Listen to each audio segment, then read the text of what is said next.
I will find you, Eve.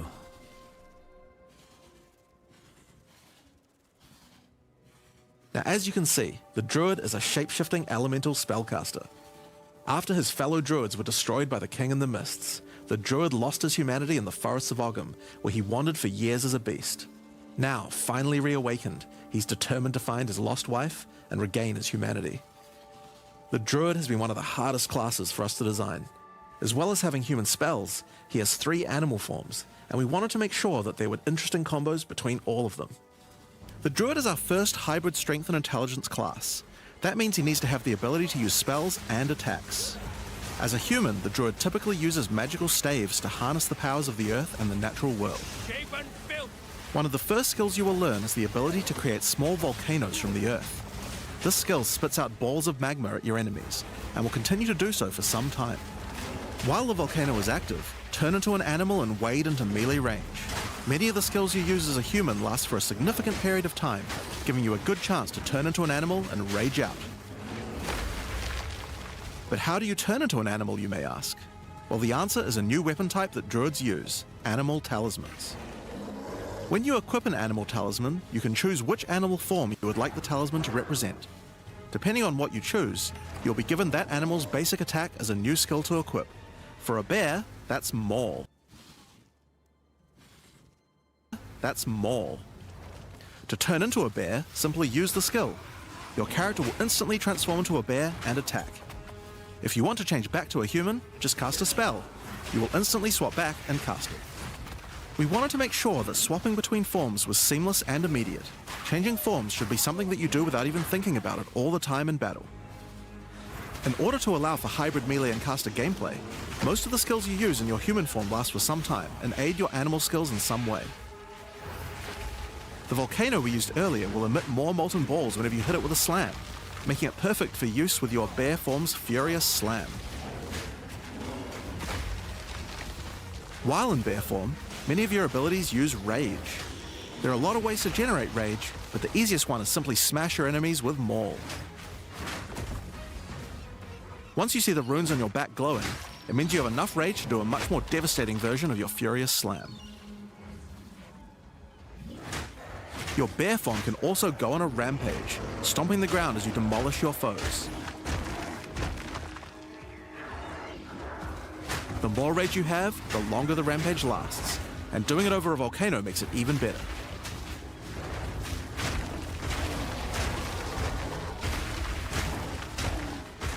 As you consume rage, your bear form will generate endurance charges, and these can be used with skills like Ferocious Roar. Ferocious Roar is a war cry that empowers your subsequent attacks to break your opponent's armor. The more endurance charges you have when you use it, the more empowered attacks you will gain. But Ferocious Roar has another special feature too. It's a meta gem that allows you to socket any Warcry gem from another class into it, giving you the ability to use these skills as a bear. Use the Warrior's Infernal Cry skill to make your enemies explode.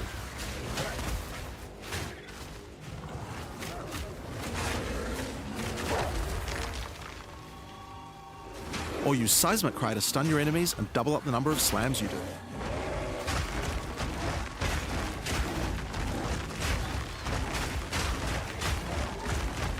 You can even use it with Ancestral Call, a skill that turns you into the fire god Kaun. Ever wondered what the Karui god of war would look like if he was a bear? Well, wait no longer. Finally, build up enough rage and you can use one of the bear's ultimate abilities, Walking Calamity. This skill summons a storm of fire around you for some time, while generating even more rage to power your other abilities. A true bear-pocalypse. Now the bear is known for being a slower and more lumbering animal, with slower attacks and heavy slams. But what if you want to turn into something a little more nimble? Well, let's check out the second animal form for the druid, wolf form. For the wolf form, we wanted to go fast and furious. Even just the wolf's basic attack will leap forward and rake his foes. After attacking, the wolf stands up on 2 legs, but after running for a short time, he goes back on all 4s, allowing to move more quickly between packs of enemies. The wolf has a lot of cold attacks based on his association with the moon, and the first of these is Lunar Assault. It's great for freezing your enemies in place. After they're frozen, use your basic rake attack to knock shards of ice off your enemies, which land on the ground nearby and explode. If you want to get into battle quickly, you can use your Pounce attack. This skill leaps at a target and applies a mark to them. Killing the marked enemy will summon a wolfman into your side, allowing them to fight with you. Mark and kill as many enemies as you can to build up a sizable pack. While an enemy is marked, your wolves will prioritize that target and do more damage the more wolves you have, so make sure you keep your pack strong. Now, one problem you might run into is your wolf pack dying in boss fights. You often don't have any enemies that you can mark and kill in order to regenerate your pack. To deal with this problem, you can use Cross Slash. Cross Slash jumps backwards and does a vicious double slash. Any marks on your target explode and triggers their abilities. This allows you to pounce to mark an enemy and then summon a wolf even without killing it. Cross Slash also has another feature though. Remember those ice fragments from before? Well, Cross Slash will propel any ice shards on the ground towards its central target. First, freeze your enemies with Lunar Assault. Then rake them to create as many ice fragments as you can. Then follow up with Cross Slash to generate a field of icy explosions to obliterate your enemies. If they're still alive after that, your pack of wolves can finish them off.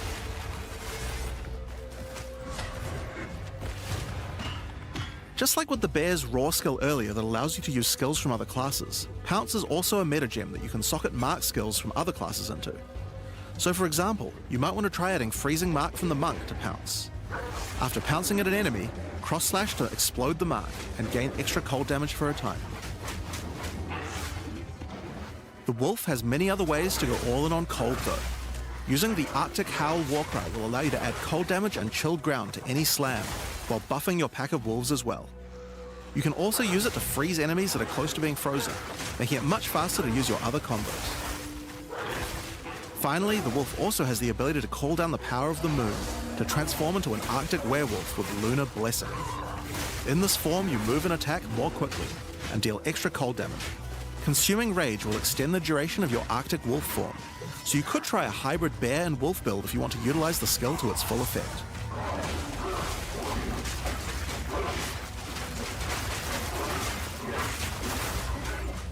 Alright, let's talk about the third form available to the Druid, and I think it's a cool one, the Wyvern.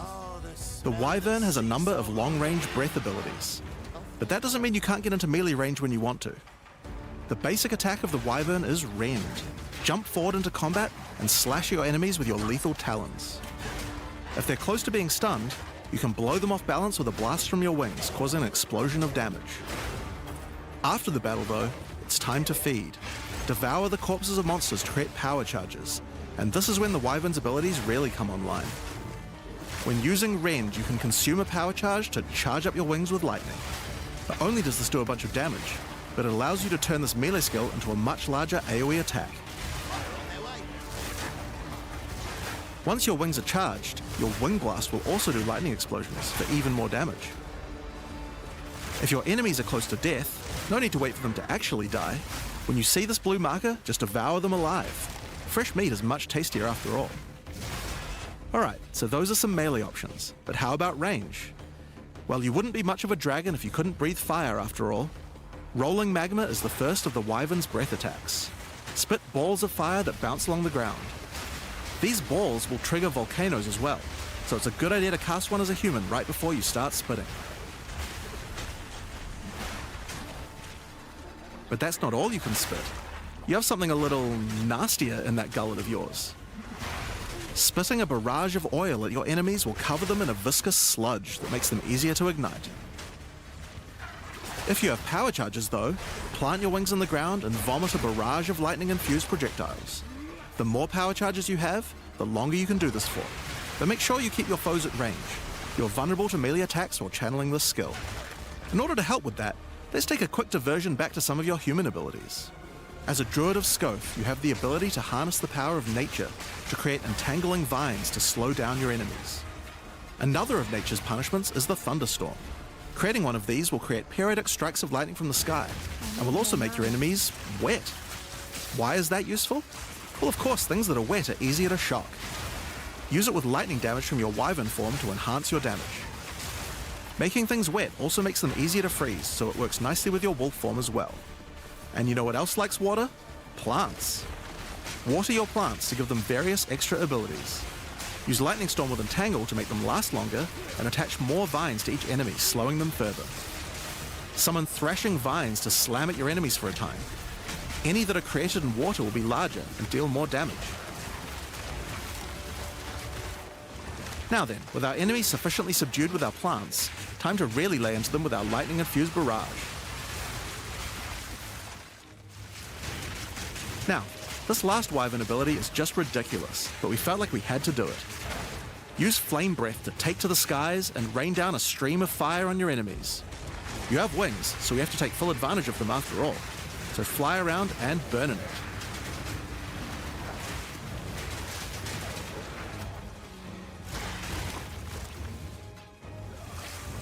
Now there are a few other skills we didn't cover, but there's one in particular that I think will open up a lot of builds. Spell Totems. Spell Totems are meta gems that let you create a totem that will automatically cast any spell in the game for a time. In order to create one, you will need to spend 3 endurance or 3 power charges. You could use them to throw fireballs, summon comets, or shower the area in lightning. Really, the options are kind of endless. Your bear form can easily generate endurance charges by consuming rage, and your wyvern form can easily create power charges by eating corpses. So it's pretty easy for the druid to get the charges needed, but they're also available from quite a few other places as well. I'm sure we'll be seeing a lot of different spellcaster classes thinking about how best to take advantage of these. Now of course, along with a new class comes a bunch of new support gems. We've added over 30 new supports throughout the game, but I'll show you a few of the cooler ones here. Fan the Flames can be added to any wind skill to spread fire from one ignited enemy to the other enemies behind them. It's great for the Wyvern's Wing Blast, but you can also use it on many other classes with wind skills, like the Twisters on the Huntress, or the Monk's Staggering Palm Projectiles. Accelerated Growth causes extra explosive plants to erupt from the ground whenever you grow plants with rain. And Advancing Storm changes storm skills like your Thunderstorm or Tornado to move across the battlefield. It's great for watering plants en masse, or to turn tornadoes into a real disaster by sucking up multiple ground effects as they travel along. And the Sorceress might like to use it with Firestorm as well. Echoing Cry causes your Warcry skills to echo. They will repeat a couple more times with a delay after you use them, giving you more empowered attacks. Use it for the druid's animal form Warcries, or on the warrior for a nice power boost. Grounding Shocks causes monsters you shock to turn into living Tesla coils, arcing lightning to nearby enemies. You could use it with your empowered wings for an extra damage boost, but it's also great with any other shocking skill. Try it out with Lightning Spear. It obviously needed more AoE clear. There's a whole pile more, but we'll leave those for you to discover. Now with a new class comes new Ascendancy classes. The Druid will have 2 options for now, with a third being released later. The first class is the Shaman. The Shaman channels nature's elemental fury and can harness rage as a spellcaster, unifying his animalistic and magical tendencies.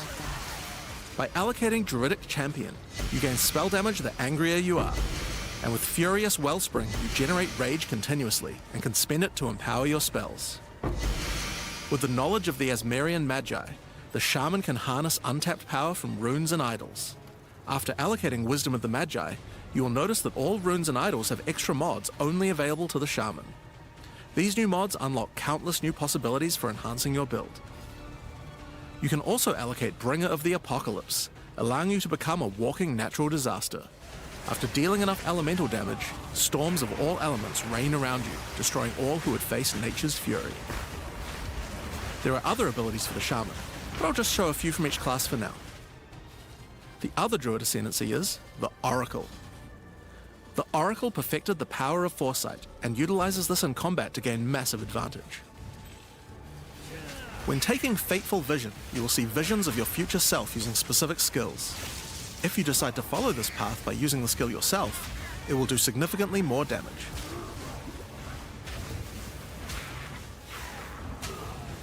And with Converging Paths, at a critical moment in battle when a monster is vulnerable to freeze, stun, or electrocution, the Oracle can use Moment of Vulnerability to see a vision of the enemy's future, and then merge it with the current timeline, allowing him to deal damage to both.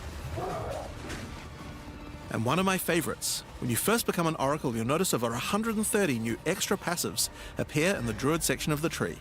By allocating the Unseen Path, you use your power of foresight to learn from alternate futures and gain skills that would otherwise be unavailable to you. For example, self-sacrificing allows you to be able to summon more minions by reducing the spirit costs, with the trade-off of making your reservation skills cost more spirit. Or Corruption Endures, which allows Oracles to have a small chance to avoid death.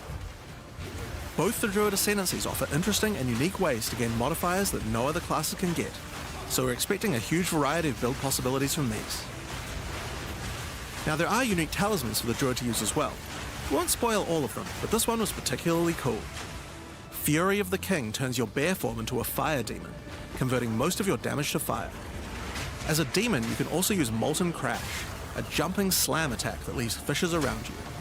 This unique also continuously grants glory, allowing you to use your ultimate abilities more easily. Now of course the Druid isn't the only thing we're adding to 040. We still have a bunch more to show. With every new release, we create a new league with new mechanics, new pinnacle bosses, and with a new story to tell. And this time is no exception. So let's roll the trailer for the fate of the Vaal. The palace of Queen Atziri. It is a ruin, but in the dark, machines still churn.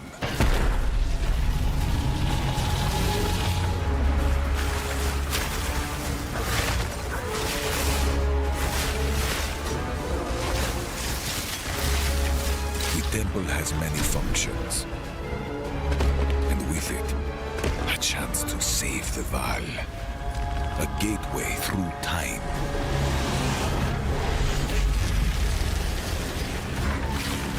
Travel into the past, again and again. Alter the temple, uncover its secrets.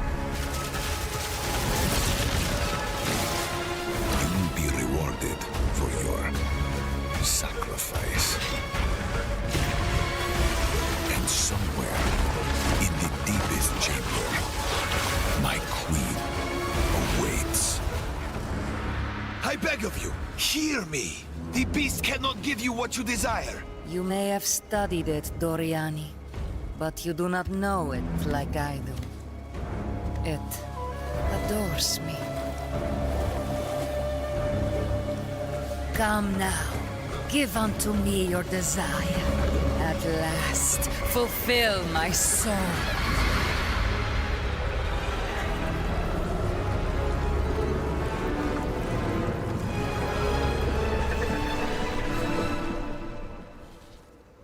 Hi, I'm Mark Roberts, Game Director on Path of Exile. In the Fate of the Vaal League, you will find remnants of the ancient Vaal civilization scattered throughout Rayclast. They seem to attract nearby creatures and affect them strangely. After killing them, the remnant appears to gain some amount of power, but not enough to fully activate it. It seems you will need to find 5 more of these arcane devices, and sacrifice the monsters you find there to fully activate one. But things don't always go to plan. These devices are old, and sometimes infected by corruption. Twisted versions of ancient Vaal may emerge, and sometimes even stronger foes. On fully activating one of the devices, you finally discover its true purpose. A portal opens and takes you deep underground to a lost temple, once the home of Atziri, Queen of the Vaal. What treasures could still be inside? I think you're gonna want to find out. In front of the entrance is a console of some kind, and on activating it, you can see a map of the temple. Atziri's personal chambers are on the far side, but how could anyone get there? There are disconnected rooms, and the layout doesn't seem to make sense. And that's when you realize the purpose of the ancient devices scattered through Rayclast. The temple is powered by sacrifice, and this energy can be used to modify the very structure of the temple itself. Each time you run the temple, you will be given 6 rooms that you can place, allowing you to craft your own dungeon to explore. Place paths to link up the dungeon, and place rooms beside them full of precious loot. After you are happy with your choices, open the temple. and discover the results of your efforts. Each room contains different challenges along with its rewards. On entering a room, the doors will slam shut behind you and you will need to face the encounter within. But choose wisely. It's important where you place the rooms to get maximum returns. For example, when placing a commander, you could just place it anywhere along an existing path, but a much better strategy is to place it next to a garrison of troops for him to command. With better leadership, the garrison will level up, making the monsters harder, but also more rewarding. Different rooms have different requirements for leveling up.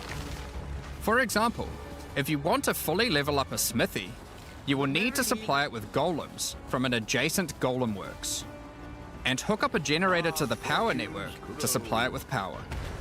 After doing so, the golems will be powered up, making them much more dangerous.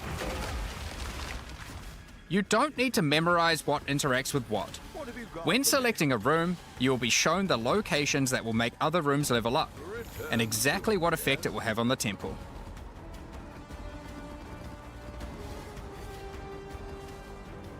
After running the temple, a few of the rooms will destabilize and be removed. It will be up to you to rebuild the temple, adding 6 more rooms each time you come back, making the temple larger and larger and larger. So, that's the basic functionality of the temple, but there is a lot more. Once Doriani finds out about your travels to Leraval, he will attempt to persuade you to take on a new mission. The temple entrance contains a prototype of the time portal device. It will be able to take you back in time, but only to one specific point, right before Edzeri triggered the cataclysm that destroyed the Vaal. He requests that you go back and attempt to stop Edzeri to prevent the Vaal from ever being destroyed.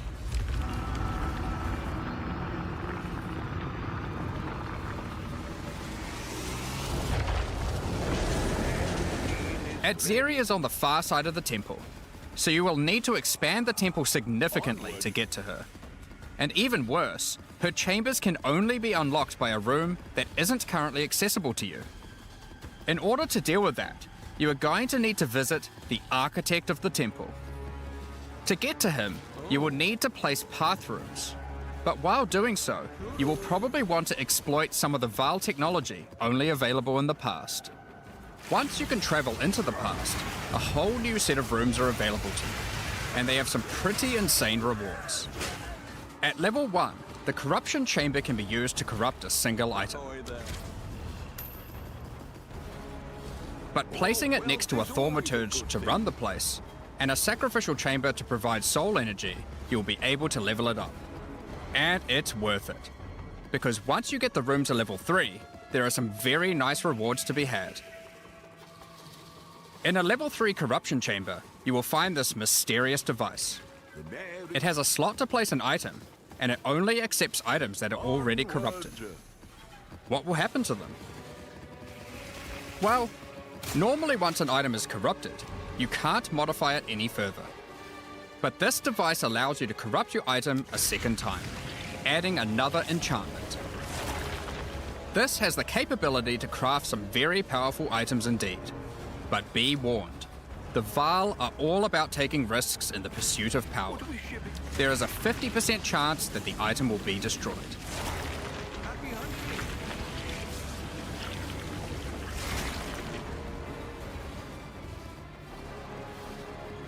Each room has its own interesting mechanics and rewards when it levels up. Many of them contain bosses to fight, special drops, and in many cases, new crafting opportunities. For example, a level 3 alchemy lab has a nasty Vaal construct to fight, but if you can defeat it, you can find new corrupted soul cores.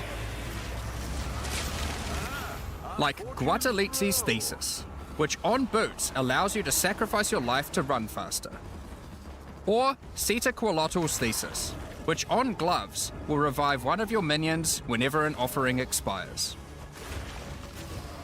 Get a sacrificial chamber to level 3, and you will need to face a highborn priest of sacrifice. Defeat him to be able to further corrupt a Vaal unique, modifying it in unpredictable ways. One of the mods of this unique will be removed and replaced with another random mod.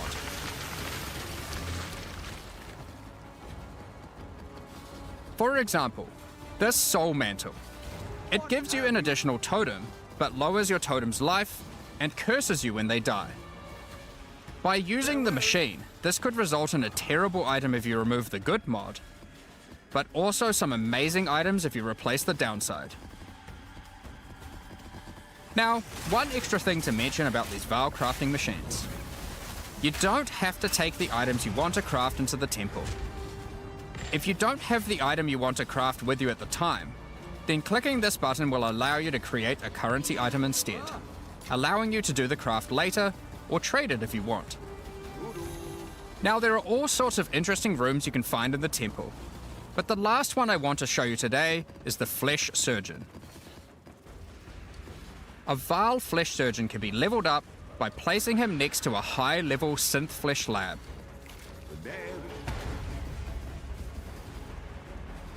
But be careful. The Flesh Surgeon has some rather unpleasant experiments in his personal lab. Afterwards, you might notice the surgery table just sitting there. The Vaal are great at crafting items. Why not do some crafting on yourself? After laying down, you'll be asked which limb you'd like to replace. Left arm, perhaps your right leg. Each limb can get a different set of random bonuses, so choose wisely. After getting up from the table, try out your new limb. It seems to work fine, and even perform better than your normal one. Now, there is just one thing with replacing body parts. If you die and are resurrected, your body will return to its natural state. You might need to return to the Vaal Surgeons if you want another robot arm, and maybe get a better one next time. Some rooms, like the Commander, can give you a new type of reward. Medallions that can be used to manipulate the temple in other ways. Using a Quiperlatal's medallion will allow you to artificially boost a room, even if it doesn't meet the normal requirements to level up. And a Huatalotli's medallion will stop rooms from destabilizing when you complete a temple, allowing you to guarantee getting a reward a second time. Great if you want to stock up on double corrupts.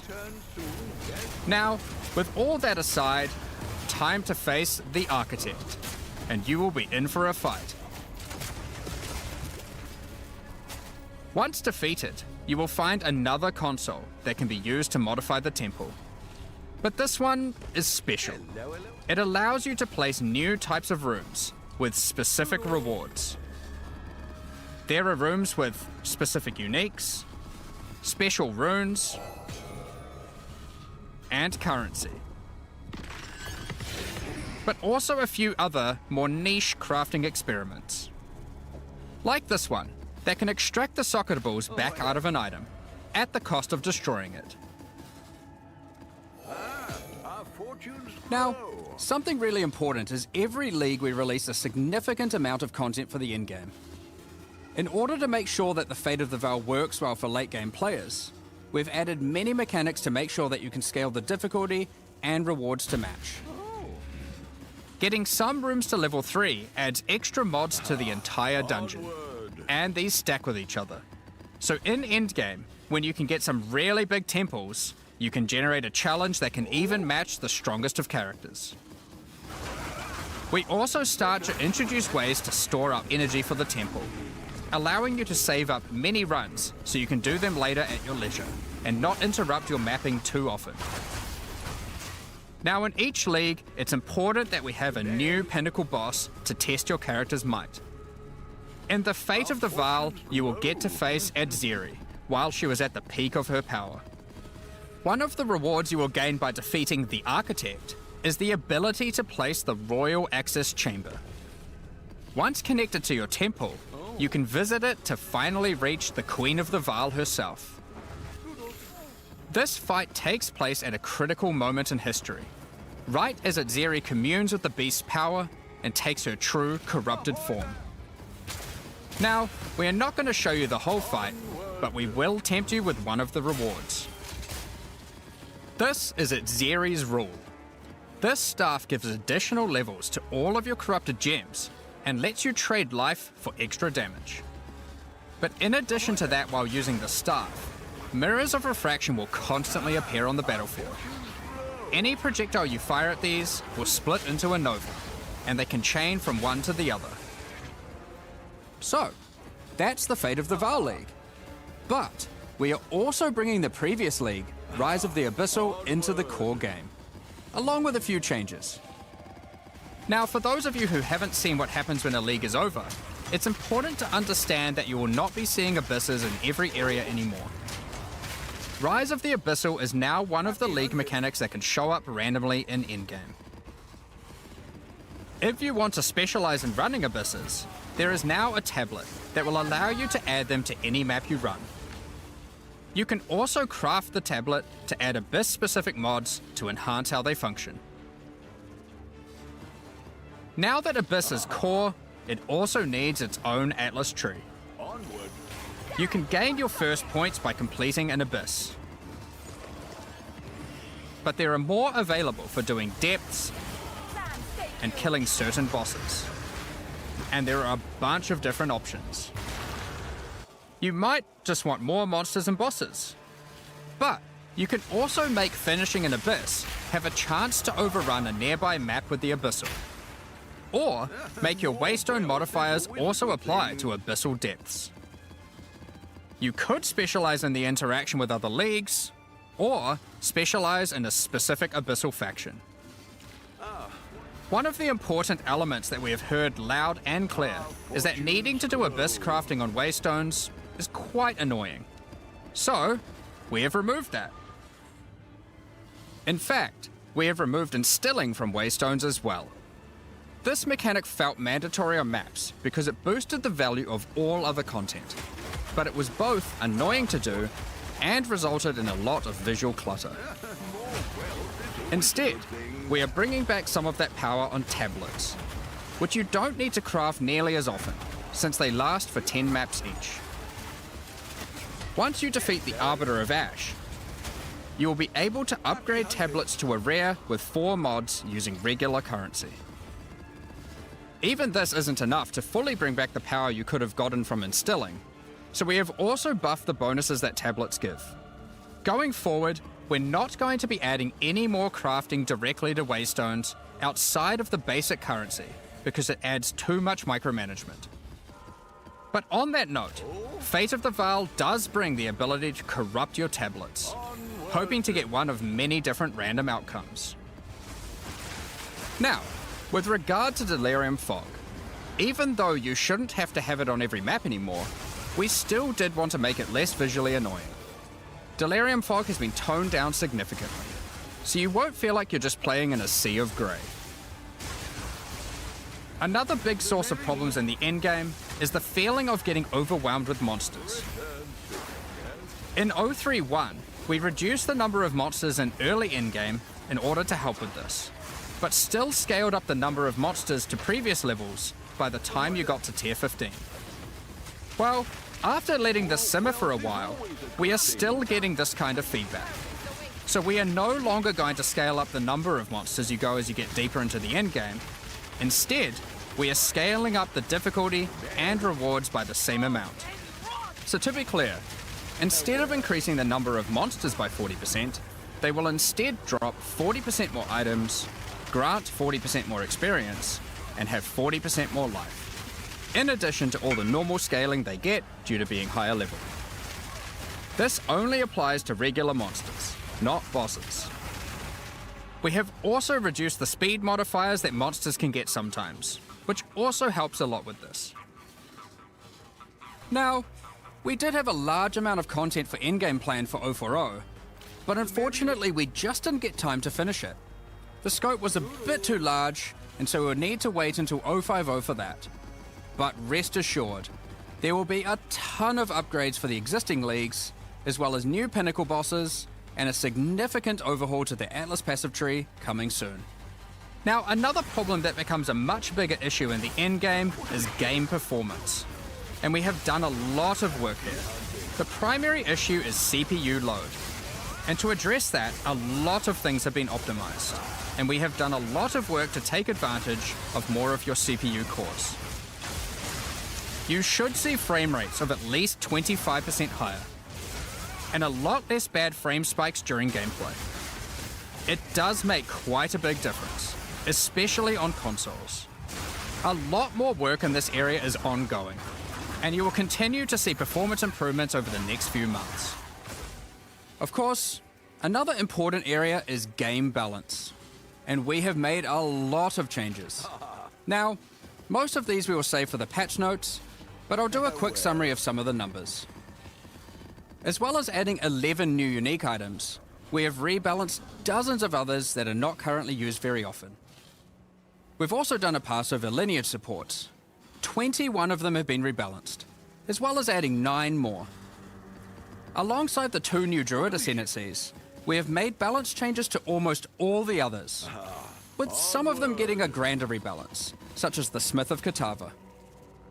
Alongside the 20 plus new druid skills, we've also rebalanced 90 other active skills across all the different classes. And to top it all off, there are also over 250 new passive skills added to the passive tree. These changes should go a long way to increase the viability of many more skills, uniques, and overall build variety that can tackle our most challenging content. Next up, we're going to be talking about our new supporter packs. Today, we're launching 2 new series of supporter packs, the Precursor and Kalgurin packs. Each tier contains the pack's full face value in points, alongside several exclusive microtransactions. As always, the microtransactions in these packs are purely cosmetic and do not affect your character's power or progression in any way. The Precursor series of supporter packs contains 6 exclusive microtransactions. First up, the Marble Statue character effect. Once you finally stay still for a moment, a podium rises up out of the ground to immortalize you, turning your skin to marble. When you next move, the stone crumbles around you. The Precursors had mastery over gravity manipulation. So too can you, now with the Gravity Well portal. Witness the power of its pull as you approach it. Draw in enemies with your own gravitational pull with the Awakened Precursor armor set. The Precursors designed and built many mysterious ancient beings. This one used to serve as a scout that would patrol and tase intruders. Why salvage gear yourself when the Master of the Forge can do it for you? Molten gold spills out as the Forge Master breaks down your items. The Relic of the Precursor's map device is a mysterious machine that sits atop ancient colossal statues. It keeps track of the number of charges consumed on your Precursor tablets used in the device. The Kalgurin pack series also contains 6 exclusive microtransactions. The Kalgurins had astounding skill in astronomy, being able to track cosmic events with absolute precision. Harnessing that skill, with the Astronomer's level up effect equipped, you too can now see exactly how long it took you to level up as it outputs the time in chat. The time taken to reach your last 3 levels is also displayed on the item, so you can link it when you have a time you're proud of. Crush unique enemies by unleashing the wrath of the lost Kalgurin fleet, led formerly by Captain Heartland himself. A Kalgurin seafarer needs armor fit for the treacherous seas of Rayclast. This set has you covered with the classic tricorn and, of course, a peg leg. The Lost Treasure weapon skins top off your appearance of a true raider of the seas. These gilded weapons can be applied to wands, 2-hand maces, and shields. After a long day of plundering loot, retreat to the Kraken's Cove hideout, a home of some of the most deadly, ocean-dwelling creatures in Rayclast. Many ships have met their demise here. What better to accompany you in Kraken's Cove than a Kraken itself? Replace your stash with a dormant Kraken, waiting for its prey. As you approach, it will awaken and terrify both you and any guests in your hideout.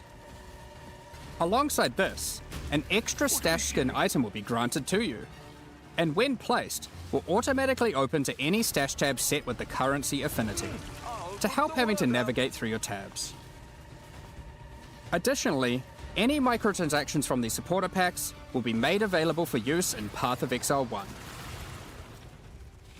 Thank you very much for all your ongoing support.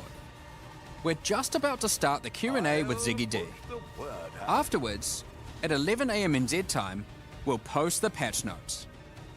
With release at the end of next week, our community team will be posting crucial information you'll need for the release.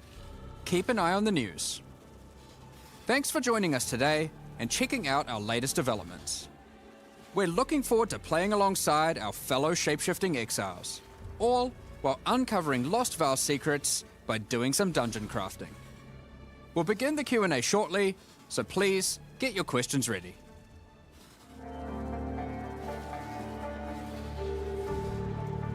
All in order. I'll let you know.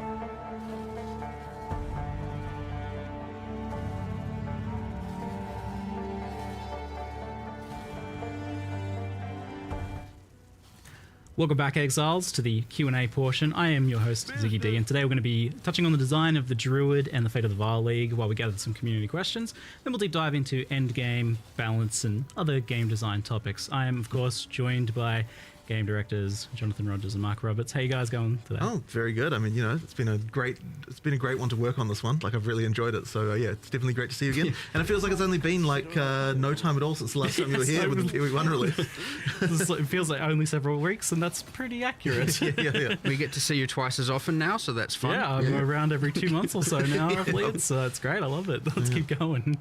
So I do have to open with this, though. Is like, Druid looked a little bit weak, I think, in the demonstration video today. Yeah, I think one of the issues that we have is like we're so concentrating on like just demonstrating how the mechanics work that we sort of forget to be like, okay, let's actually make sure the damage numbers that we're doing on this like test character we're filming here are actually like in line with what people actually normally expect. So yeah, there's just a few things there that we probably should have caught and made a little stronger there. But yeah, when you actually play it, it's certainly from the alpha feedback incredibly powerful. Like yes. you know, the like you know, we were seeing some people say, oh, you know, the wolf looks weak or whatever. Well, I can assure you that on alpha there's a bunch of people saying the wolf is super OP. So you know, it just comes down to the things you go through in order to demonstrate stuff. I think we probably going to be worthwhile. We make some videos showing a bit more of the less demonstratey side and get them posted and stuff this week. Because honestly, you can just play it literally right now, and it's you know. Yeah, I've definitely been playing and recording a bit myself because I was like, when I first watched it as well, the draft, I was thinking, it's like I don't really get a feel for what it feels like to actually play it. Like there's good demonstration here of the mechanics, but yeah, I can understand how from your perspective it'd be pretty easy to be like, oh, we want to communicate how this cool thing works and this cool thing works. There's a fine line there for sure. Where if you get too hectic, people are like, I don't even know what's going on. I'm just they're just looking at a ruckus. And then, yeah, in this case, I'd say we went on a little too far on the other side of the line, whereas it's just a bit too slow. And as a result, yes, it can look a bit weak. But yeah, I think we'll try and get some like raw Druid gameplay out to people to understand. Sure. I think particularly for this class, because of the shape-shifting stuff, it's so hard for us to. Normally, we can look at something and be like, oh, that's just a demonstration. We kind of know what it would look like at endgame. But I think with the Druid, it's just so unusual. It's so different that it's actually hard to judge what it would feel like to even play it. And I'm happy from my hands on to say that like it's almost immediately like very smooth, the shape shifting of it, the movement of it, especially because like in your demonstrations you're not really using dodge, roll, sprint, that sort of thing as well, which makes a big difference. I suppose one of the things we didn't really dwell on in the video as well is that we do actually have dodge roll. I mean, they're not actually rolls for the animals, but yeah, all the animals can like hop around and that kind of stuff. And that was honestly one of those things that was like kind of funny because initially we actually had it so when you dodge roll, you would transform back into a human. And the reason we did that is because it's really hard to make animations for animals that like actually work correctly. Like we actually thought it was impossible, but then when we actually put it on alpha, there was the kind of visceral reaction of I want to still be a bear, like you know, while I'm hopping around. So we ended up having to like work out like how can we make this possible? How can we make it so that you can actually do the dodge rolling as an animal? And that sort of ended up being pretty good, I would say. And this was like clearly the hardest class to design so far, and it took a bit longer. Like I think you were originally hoping to bring it out in a previous expansion. Yeah, quite a while ago. But the thing is with it is that it's kind of like designing 4 classes in one, because not only do you have the situation where, obviously we want to have synergy between skills and stuff like that, and we can like look at that in a normal class and work out what those might be. But with this class, people want to be able to play just as a bear or just as a wolf, as well as people who want to play like dual with a human and a wolf, or people who just want to be a wolf and a bear, and like all the different combinations. So we had to kind of come up with a way for like each line needs to be self-sufficient and that it's got all the tools that you need. But at the same time, you have to not have it so it feels like there's just duplication between them. We're like, oh, like this is just the same thing as what a bear has, but you know, you are a wolf instead. So we kind of have to like, it's like you need all the tools and yet you also need to have them feel different. And that just made it really, really tricky to get all the things right with it. Then it didn't also help that, since the last time we were working on the Druid, way back when we showed it off in Gamescom 2023, we had WSD. And that is a whole other complication because, you know, like how can we make that work with the animal forms? It's like a whole thing. I'll tell you the Wyvern, for example. Like we had a hell of a time making it so that you could do the ranged attacks because you need to be able to walk while you're doing it. The Wyvern's sitting there with its arms like planted on the ground, you know, like being able to walk while also spinning it. Yeah, it's like we went through so many iterations of that. So yeah, it was just a very tricky class overall, like just crazy. I remember seeing some very goofy looking like Wyvern like months and months ago. Yeah. We were like trying to, this is not working. Right. Like, well, I also remember like for a long time the wolf was just like a dancing dog. It was just like it looked really silly. And like man, the wolf as well. I mean, it was really hard to get right, and because one of the things we really wanted to avoid was I didn't want that too much of that whole like man in a wolf suit vibe. Yes. Like I wanted to actually get this the feeling of like this is an actually different animal, which I think with the bear and the wyvern is way easier.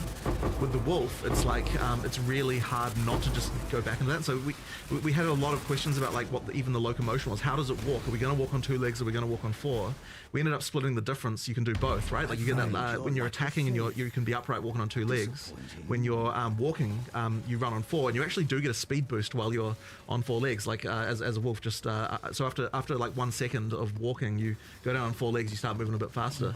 So yeah, it's actually pretty cool. An interesting thing there, I don't think is each form technically has a kind of passive benefit. Right. So obviously you got the running fast as a wolf.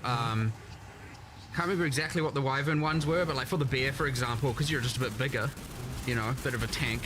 Yeah, you actually do get armor, and armor applies to elemental damage as a thing, and like, you know, there's a kind of, which is like honestly, unless you actually click the bear keyword, is like undescribed everywhere. Well, yeah, there's even more than that, because I was just looking at it in game before. The bear has like passive endurance charge generation. Yes, it does. From rage expenditure, it does. I was like, that's so cool. Yeah. So we really wanted to make sure that each of the different forms had things that can benefit the other forms. So like it was really tricky to think like, what are the resources that a bear can generate? What are the resources that wolf can generate? What are the ones the wyvern can generate that the other ones can then use in order to kind of get that cross synergy?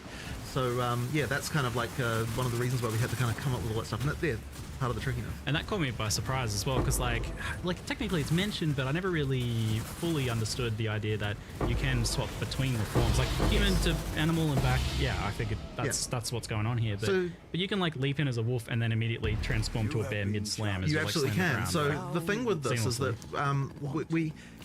you want to present a fantasy to someone as far as like what the UI is pushing you towards and all that sort of stuff. Like there are going to be a lot of people who are like, I want to be a bear, and they just pick bear stuff and they go all bear, right? But at the same time, we're unconstrained in the sense that you can pick all the other stuff. You can use it at the same time. So one talisman, like effectively when you pick on a talisman from like wolf, bear, or wyvern, what that's giving you is the default attack, right? That's what you're actually picking. That's all it is, right? And that often will guide you, like what skills you're picking and so on. But you can just use with that same talisman as many different animal skills as you would like. That just means that you've got that sort of free-flowing, like, you know, trying out different stuff, sort of combo gameplay that we, like to try and get. So, you know, obviously there will just be a lot of people who just pick one thing, right? Like, I absolutely expect that. Yeah, no, there's a lot of experimentation to do there if you want to do it. Yeah, so you've tried to hit, like, making it so, like, people who just want, like, a simple, straightforward, like, I just want to run out as bear and slam the ground, like, that's certainly very possible there. But also, you with this whole class, you had the problem of how do we make like a spellcaster and a melee attacker that's a shapeshifter as well? I mean, this class has got a bit of everything. For sure. How did you make all that kind of like work together and solve that build problem of like, how do you actually scale these things together in a way that just one thing isn't way better than everything else? Right. Well, I mean, it's always tricky, and Mark's obviously the one who handles a lot of the balance stuff. But I can see, even just from a design perspective, you know, so I just throw over the fence all my horrible stuff, and then be like, how the hell am I going to balance this? Effectively, like, so even with the spellcaster side, so one of the things we initially wanted with the spellcasting is a lot of it's like over time type effects that, you know, so for example, with the volcano being the really obvious one, right? Like you can create this thing, and then you can turn into an animal and do other stuff at the same time. So we needed on the human side a lot of things that last for a long time.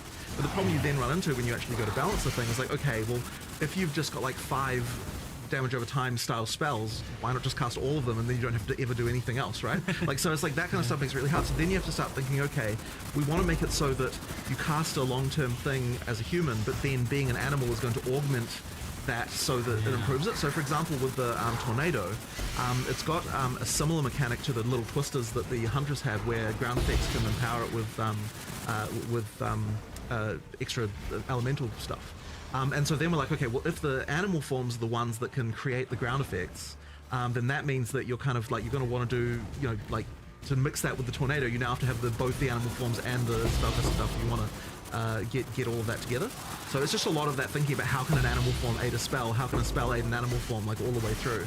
And then, yeah, as I said, we throw it over the fence, and then Mark tries to work out what kind of numbers can actually make it it's a web of infinite difficulty, right? Because like we're talking about the 4 forms within the class, but each of these skills also synergizes with every other class and every other skill in the game, and it's becoming growingly more complicated. But that's also what's fun about the game, and what all the things you can unlock and the crazy builds you can do. But yeah, I mean, like this week's focus has been like, okay, we had all the, like during our alpha testing and internal testing, we had like, you know, there was the, I want to be all forms going between, there was the, I just want to be wolf, I just want to be bear, I just want to be a dragon, and now we're getting a lot more of, I just want to cast nature plant skills and do plant stuff.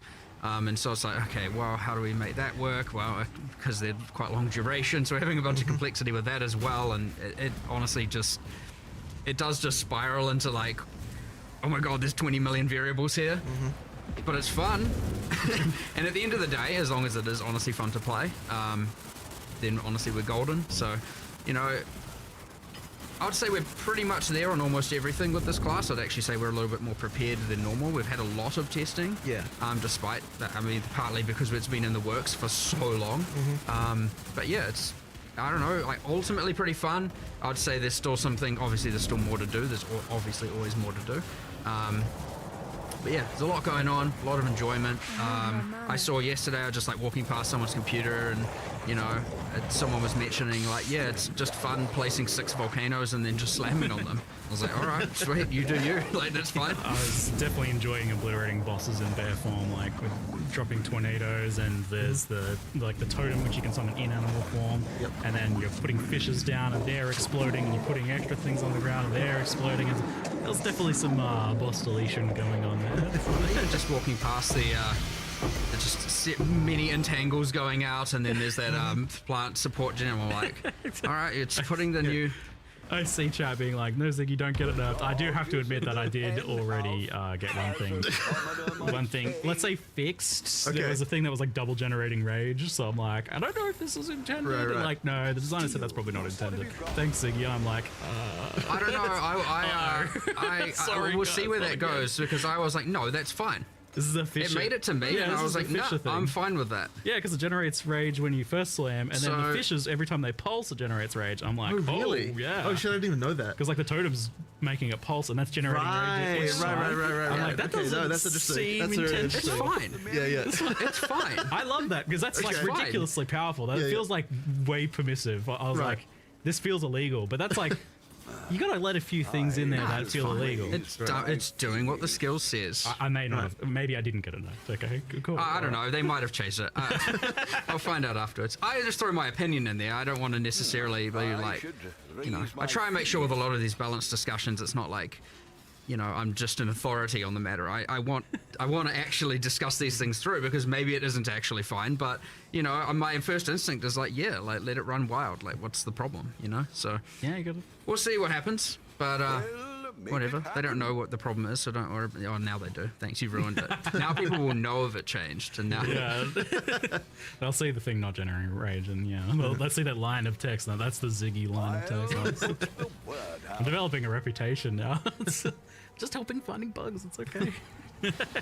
So, like the shapeshifting stuff comes from this trinket, the talisman. Yeah, the animal talisman. And is there any limitation to kind of like putting that on another class and just say like, I am playing my mace marauder or my quarterstaff monk and I want to do a wolf leap slam that marks targets? You can do it. In fact, it was one of the things initially that, it's funny with the audio team, because initially like, oh, we want to record like bear lines for the druid the whole time. And I'm like, hey guys, remember, anyone can turn into this animal. Are you actually going to commit to every single class is going to have like three different extra versions of every single line the character can deliver?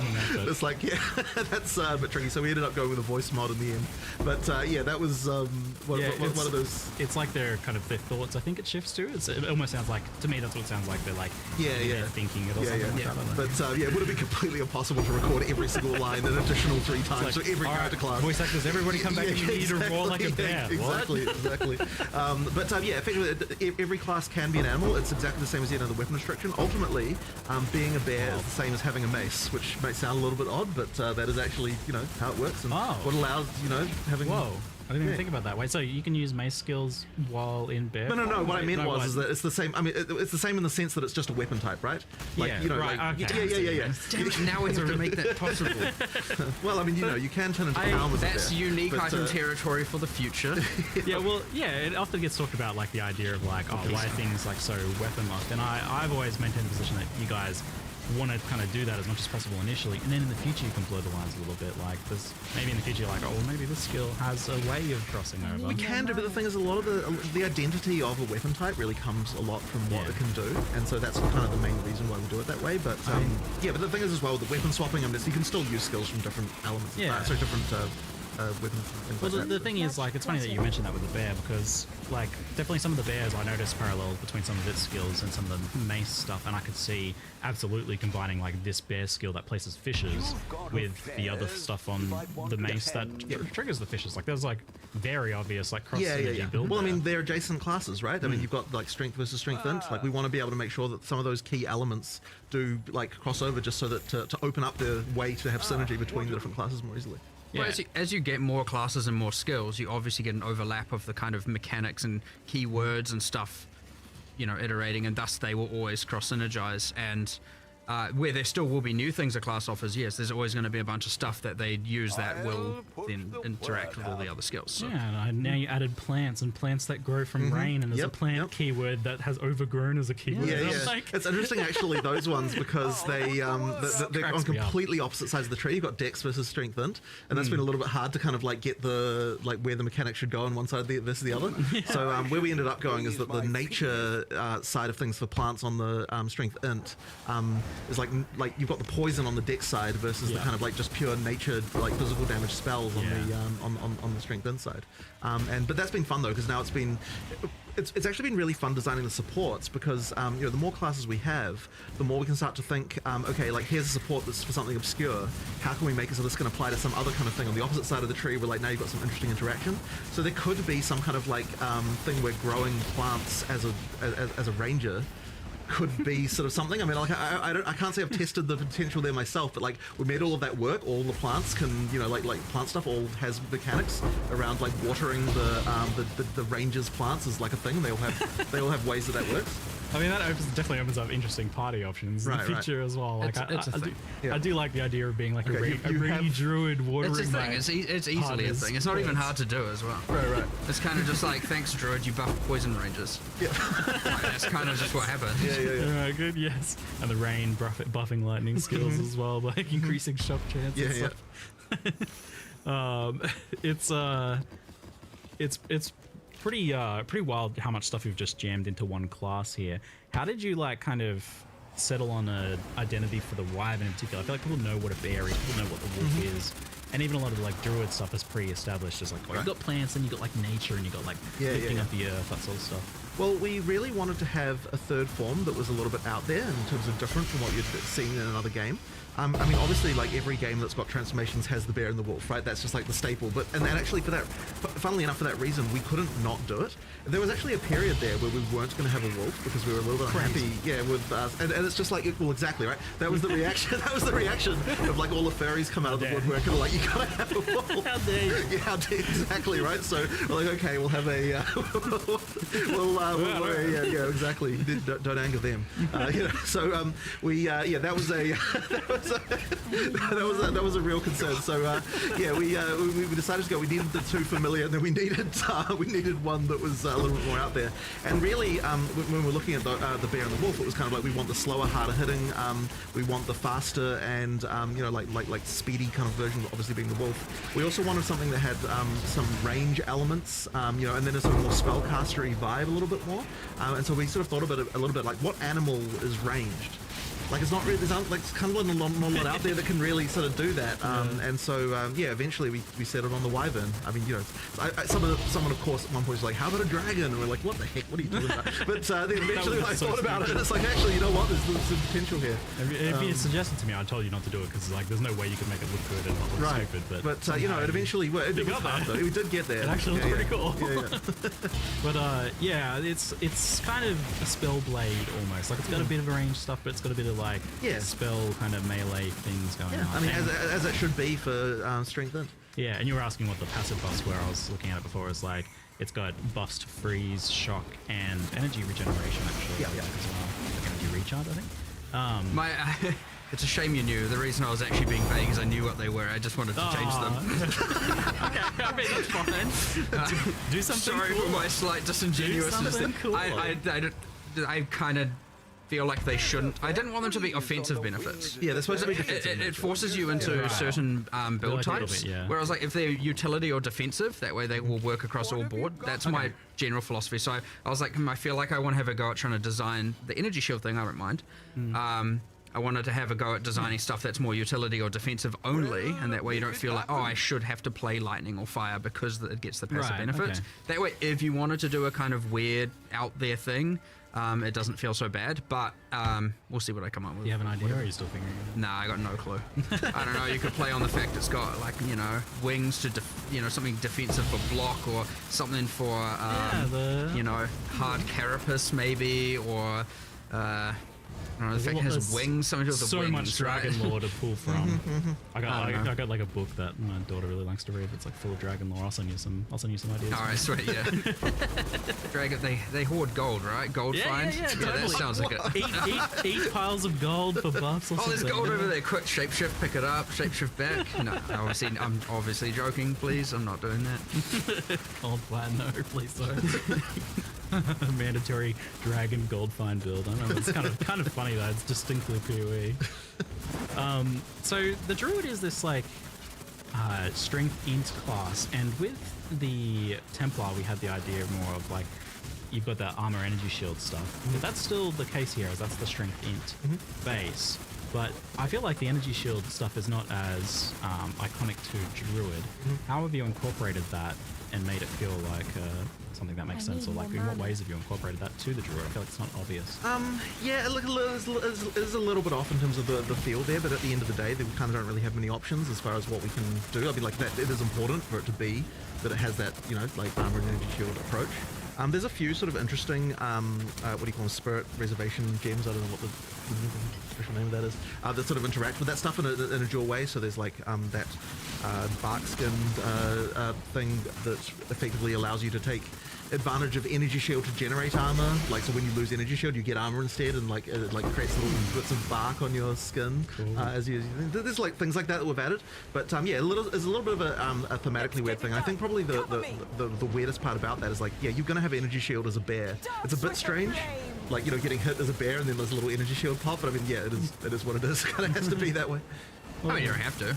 Well, I suppose, sure, you can go just full go armor if you full want, armor. but Well, like, yeah. I feel like 'cause there's like such a range of identities within that one class as well that you've got the bear maybe that doesn't really align as much with that. There's definitely more armor stuff. Yeah, so going you could build more strength when you, depending what animal form you're playing, of course. Yeah, whereas like the wyvern potentially has more of that kind of magical It does. aspect to it. Whereas And like that's yeah, I mean, and that's why the wyvern itself does get the benefits Yeah. to energy shield, and the bear does get the benefits to armor in order to kind of make it so you are, like, depending on what animal form you're going, there's a bit of alignment in the defenses there. I mean, really, it's the tree that inspires and motivates this, right? Like, a sorceress could be on the bottom side of the tree and still have the same skill set, and, you know, obviously the damage nodes are a bit weird, but it could work.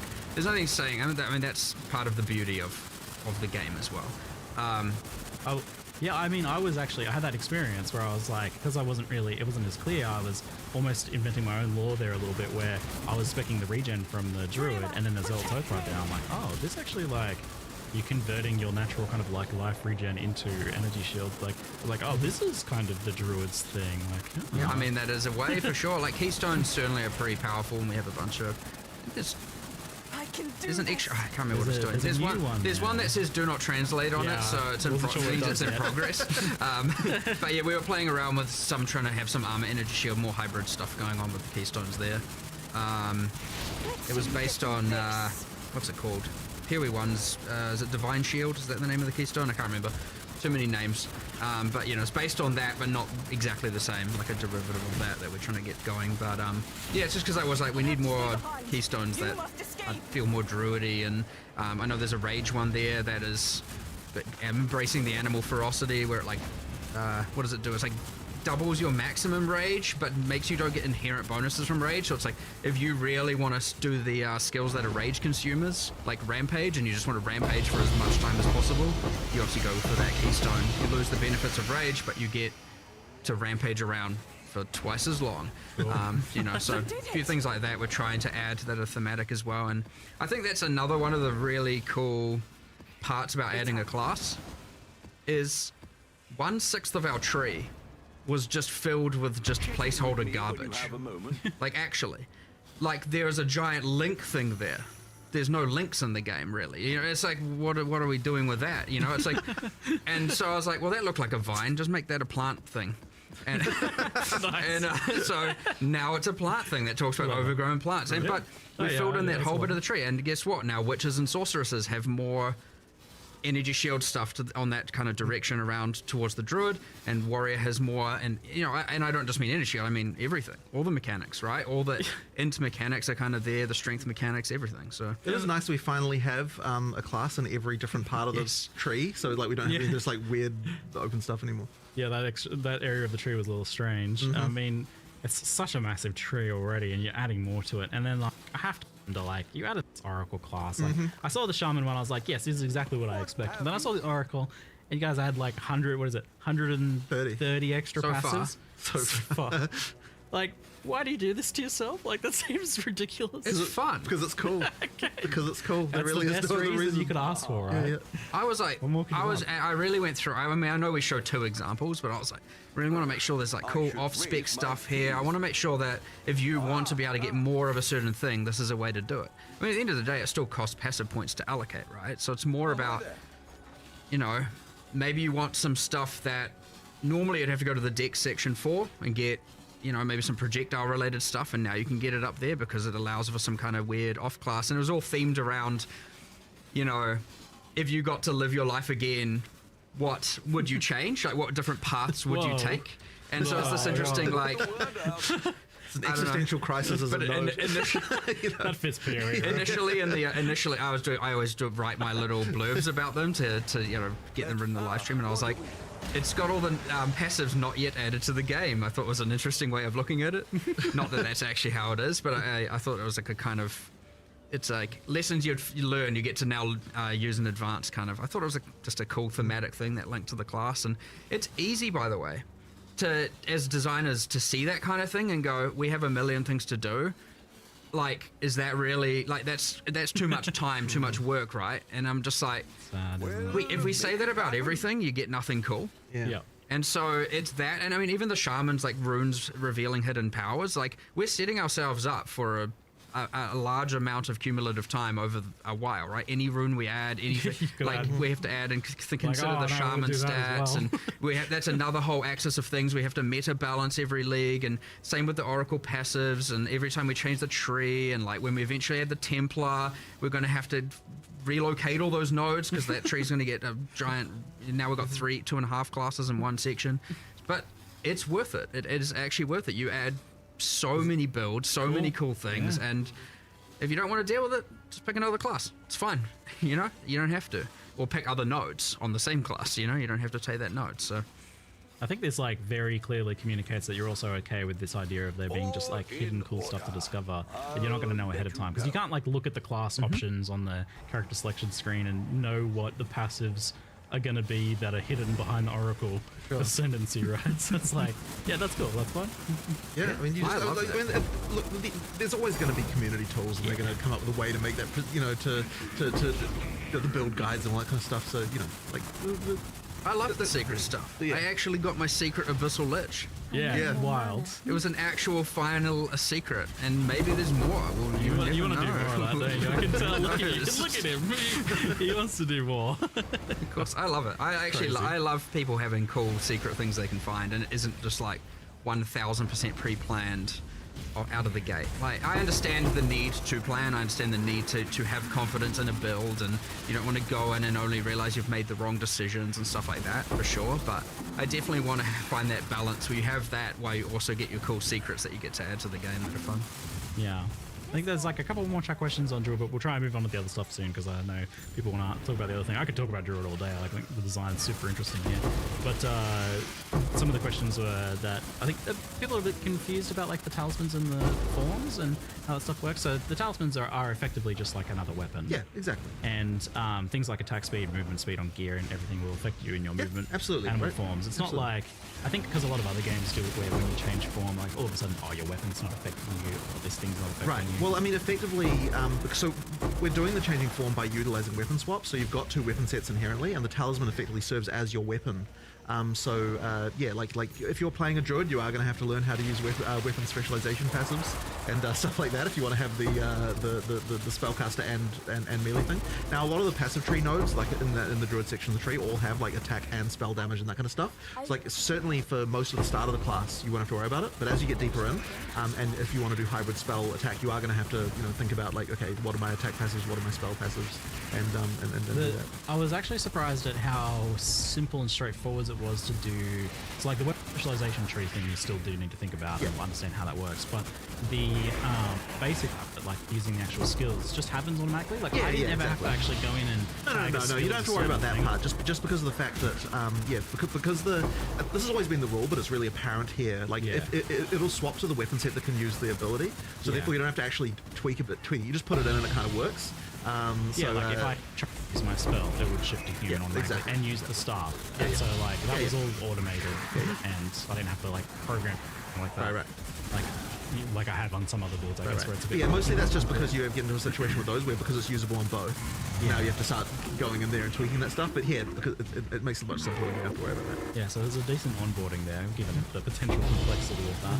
All right, so we'll move on now to the Fate of Defiler expansion.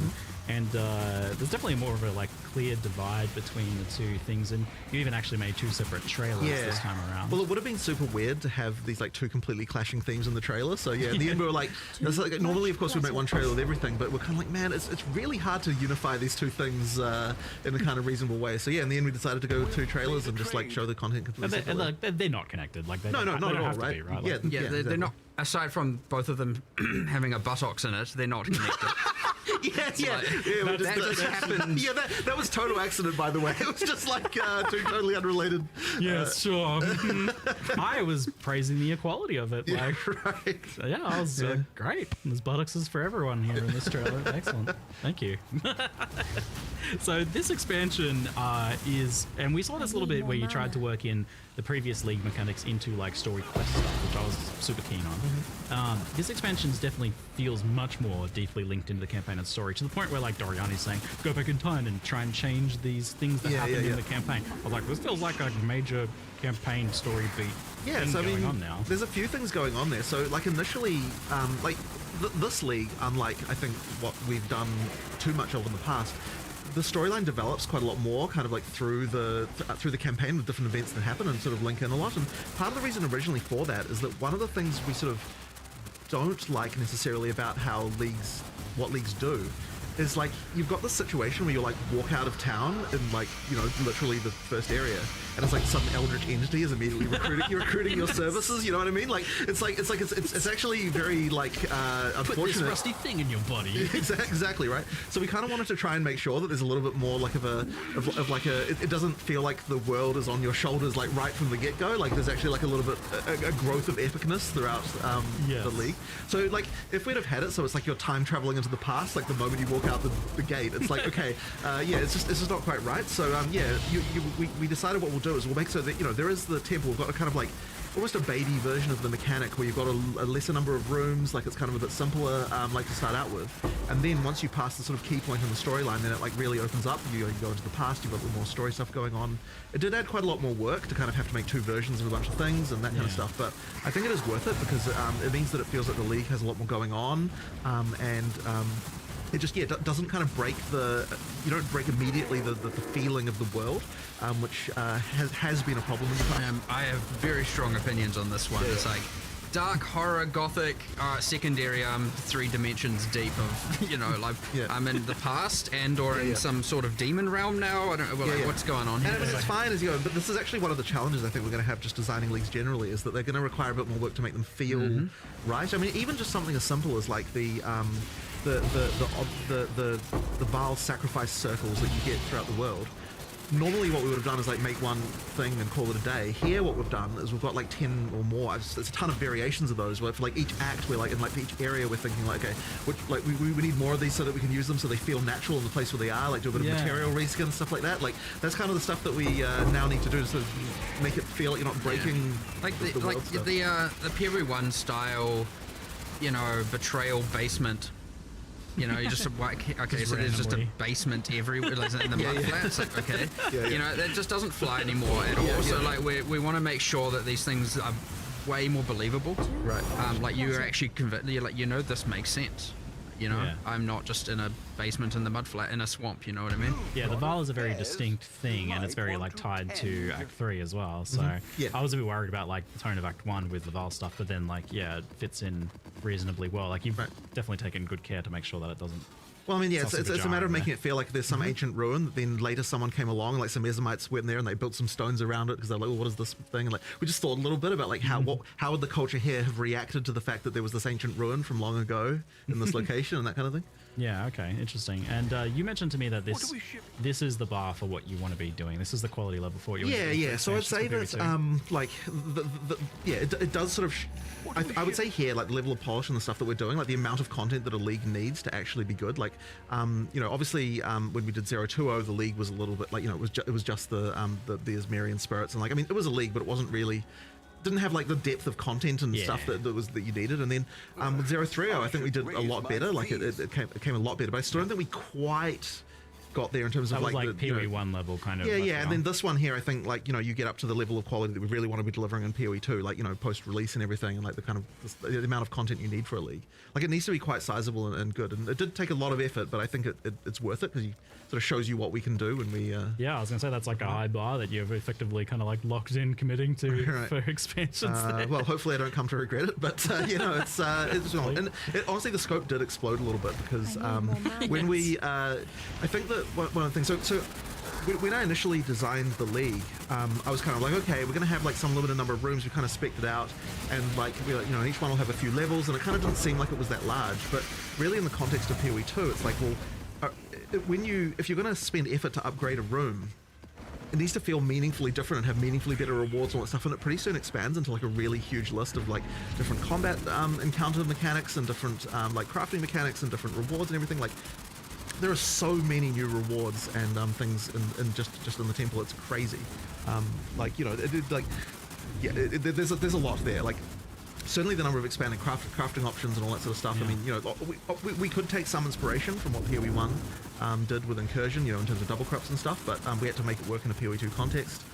You know, there's just a lot there.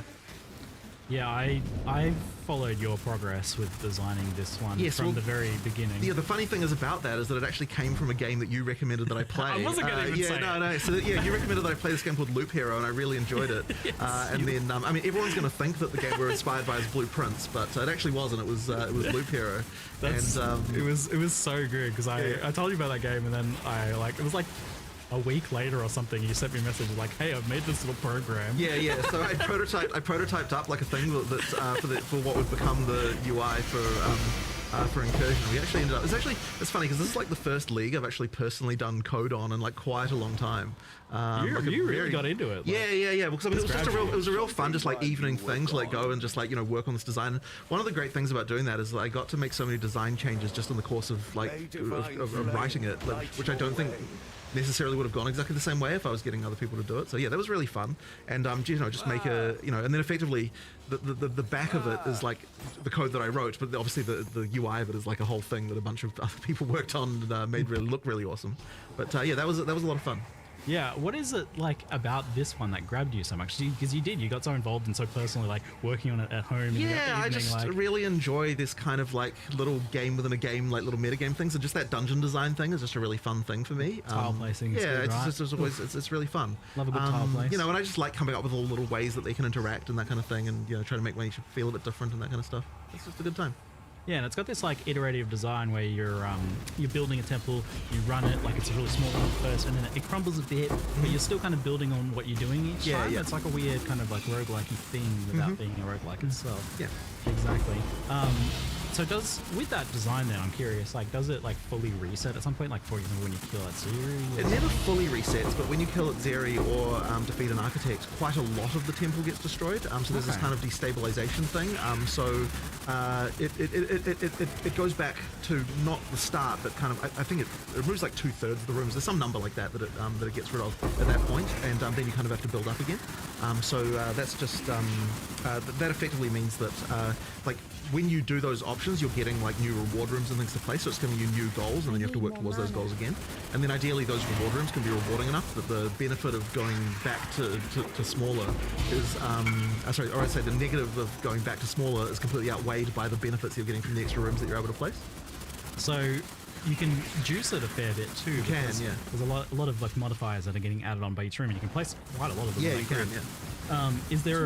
Do you foresee people building out like a huge temple and then kind of not having it decay as much as possible? Yeah. I mean, it's absolutely intended that you'll do that. I mean, once you've defeated Atziri enough times, you've got the uniques from there, and you've done like other things like that, then you absolutely will like probably want like for ultra end game play when you really want like the most challenging stuff and you're just like looking to get like as many double corrupts as you can and stuff like that. You're probably going to want to keep the temple large and specifically not do the stuff that would cause it to destabilize, because if you don't kill the architect and you don't kill Atziri, then it will it'll only pull you back. I can't remember the exact number of rooms, but there's some number of rooms that go away when it's quite full, and then you can just juice it really high and have really challenging in-game scaling tier of stuff. Because one of the things we were sort of concerned about is that there is some in-game content that just doesn't really scale as hard as it needs to scale in order to make it properly in-game viable. Yeah. We wanted to make sure that this was not the case here, that it actually does scale enough in-game. Okay, so like designed to be pretty farmable and to be pretty late game relevant. Of course, yeah. It gets pretty hectic with all those mods. Yeah. With how many rooms are on there and like. Yeah. But also just other things that you want to do, like so for example at the start of the game, you can only you can't like store up temple runs, as it were. As you get into the game, then now we start to have it so that you can store up more runs, so that you can like map for a while, then like do a bunch of incursions. I think we have it that eventually you can do 60 maps and then temples, and then 60 maps, then temples. If you want. So if you want, or you can do 6, then a temple, then 6, then a temple. So you can effectively store anywhere 10 runs, in between. 10 runs. Nice. If you want. I feel like with these things, like now I keep seeing like, you guys have thought of it. Well, the thing is that we've got so much experience and stuff. I mean, like so for example, the whole like taking the currency away from the temple instead of having to craft inside the temple thing. Yes. Like that's just a hard-learned lesson from POE1 where you just need to. You say we thought of it, and I have, because I'm just going to bring it up. But like, and a thing about, and this is something that I'm on the fence about a little bit.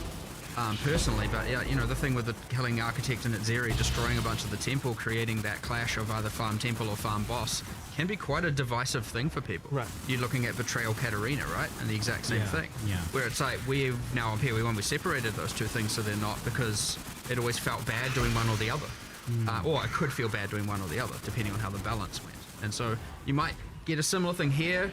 Now, of course, the amount of the temple that can get destroyed is variable, and there's a bunch of stuff we can obviously tweak. But yeah, like getting that right and feeling right will be important. It's honestly hard to say if it is right now, but it's a thing. We say we've thought about it, but it can be very easy to see that and be like, hey, they're doing the same mistake they've made last time, which you're not wrong, except depending on honestly having the lever this time in place of how much gets destroyed instead of entire water reset kind of thing. Yeah, we get to control that a lot better and iterate on that if we need to. So yeah, that's true. You've already we've thought established- about it, but it can. I could see, because I was just thinking about it, going, I reckon people are going to get mad at this. And I was just looking at it, going like, the idea that it's like, hold on, I can't farm the bosses. I either have to pick bosses or pick temple. It can be quite bad. Well, so yeah, that's clear. Then you've kind of already got your hand hovering over the lever, waiting to like adjust it as needed. yeah, and it's honestly kind of hard to know with. I mean, even if you, again, it's The thing with this sort of stuff specifically is you're talking about that's the type of gameplay that is hard to test internally. Yeah. Because how can you do just like you can't really test like what is weeks of grinding gonna feel like, it's yeah. So I expect us to maybe we hit the sweet spot. Who knows? Hopefully, but I could imagine that this is a thing that gets adjusted for sure. Yeah, so you've made the like the ability to sell like the corruptions, the double corruptions as an itemizable thing you can just take away and sell. Is there any reason to like itemize the temple like we did in POE1? Nah, so that was really more of a band-aid solution in POE1 because we didn't have an easy way to change that. Like I'd prefer that the temple is your temple and that you don't sell them, but just that all the rewards are the things that you can trade. Like trading the rewards was the reason why I did temple itemization in the first place. Yeah, just if this time I feel we're just making sure to design the stuff in a way that can be take back that you can take with you. No need for the band-aid in the first place. There's some really basic crafts that, like, your classic exalted orbs and stuff like that. Mostly, honestly, in the campaign. Yeah. And this is so when you're doing the temple, you're getting not just the opportunity, like, because obviously some of that double corrupt stuff, you're not going to do that at like level 8, I mean, Val orbs aren't even in the game at that point. So you have this thing where it's like, well, you don't get a lot of the crafting. Now, there are still rewards. There is, of course, all of that, but there's also just basic crafts like exalts and regals and stuff you can just throw on your gear. Now, you can't take those, and that is an intentional decision so that you feel like you're actually wanting to use it on your gear in the campaign and as you're progressing. And you're not, because if you can take it, most of the time you're just going to hoard it for in-game. Right. So it's those things to make the early game have more crafting stuff that you want to use, right? Yeah, that's the problem. Like, what stops you from just like keeping your results until end game? Yeah. You want to use those so patches then. you'll see those and go, I want to take that home, but just use it.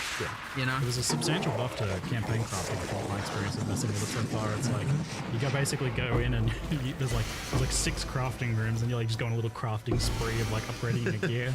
But, like, yeah, I mean the temple. We it's funny because there's always the question whenever we make a league of like, well, what if people always say, oh, there's no reason to do this during the campaign, and it's like we really have to incentivize that to make it so that no, there's actually worth doing. Like you're going to get a substantial power boost if you decide to engage with the league. Yeah, you could. It seems like you can kind of like hold off as well. Like you can be like, oh, my gear's kind of okay now. I'm going to do that a little bit later. You always want it to be both feeling rewarding and give you obviously an advantage, and also not feel so mandatory that you're like, ugh, what? Yeah, it felt like kind of a bit optional in the sense that like, oh, I really need some gear upgrades now. Let's go into the temple and spice up all my gear. Perfect. Nice. That's what we want. Yeah, cool. And it is interesting that you've got this like raiding the broken down version of the temple in the beginning, and then it basically changes into this whole other thing halfway through the campaign. That's story beat there. The other thing about the campaign thing is the same thing we learnt from Abyss, where we did the area specific rewards throughout the campaign. We have also dropping here from the in-world encounters. Yeah. So even if you're not doing the temples, doing the in-world encounters can give you that extra drop per area. It seems like on the back end maybe you've kind of taken what Abyss was doing and almost shifted it over. Yeah. There's some modifications, but it's the same kind of thing. We've effectively got our, allocated amount of rewards and crafting and stuff for what a league is allowed to do and should do, and we're just trying to make sure that it fulfills that it fills that budget, so to speak. Like yeah, you're just getting a lesser jewels or been Keth or something like that, like kind of similar to before, which is good. But yeah, I was definitely, that was a huge thing with Abyss. I thought that was like a really good improvement to campaign, so it's good to see continuing with that. Then it felt pretty successful as a design decision. Nice. I'm really glad double corruption is back. I feel like that's a great thing from POE1 to be returning. One thing we've changed here is that because double corrupt existed in POE1, you never Varlorb gear. Well, I don't say never. Obviously, there are still cases, but generally speaking, why single corrupt it when you could double corrupt it? So we've made sure here that the double corrupt has to occur on top of a corrupted item. That's cool. Right. So yeah, you have to Varlorb land it, and then you have to land the double corrupt on top of that. So. Oh man, it almost feels like you're in some cases risking something even more because like you've got that really high-end unique with like a really good corruption already, and now you're risking that, not just risking a blank item on a double corruption. So like it's a heftier risk now in some cases. I like it. That's the Val spirit right there. Like, oh man, this thing's already worth many divines at this point. Oh no. Some good streamer moments. So you actually have to though, like it has to be crafted. Yep, so you craft it first and then you can apply the double craft. Cool. Keeps the usefulness of the Varlords there as well to kind of. Yeah, I didn't want to Varlords to just. I mean, you'd still use them on like waystones or whatever, but you know, I didn't want them to just be like never used on gear anymore because you'd rather just double corrupt it. So it was a suggestion a developer made a while back, and I was like, you know, that's immediately a win, and I almost want to change that in POE1 as well, but then I just forgot about it, to be honest. So, you know, I'm not sure if I do want to do that just before everyone maybe goes, what the hell? But you know, I like the idea, and I think it is an overall improvement.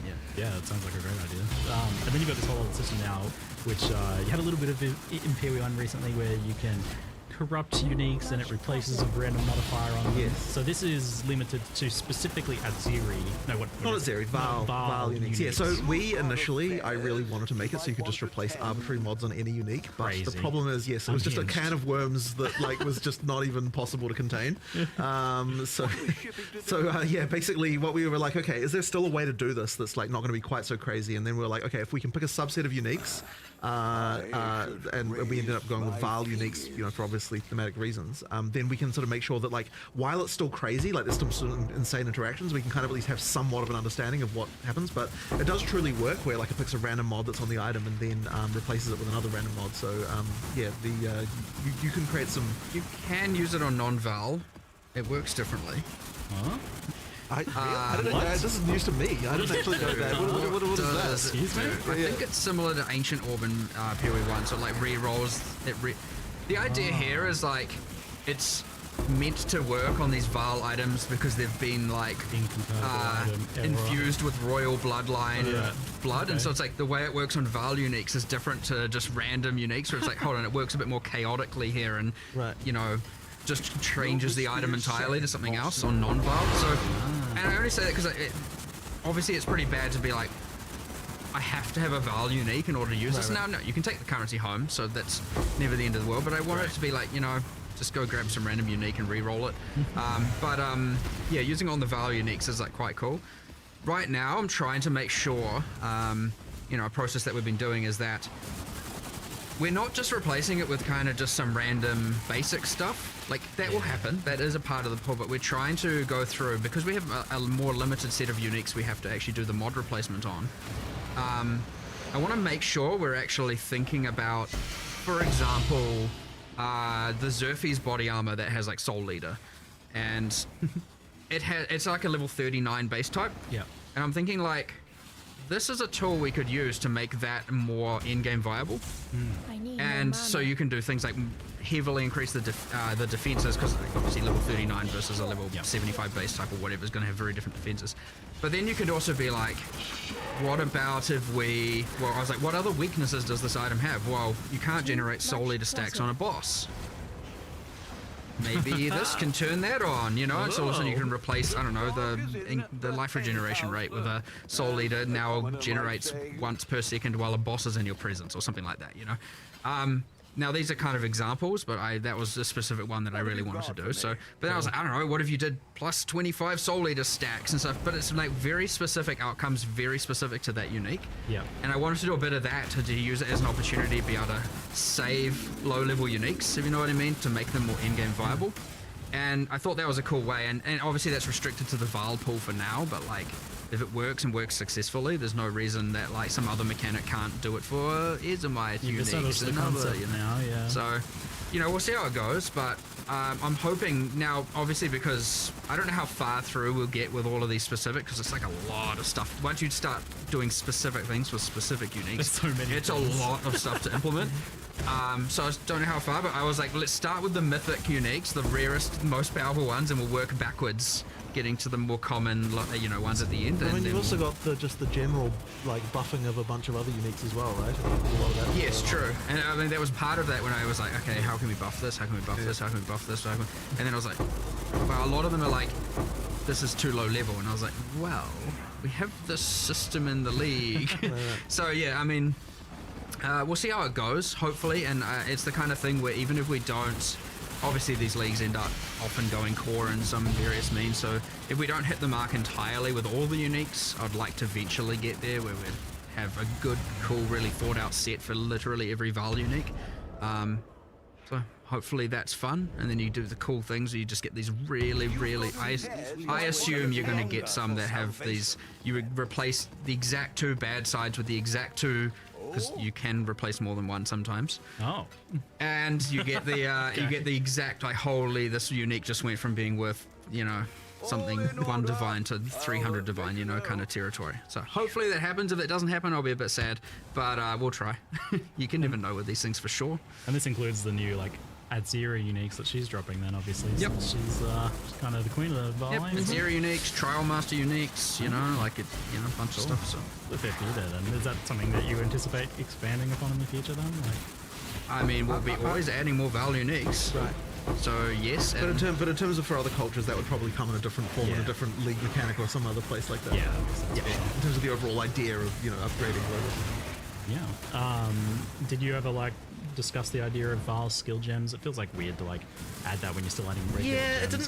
doesn't quite. So I mean, fundamentally, what a Val skill gem is in POE1 is like kind of ultimate type style ability in some Yeah. sense, you know. So it's like we're kind of doing that in our normal doing it, gems at this yeah. point. So it didn't really quite make sense to do it here. it's like the glory on the Yeah, skills, glory is kind of like souls. yeah. Yeah, that's what I figured. That it's kind of like you'd only be really doing it for nostalgia value right. at this point, I think. Now that isn't to say there won't be something in the future, but I agree that doing something like that when you haven't even got, you know, all the classes and skills in place and all that, I would say that's like a post-release feature, you know, not a pre-release feature kind of thing. Yeah. And are you still kind of with challenge leagues planning on having things like challenges, challenge rewards, etc. So like post-launch? So the plan for that was post-launch. Like it basically was kind of like during early access, it doesn't quite make sense to do that. But yeah, post-launch we'll return to that again. All right, shifting onto the topic of endgame, but first, just a brief detour.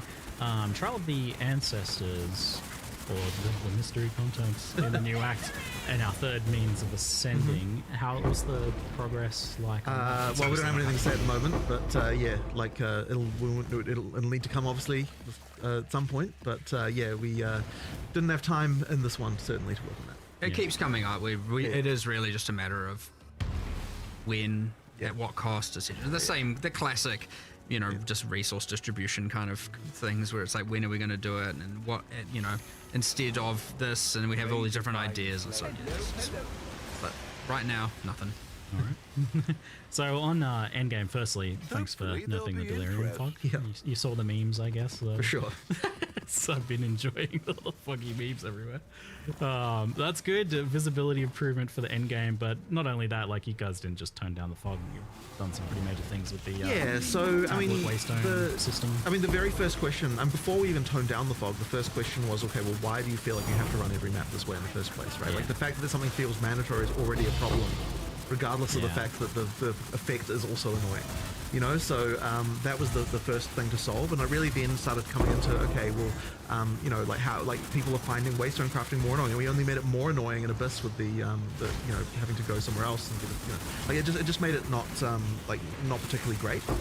So yeah, the first question is, well, how can we fix this problem, right? Like and effectively we're kind of like, we can go two ways with this. We can either make it so that every league has something that feels mandatory that multiplies with rewards, or we can say no leagues do, in which case it's more about you know, like which league do you want to run for different, you know, for various different content that they can provide. So we decided to go with no leagues do, because I think that it's probably just like less busy work, less annoying. Like if every league gave you something that you needed to like craft and do something with, it just would have been a pain.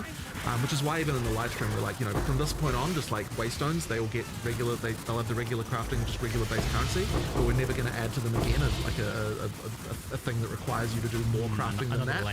Another layer of that, because I think that having to do that every map is too frequent. Doing it on the tablets means that you know, it's just way less frequent that you have to do these things, which you know, helps a lot. And then of course the question was, well, yeah, how can we make sure that we're not like doing a nerf to overall juicing potential here? So then we had to look into, you know, like how can we get back the, you know, like the power you had. So yeah, that's when we got into the extra mods on tablets and things like that, in order to sort that out. Now, obviously, you were hoping to do more endgame for this expansion. So, what's kind of happened with the? Well, I guess the sort of two things that we see as like the major problems in endgame. One of them is when you get there, it can feel like you don't really have a proper goal. Like you don't have immediate, like, okay, here's a quest to do this and a quest to do that and that kind of stuff. So there's like a little bit of that missing, and that really is a content thing that just requires us to expand upon what a league is. Now, something like something like Fate of the Bar, it immediately has story stuff to do, and so on. So when, if that, you know, like when that goes to endgame later, you'll have like storyline things sort of built in a way that can like make it so you've got that. But the other leagues don't have that as much, so we need to really make sure we're expanding on those. But the other thing as well is the Atlas tree just needs a lot more love and attention, and like the way that it works and all sort of stuff. So we just need to do a lot more there. I opened that tree yesterday and I was like, oh, this sucks. It's a little tragic. It sucks. Like, so, but the thing is that in order to make it good, you have to spend a lot of time and attention making new notables that are cool, that require like actually modify things in cool ways and like actually really meaningfully do something. And that's just a lot of time and work to do that. So, do you have an idea for what you want to do with the ascendancy tree side of things? Like, is it kind of angling more towards what you've done in public? Well, which has been pretty successful. Well, I don't think we should be talking about that yet, just because, you know, that'll be it's more for later. But yeah, I mean, with the things we want to do. Yeah, but stuff we're trying not to spoil anything here. we obviously are spoiling the fact we are doing something. And I'll tell you, it's not even. It's not the same. It's not similar. It's like, you know, it's in a whole different universe. So it's kind of like, which makes it a little bit hard, because obviously we're in this state where we want feedback about the in-game. Yeah, it's and true. so I do want to put, like, people should keep giving feedback, because I don't want people to think, they're reworking it in-game anyway, so I'm not going to say anything. Just in case. You never know. There's and also different parts of the in-game that kind of are like independent of the, you know, just things like how the Atlas tree works. Yeah. So, But, yes, that tree is effectively going to be completely reinvented, so that will get a full drastic change. And then, yeah, the, something that, like POE1 with the whole complete your Atlas being a very clear, very obvious goal. You just complete all the maps and you get your Atlas is complete. And then there's heaps more beyond that, of course. There's boss farming and all the different progressions, and even that has like multiple quests throughout the main quest line with the different pinnacles and all that. We just don't have any of that, really. It's just immediately into this infinite unguided adventure, and there's a little bit of things with the corrupted zones and a bit of that, and like, you know, the burning monolith, but it's still mostly unguided. You don't really feel like you have like, I've completed the main thing, now I'm going to farm, you know, at the moment. It's pretty unsatisfying, I'd say. So really trying to drive that home.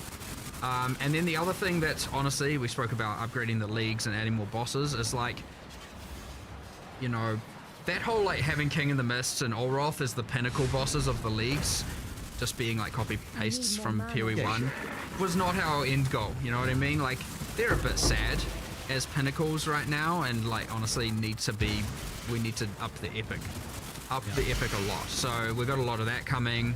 and then just general upgrades to all the leagues. Like some of them are too, Ritual has the whole movement are too good, and others are just like, well, why would I do this? And there's a bit of that going on. So just a general balance, and via adding more content and different axes and all kinds of stuff. So there's heaps coming. But based on all that, to answer the original, is that's how you can see how it didn't make the cut, because it is a ton of work. It turned out to be way more than we had anticipated, and it was just like, oh, and we kind of talked about wanting to do an in-game upgrade, a big revamp in 040, and now we've got too much work, and we still believe it's the right thing to do, so we're going to commit. And normally we often get faced with the option: do we cut it down to make it fit, or do we commit to it all and do it? And I don't think in this case we could have cut anything without kind of just honestly making it look half-assed, to be honest. So we were like, no, we need to do it all, which means, unfortunately, yes, it's not going to make 040. But then we were like, well, we can't just now do nothing. So what can we do? Well, obviously, we're not just going to be like, because we're doing it in 050, we'll just leave the fog alone. Obviously bad, which was a bug, by the way. Really? All fogs, like the volumetric fogs in the game, have a cutout around the player. Yeah. That like cuts out and then tapers off. And all fogs in the games, there's multiple different fogs, had it except for Delirium Fog. It was the only fog that didn't have this. So that was we can start there by re-adding it, and then we'll iterate until we feel like it's about right. But yeah. Kind of sad when you look into these things and you're like, oh damn, it was just broken the whole time. But either way, like, a player doesn't know if it's broken or just intended, so obviously fixing it is the important thing. But yeah, I know there's that guy on Reddit doing a post every day, and he can finally rest. Thank you for your service. Your watch is complete. Yes, we can actually see the ground. It was just hilarious in some maps where like they have holes in the ground, and like there's so much fog you actually can't tell where the holes are. It's like I can't move anywhere. It looked a lot better from the footage. Yeah, it's a big improvement for sure. So you mentioned that, but there was also another kind of key change that you wanted to make sure to get in this one, and that was the kind of like monster density getting swarmed issue. Yeah, that's a very interesting one, because so when we were doing 031, this was actually already a thing that we were tabling and talking about. But we kind of thought that players probably wouldn't like it because the like monster density can be a very touchy thing, right? But the funny thing is what we found was that even after we what we actually sort of heard more was like, oh, we actually liked what the improvements were early in game, and we actually would wish that the rest of the end game was more like that. And we're like, okay, well, if that's the case, then like the main thing we have to do is not like nerf rewards, make sure that experience gain doesn't get lowered or anything like that. But overall, we don't necessarily need as many monsters as what we were having in the top.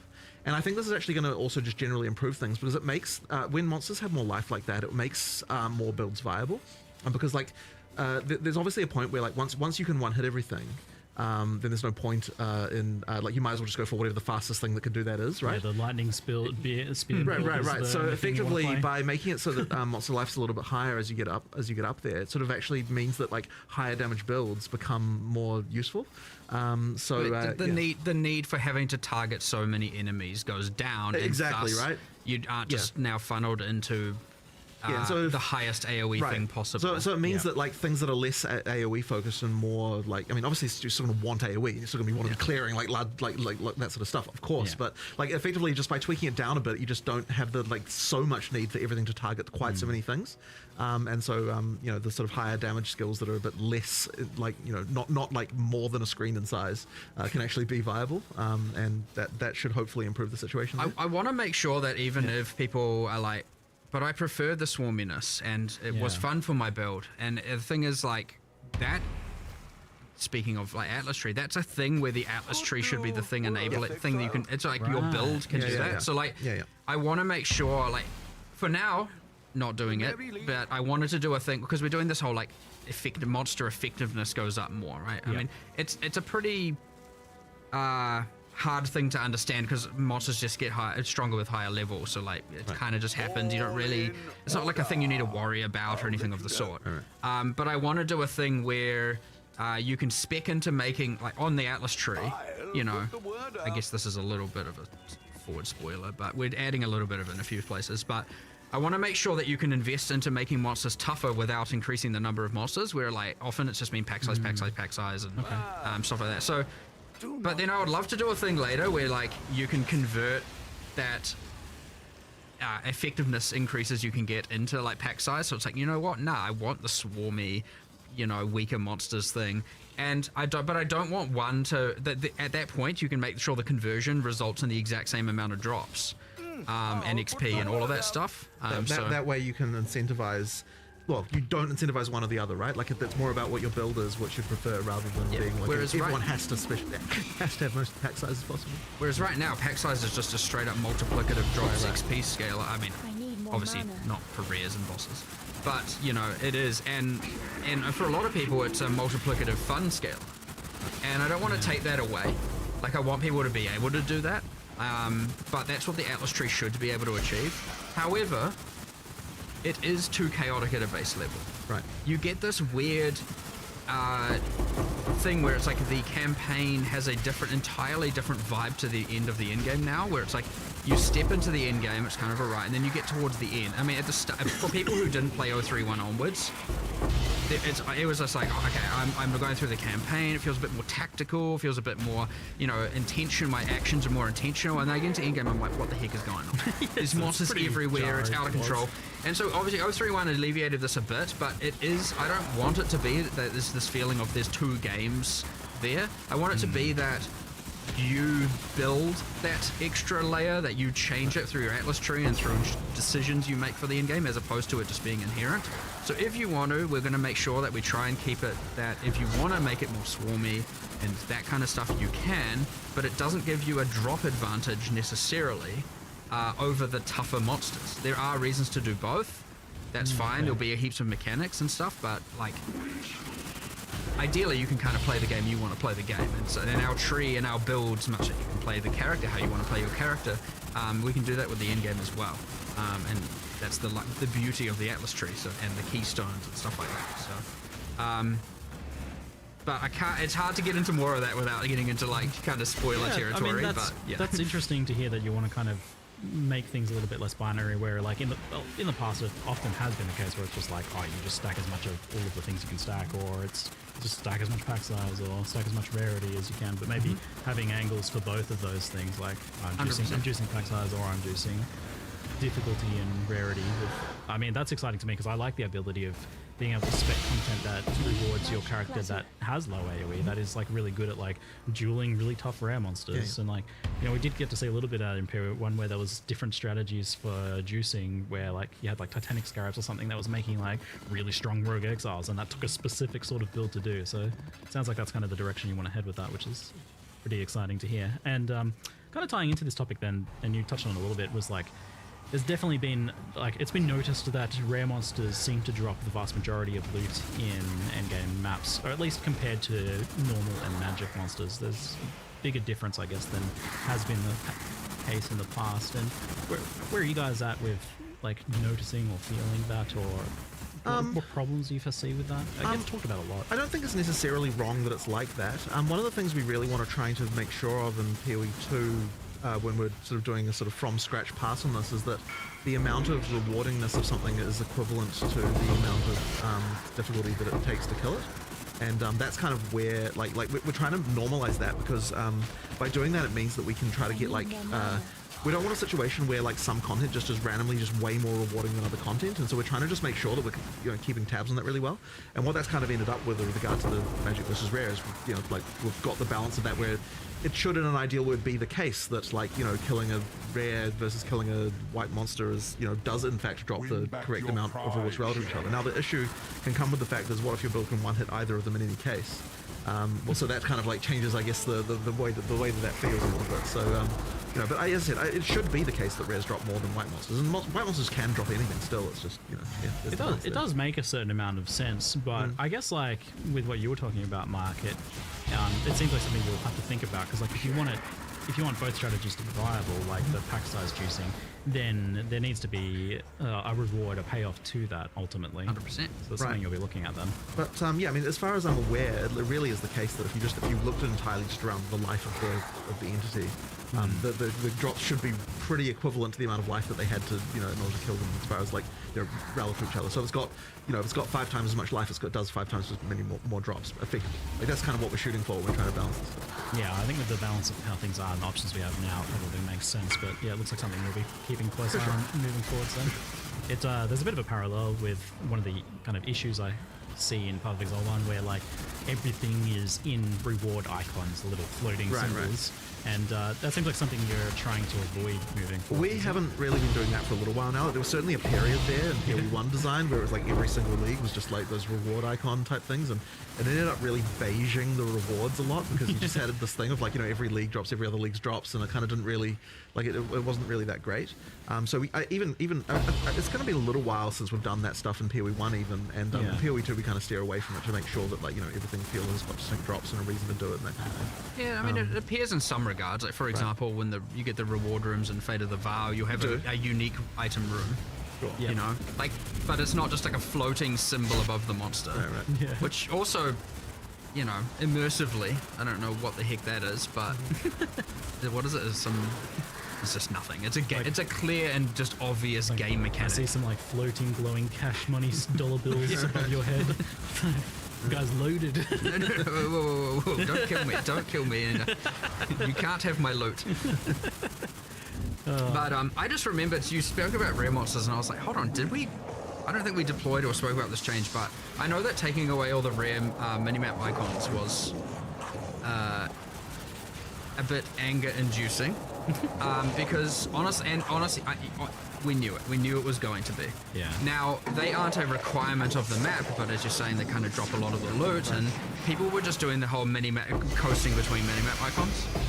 The middle ground we've come to here, which I think is quite cool, is once you've activated all the checkpoints in the map, which sometimes is 4, 2, the things for fast traveling and respawning, then all of the things appear on the minimap. The funny thing is I thought we already deployed that. I don't think we have. Okay, right. That's what I was just remembering. We intended to deploy that back when people were complaining about it, and I feel like maybe we just kind of forgot. But so that was implemented a while ago. Play your map. You generally find the Yeah. checkpoints. If you're in a straight line map, there's one at the start, one at the end. Yeah. How the heck are you missing rares? Anyway, I don't know, but it can happen. Yeah. But it doesn't just reveal the rares; it reveals everything. Every icon. Yeah. So strong boxes you missed, rogue exiles you missed. Okay. Just so basically you can find if there's any content that you still wanted to grab. Now some people might argue, well, hold on, I'm just going to run around the entire map activating them all and then go clear. And I was like, well, okay, if you want to waste time. Right. But you're going to clear the map while you're doing that, right? So you probably clear the whole map anyway. Yeah, so it's kind of meant to be a like, look, you've explored at least, I mean, like, if there's generally speaking, if you've got like a big square or circle map, you're going to have 4 checkpoints. You activate all 4. You've at least explored probably 75% of the map, right? Right.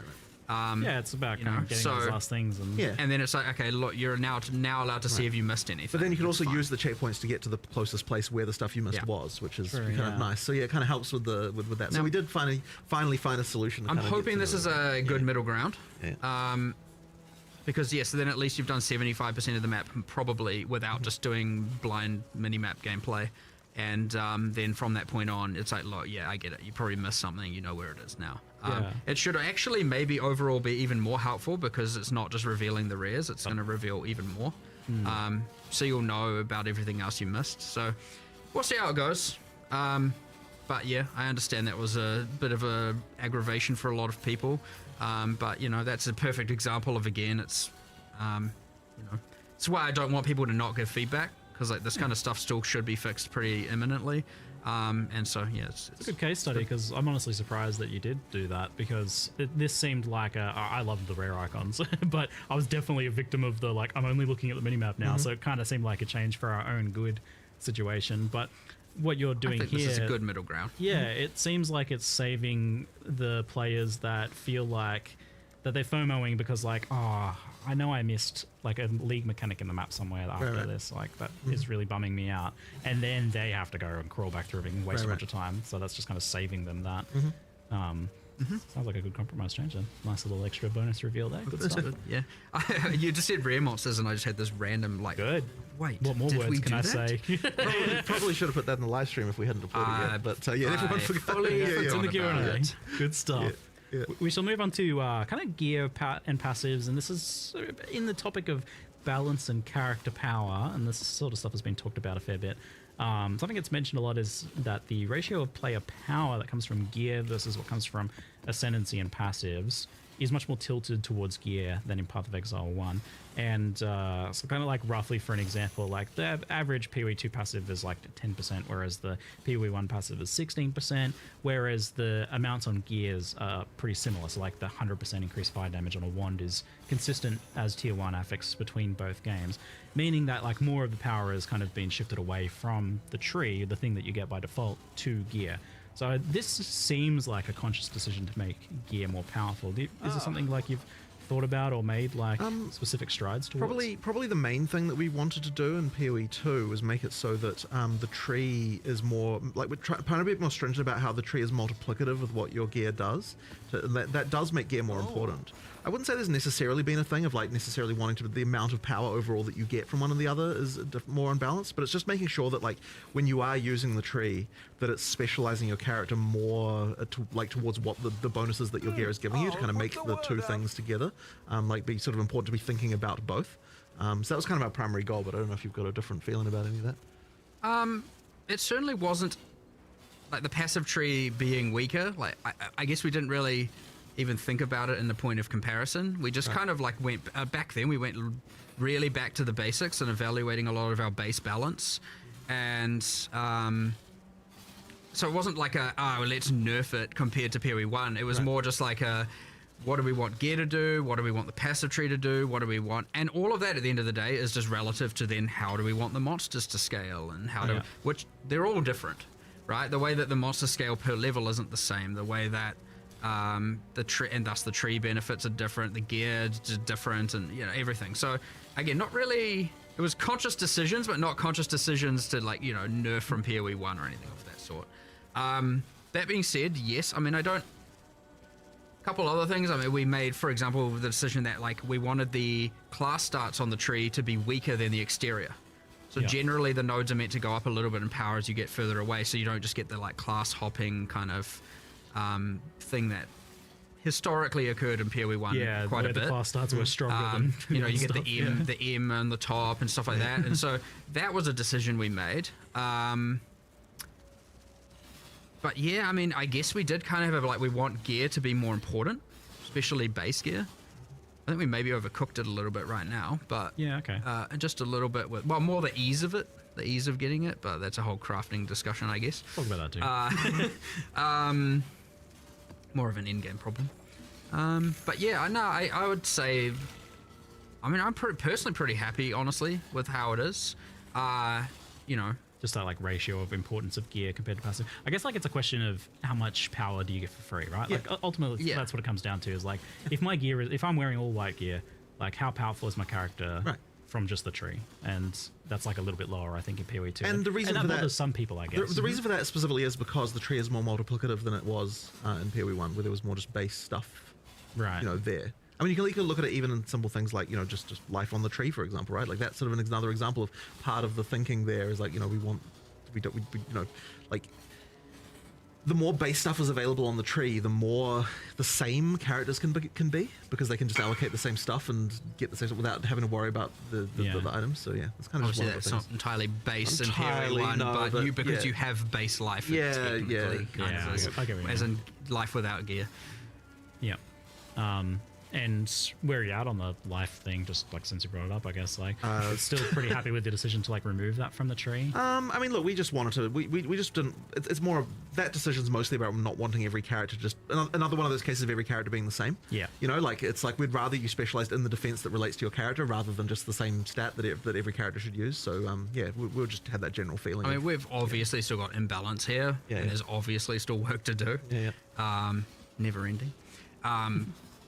So, like, the tree will just continue to evolve, and, like, we added a lot of passives at some point that are a lot more powerful, and we intend to keep doing it, and now we've obviously just added all the druid ones, but not just that, like, we added more, like, ignite support on the around the mercenary, you know, for example, this time, like as in 040, we're doing that, and then there's some changes to like more prod speedy stuff, because like we were like, you know, looking at shotguns and trying to see how can we have them scale, and it's like, well, it turns out if you get a bunch of piercing with prod speed and some other stuff, like you can shoot them across the screen, and so we're like, well, how do you get that? Oh, there's not many, you know. So we're doing a bunch of like little increments like that, just based on what builds need.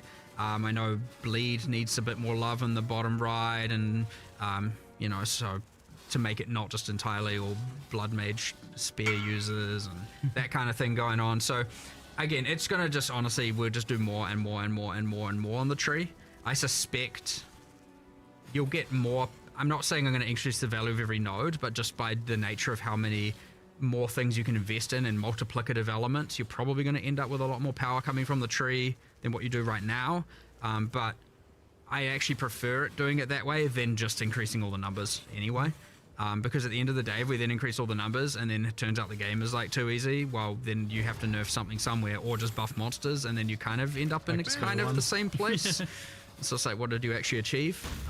So with the like approach to life then, which I feel like makes sense, like not wanting the trees to like look the same and whatnot, how do you feel about, like, why does ES kind of get a separate treatment when it ultimately, although it's a defense like evasion and armor, it functions much more like life?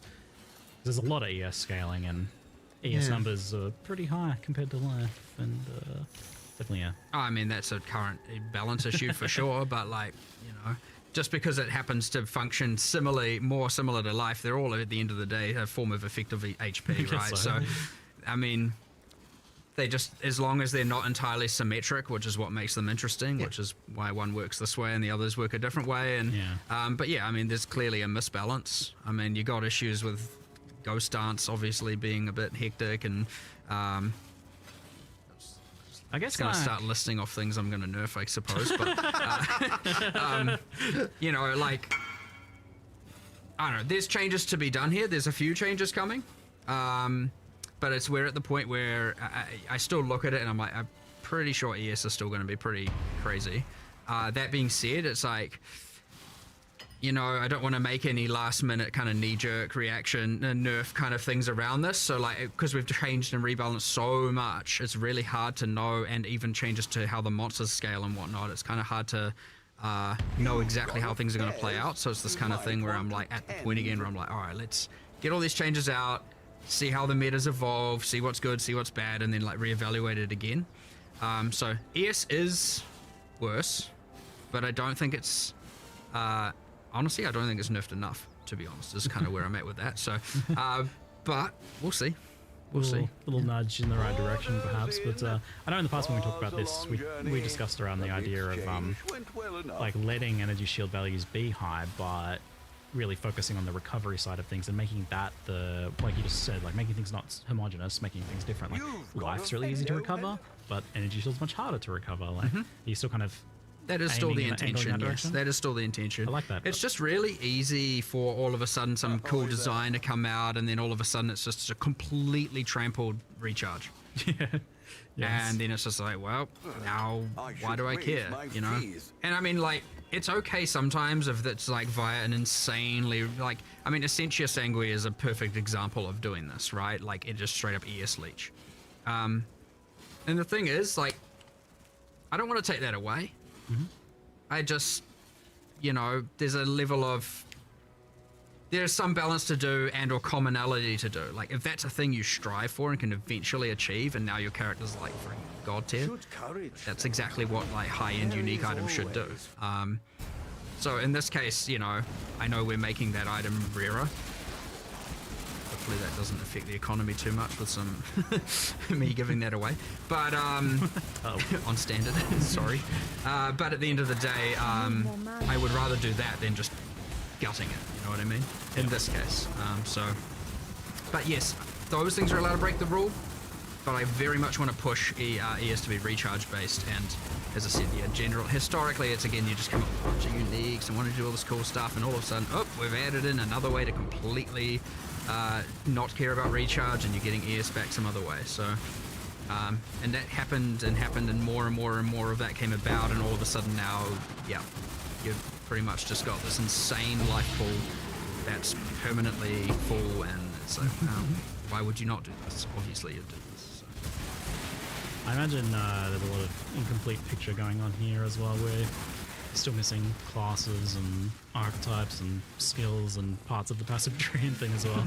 It probably makes it hard to like commit too hard to certain areas of balance when it's such an incomplete picture. Yes, and it's also just honestly a time issue. We're adding all this new stuff while having to also correct all the existing stuff, and then the new stuff is like, how fast can the new stuff break the existing stuff, and how fast can we then fix that? And so it's you know, when I say break, I mean balance break. You know, it's to the point where it's like all these new variables are being added as we're trying to fix all the existing variables and balance them, and these new variables are like, you know, it can be hard, like real difficult. When you're at the point where you're not adding so much new stuff, you can just catch up, get to a point of stability, and for sure it's there. But like, we have expanded. Like, I've got 3 new people. I've kind of taken a few people that were more balance oriented out of our QA. I mean, some of our QA people are kind of elite, you know. I don't know if I should say who they are, but some of them are off, you know, top hardcore ladders and stuff. And I'm like, well, cool. Look, they do know what's going on. I'm like trying to teach them the philosophies and how to do all this stuff. And so I've got 3 new people doing that. So hopefully, and historically we've had quite a limited number of people actually doing balance. It's quite hard. It's actually one of the harder things to have a good feel for. And if you put the wrong person in that position, who knows where you'll end up. So it's really important to make sure that obviously these people understand the philosophies and are trained well, and you know, you're being cautious with it. But yeah, I got 3 new people with that, so much larger team in the future. So I'm hoping we can tackle a lot more, and we're not just going to be up to like 1 or 2 of us. I mean, historically it's been pretty much me and Andrew, and that's it. So you've got your elite squad. You're building your elite squad of balanced ninjas now. Pretty much, yeah.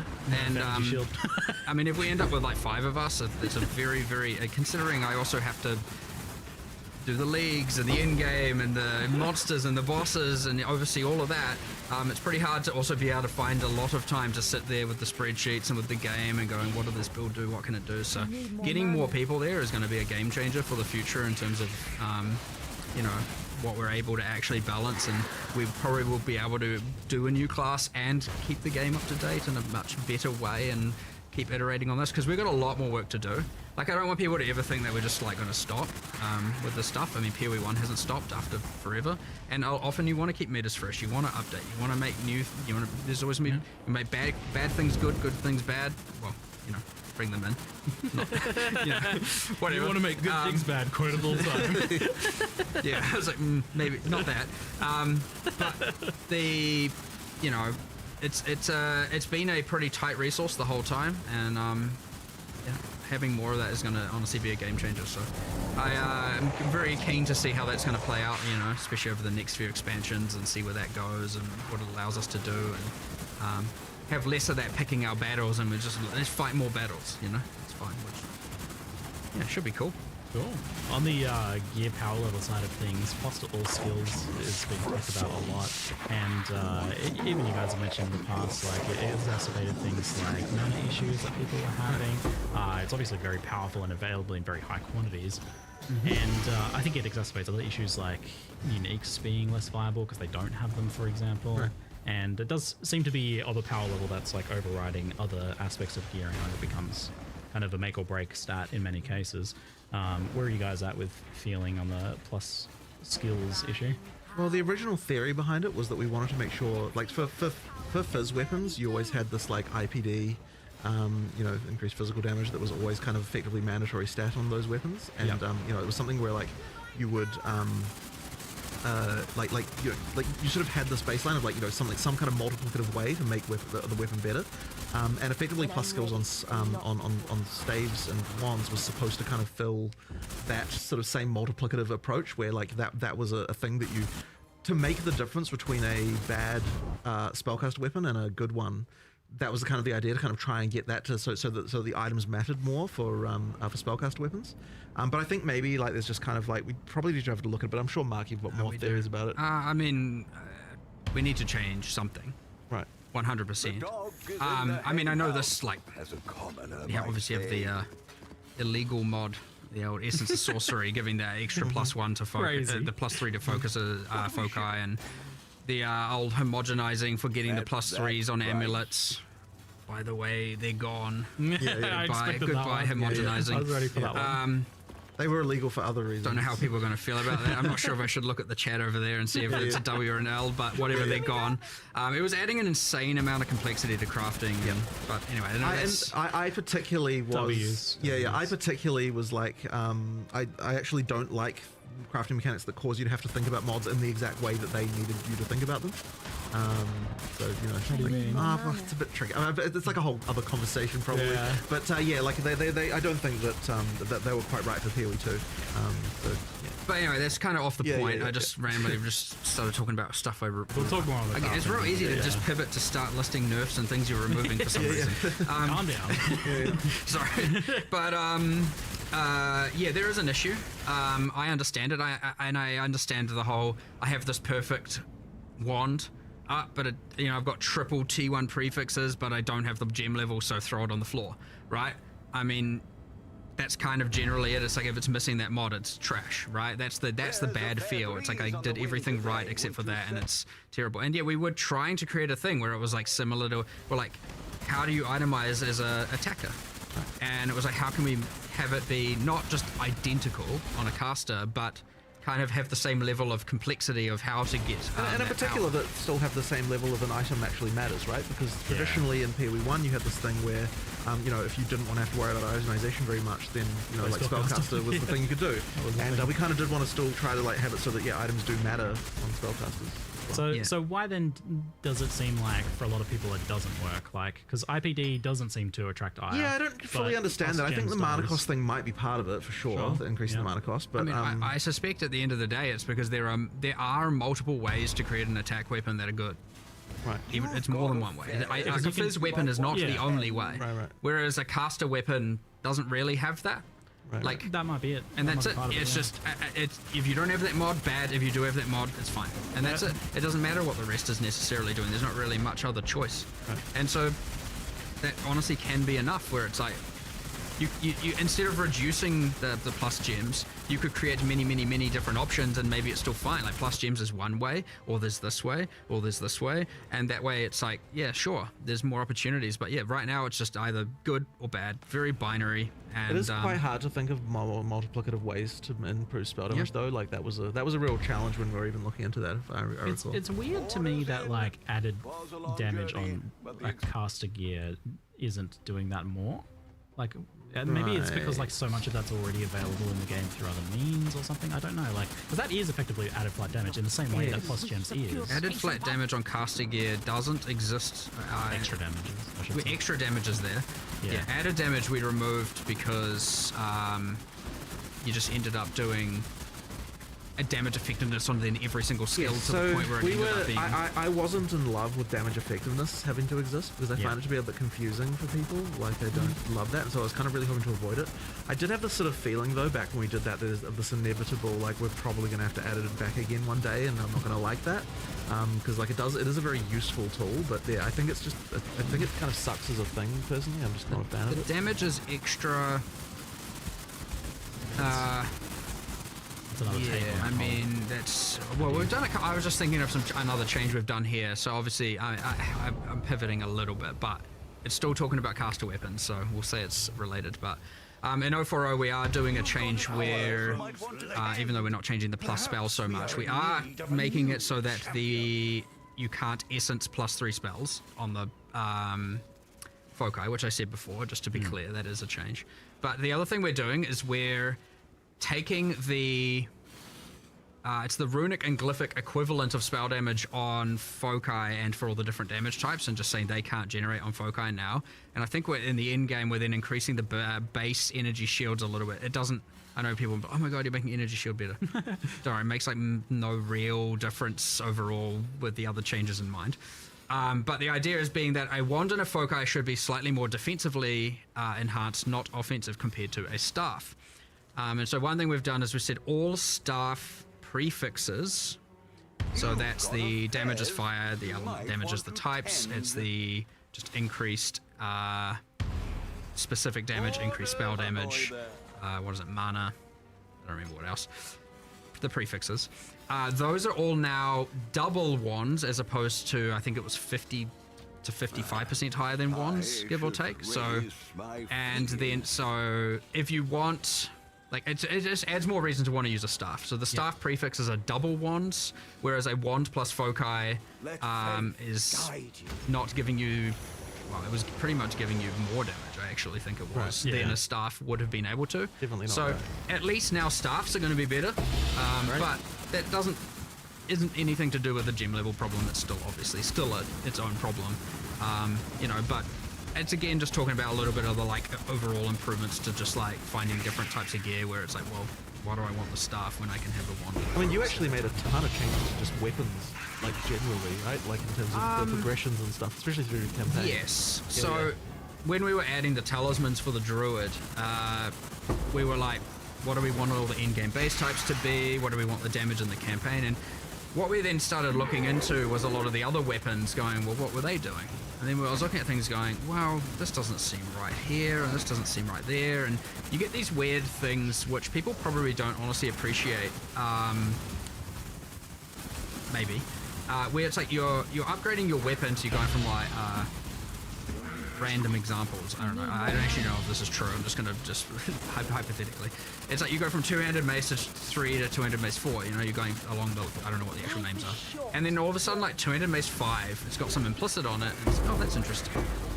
But the damage is actually, the base DPS of that weapon is actually lower than the one before it. That was like 6 levels lower.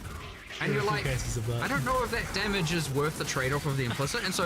Definitely it isn't worth it. It isn't, yes. The valuation of the implicit's damage penalty was mismatched in a lot of spots, and so you get these things where every third weapon in the campaign is just like a random DPS drop, and so we're changing all of that as much as we can at least.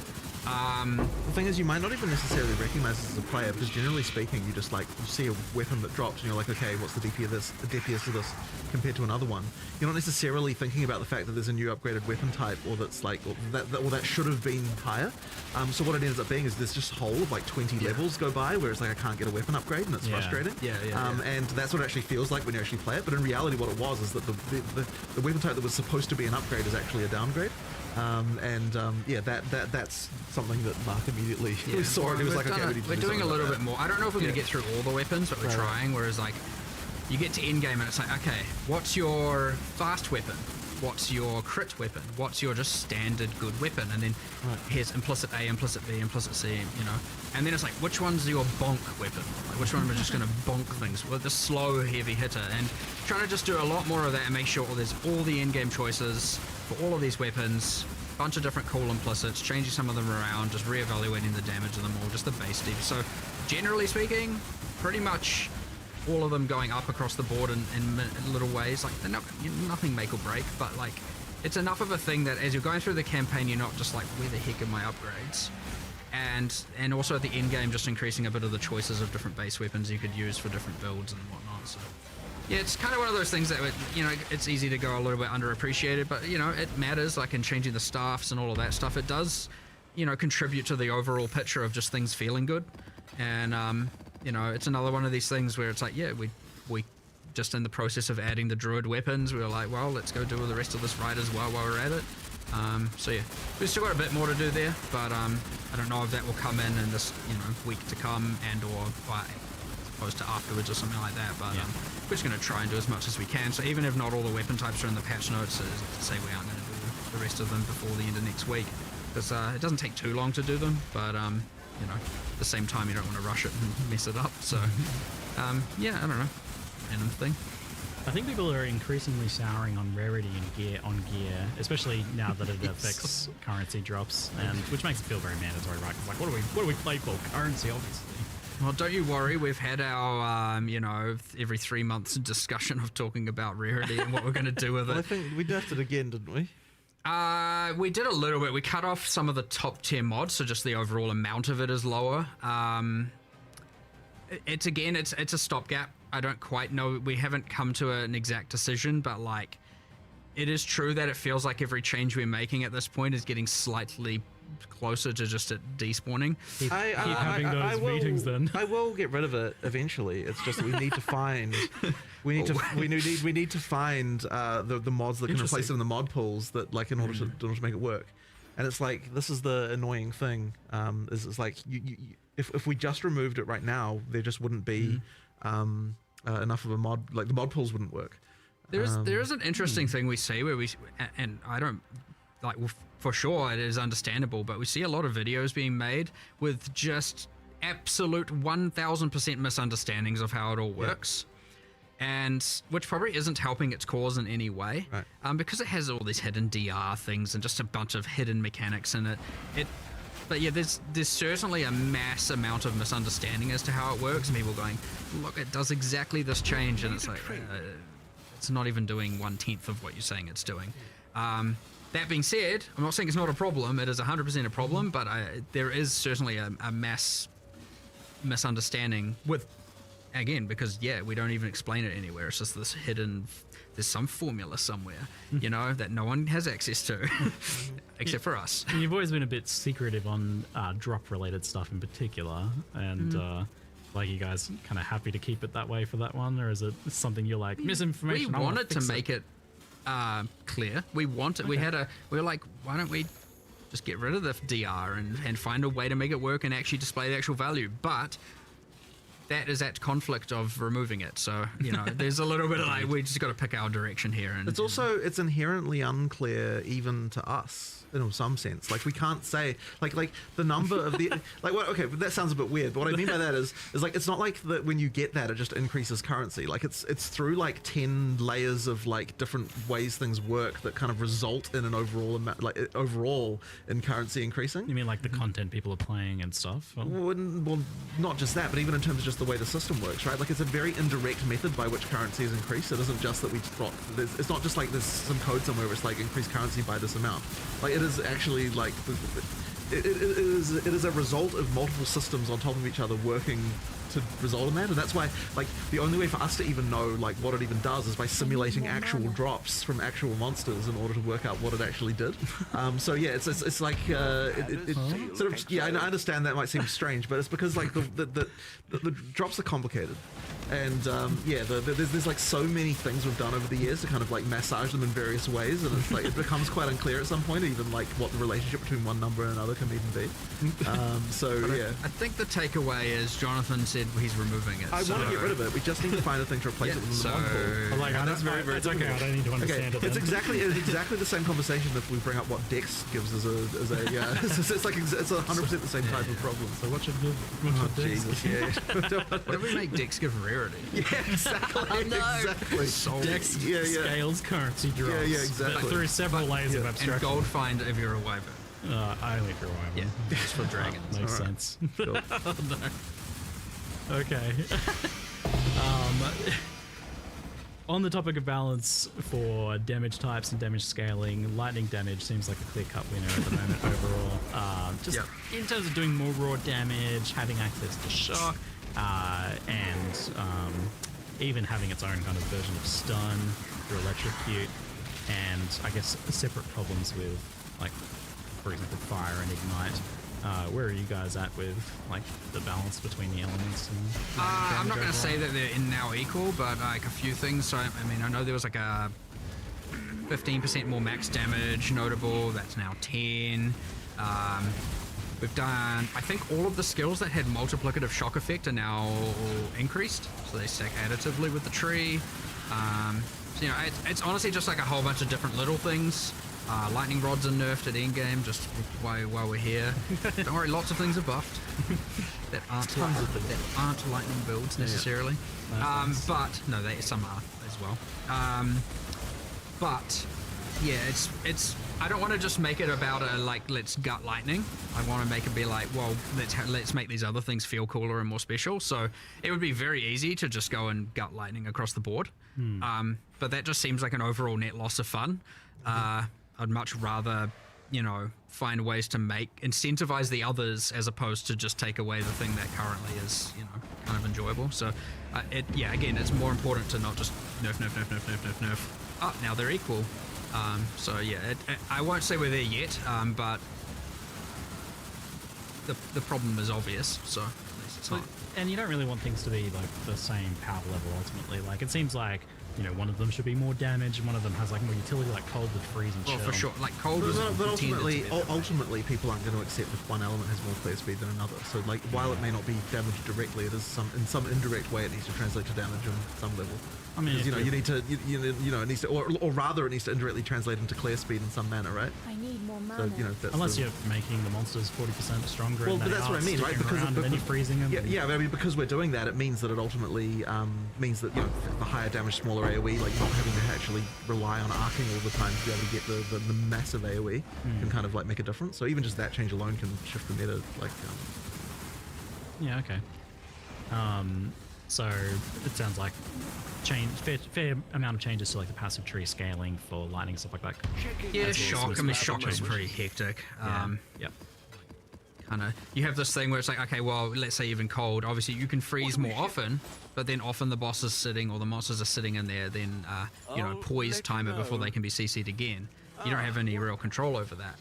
And chill, well, chill has a maximum magnitude of 50, so you can't really scale. So like already alone, you can 5x the power of a shock, because I think the cap is 100.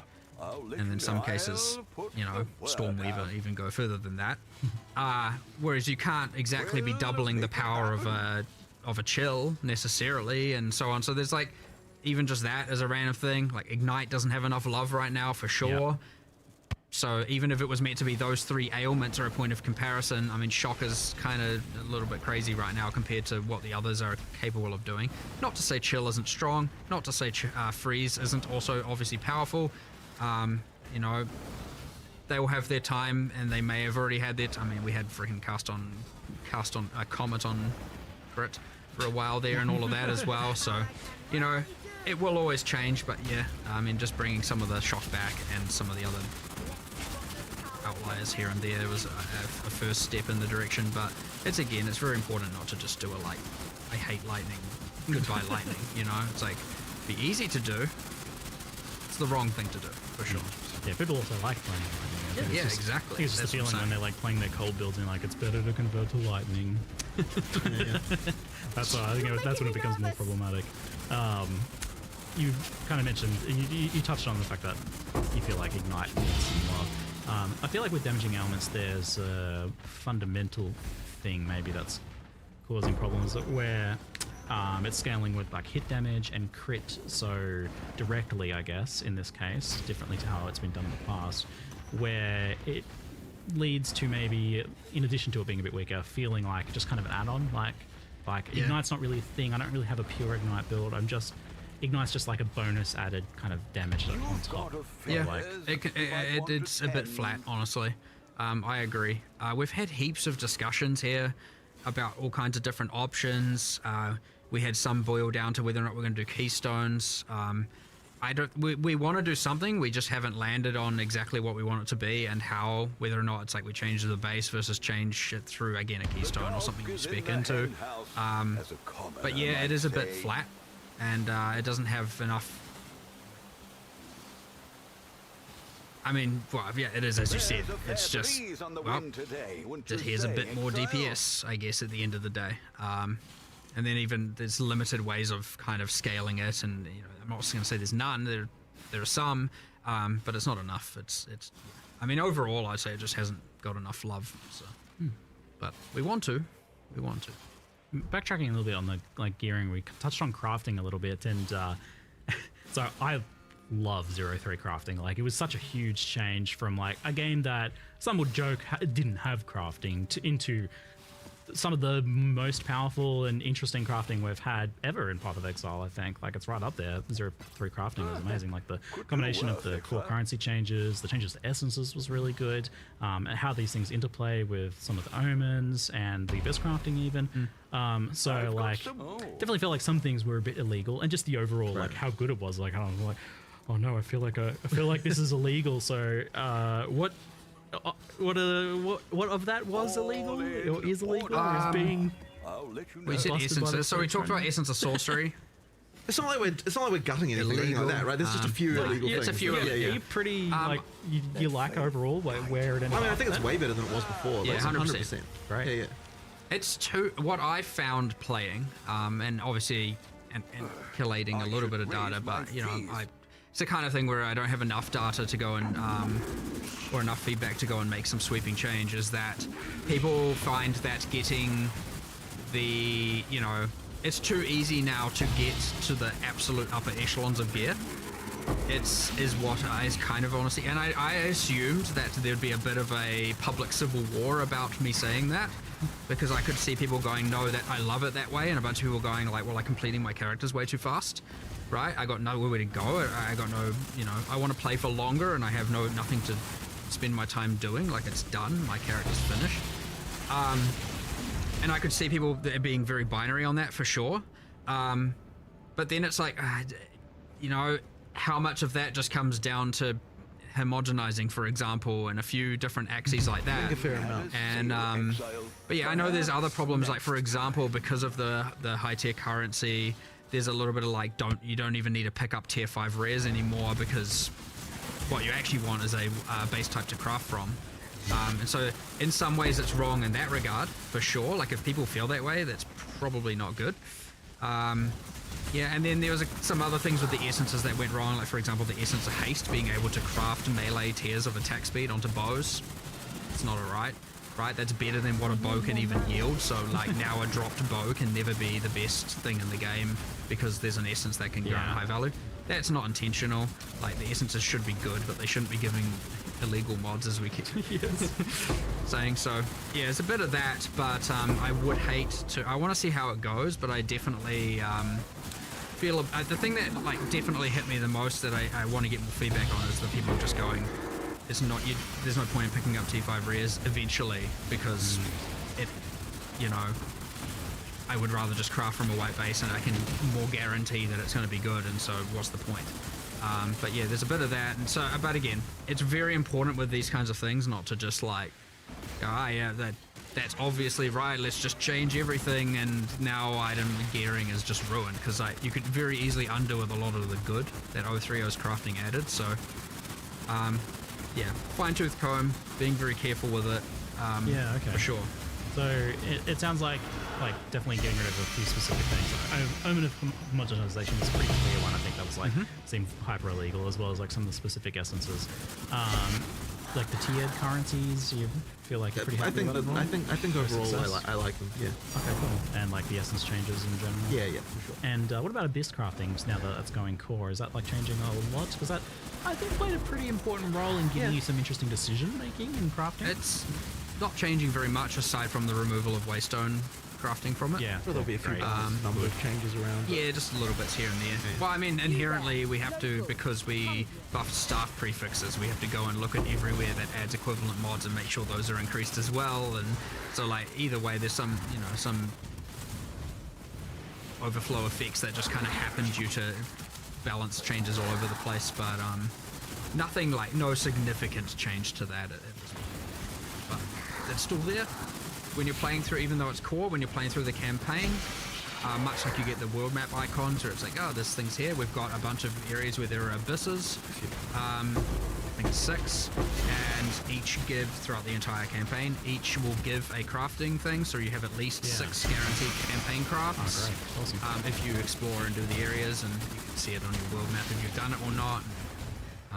So you're giving you a bit of that throughout, so we don't lose that the league had, and then in-game, sure, use your tablets and start running it, and want to get the crafting. Yeah. Well, I'm amped to hear that, like, overall it seems to be fairly intact then, because I was definitely a huge fan of like the direction crafting's taking there. So, and I'm excited to see it getting built upon with like the sacrifice of Vile stuff too. Well, new Vile stuff. Excellent news. Alongside that, we had the addition of asynchronous trade, and both things obviously very powerful for gear acquisition, raising both like the kind of floor of like what's considered your like baseline gear. What's your 1 exalt gear basically goes up a lot, but also like getting more accessible to get to. like to craft or to obtain the really high-end gear. How much of an effect have you seen in terms of like players kind of making the game easier? Like, has the game gotten a lot easier overall for people? Are people like reaching their final product earlier? It's really hard to tell how much of it is the trade system and how much of it is the crafting changes. Like, it's actually really quite hard to disentangle. So what about as an overall picture? Yeah, I mean, look, but at the end of the day, it's like the crafting system the trading system as it is something people just need to have. So, like, we just have to, work within that. I'll tell you, like, if we have a in-game itemization problem, we're not going to go and say we need to nerf trading. Good. Right. We're past that. Yeah. We're fine. We can put that in our review. Yes. Excellent. Yeah, so the question is, like, I guess now more just adapting over to that. I'm just curious, like, as to how extreme it has been, because it seems like it would be absolutely massive, like crazy. But it's honestly quite hard to tell, as I said, due to the other changes. I guess it's like a longer period thing to But then at the end of the day as well, you could say that if this is a feature we need to have, then it doesn't necessarily matter. Like, we just need to work with it and just deal with it. So, you know. I know in the past there was a fear, and this kind of touches on crafting a lot, where if people could craft like really good gear super easily, that they would stop playing. Like the player retention would go down. I feel like in some cases we've seen some of the opposite phenomena. Like there is, to an extent, the opposite phenomena where like people gain access to the builds they want to play, they gain access to content they might not have otherwise in a more reasonable time frame for them. So their engagement and the amount of time they play ends up going up as a result. Like, surprising twist. That definitely can happen, but at the end of the day, like, retention isn't exactly the reason why we do it. It's because we sort of feel like, if we did want to make getting the hardest gear harder, then the reason we would be doing it is because we don't like the feeling that you can get of like, I don't have anything else to get. You know what I mean? Like, that would be the reason to do it, not necessarily because of retention reasons. You know what I mean? Like, it's more about the play experience, to be honest. Because, when it comes right down to it, like, our model has always been, we want to keep you coming back every league. Like, we don't necessarily care how long you play a given league for. We just want to make sure that each time you play a league, you're enjoying your experience, that you want to come back and play the next one. So, that's kind of our philosophy on that. So, retention isn't directly a thing that we're, like, optimizing for exactly in that way. It's hard to fixate on that. Yeah, it's more about retention from league to league. Like, what are we doing? Like, how many players do we get back for the next league, as opposed to how many players do we get back the next day? That's interesting. Yeah, I guess because we have like Steam charts, we get hard to fixate on retention numbers. I mean, it's not like it doesn't matter either, right? Because you can, on some level, judge the success of how much people liked a league based on that. Yeah, it can tell you how much fun people are having. Yeah, like, at the end of the day, what people are saying about what they thought about it is actually more important than the number of people actually playing it, because, like, that, as long as they're, like, happy and they want to come back, then we're happy. Mean, if you have more fun in a smaller amount of time and then you're more happy to come back next league, then that's a win. That isn't necessally a problem, right? You may have played less this league, but maybe... So they're kind of a little bit unrelated in some ways, but also sort of related in others, Okay, well, it'd be interesting to see how this continues to play out, then the crafting, trading thing. I'm super interested in, like, the economic aspects of that. Right. But it's definitely had a big impact, and on the whole, like, 0.3 felt like a huge net positive with crafting and trading. Agreed. So good. Yep. So good. Agreed. All right, we'll keep. I'll ask about that like everything. I think it's like where do you guys feel it's at now? Yeah. What about now? Can we scroll to the end? Thanks. There we go. So we had just a couple of random questions. I do see one in chat, but it's not really a question. People just typing move speed, but I don't really actually know what the context for that is. You guys know? It's the speed at which you move. Very insightful. Thank you. Maybe you guys can type in a question. I'm just saying instead of just chanting. But I mean, adjacent to that, one change we have made, which is kind of interesting, and I think it's a kind of, I don't know if the general desire is more or less of it. I suspect you'll find a bit of both. But irrelevant of that, like, a change we made is there's lots of in-game runes where you can now only use one of them. And it's quite interesting because obviously before it was like get the double socketable effect on boots, put all the movement speed runes in, and it's well, great, now you got. And, it was kind of interesting, but it also meant that generally what was happening is every single slot was just stacked with the same rune type. So now you're getting this like kind of nice mixture of different runes being used and different things, and it's kind of enhancing that. But yes, it overall makes the amount of movement speed you're getting from boots lower at the end game. But those were like very, very, very expensive. So which is kind of cool. What else is...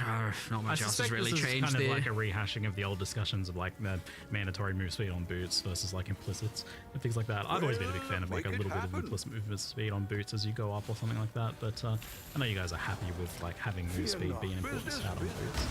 Yeah.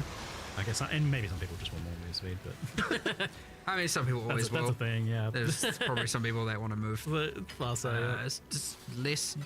I think there's some people who might want to have a less mandatoriness to have to move so fast as well to some degree, but Yeah, I don't I've know. been more on that side of things. So like, maybe make some of the maps a little smaller, so that move speed less important. I should feel. raise my We don't like fees. mandatory mod items on. Yeah, it was that topic. Okay, cool. Thanks, team. Just confirming that. Yeah, I feel like that's been discussed fairly well Yeah. at this point. Yeah. I'd say we're at the same stance on that, really. Which is it's interesting because technically, if we end up acknowledging that that is wrong in the context of staffs and wands, then we might have to reevaluate why it's right in the context of movement speed. It's an interesting thing where one discussion might yield the other because it's kind of a similar problem in both contexts, and we might end up who knows what side of the fence we're going to land on, you know what I mean? I've seen Acolyte of Chayula get mentioned a lot. I have not played that class, so I can't speak to it too closely. But is that?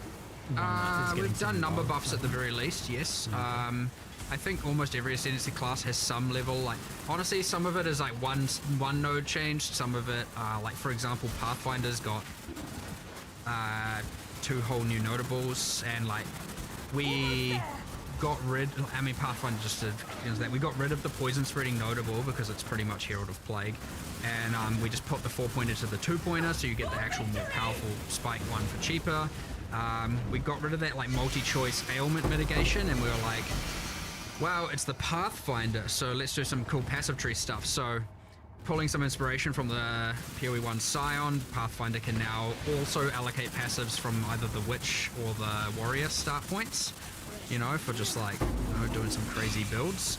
And I think there's even a new notable on there where normally you have your highway nodes and it's like 5 dex and strength. There's also now 3 other options, or the Pathfinder can take that node, and now there's 6 choices you can do on your travel nodes. So it's like, oh, I don't want as much attributes, I'll get instead damage. I think it's damage, defenses, and like cost efficiency or something.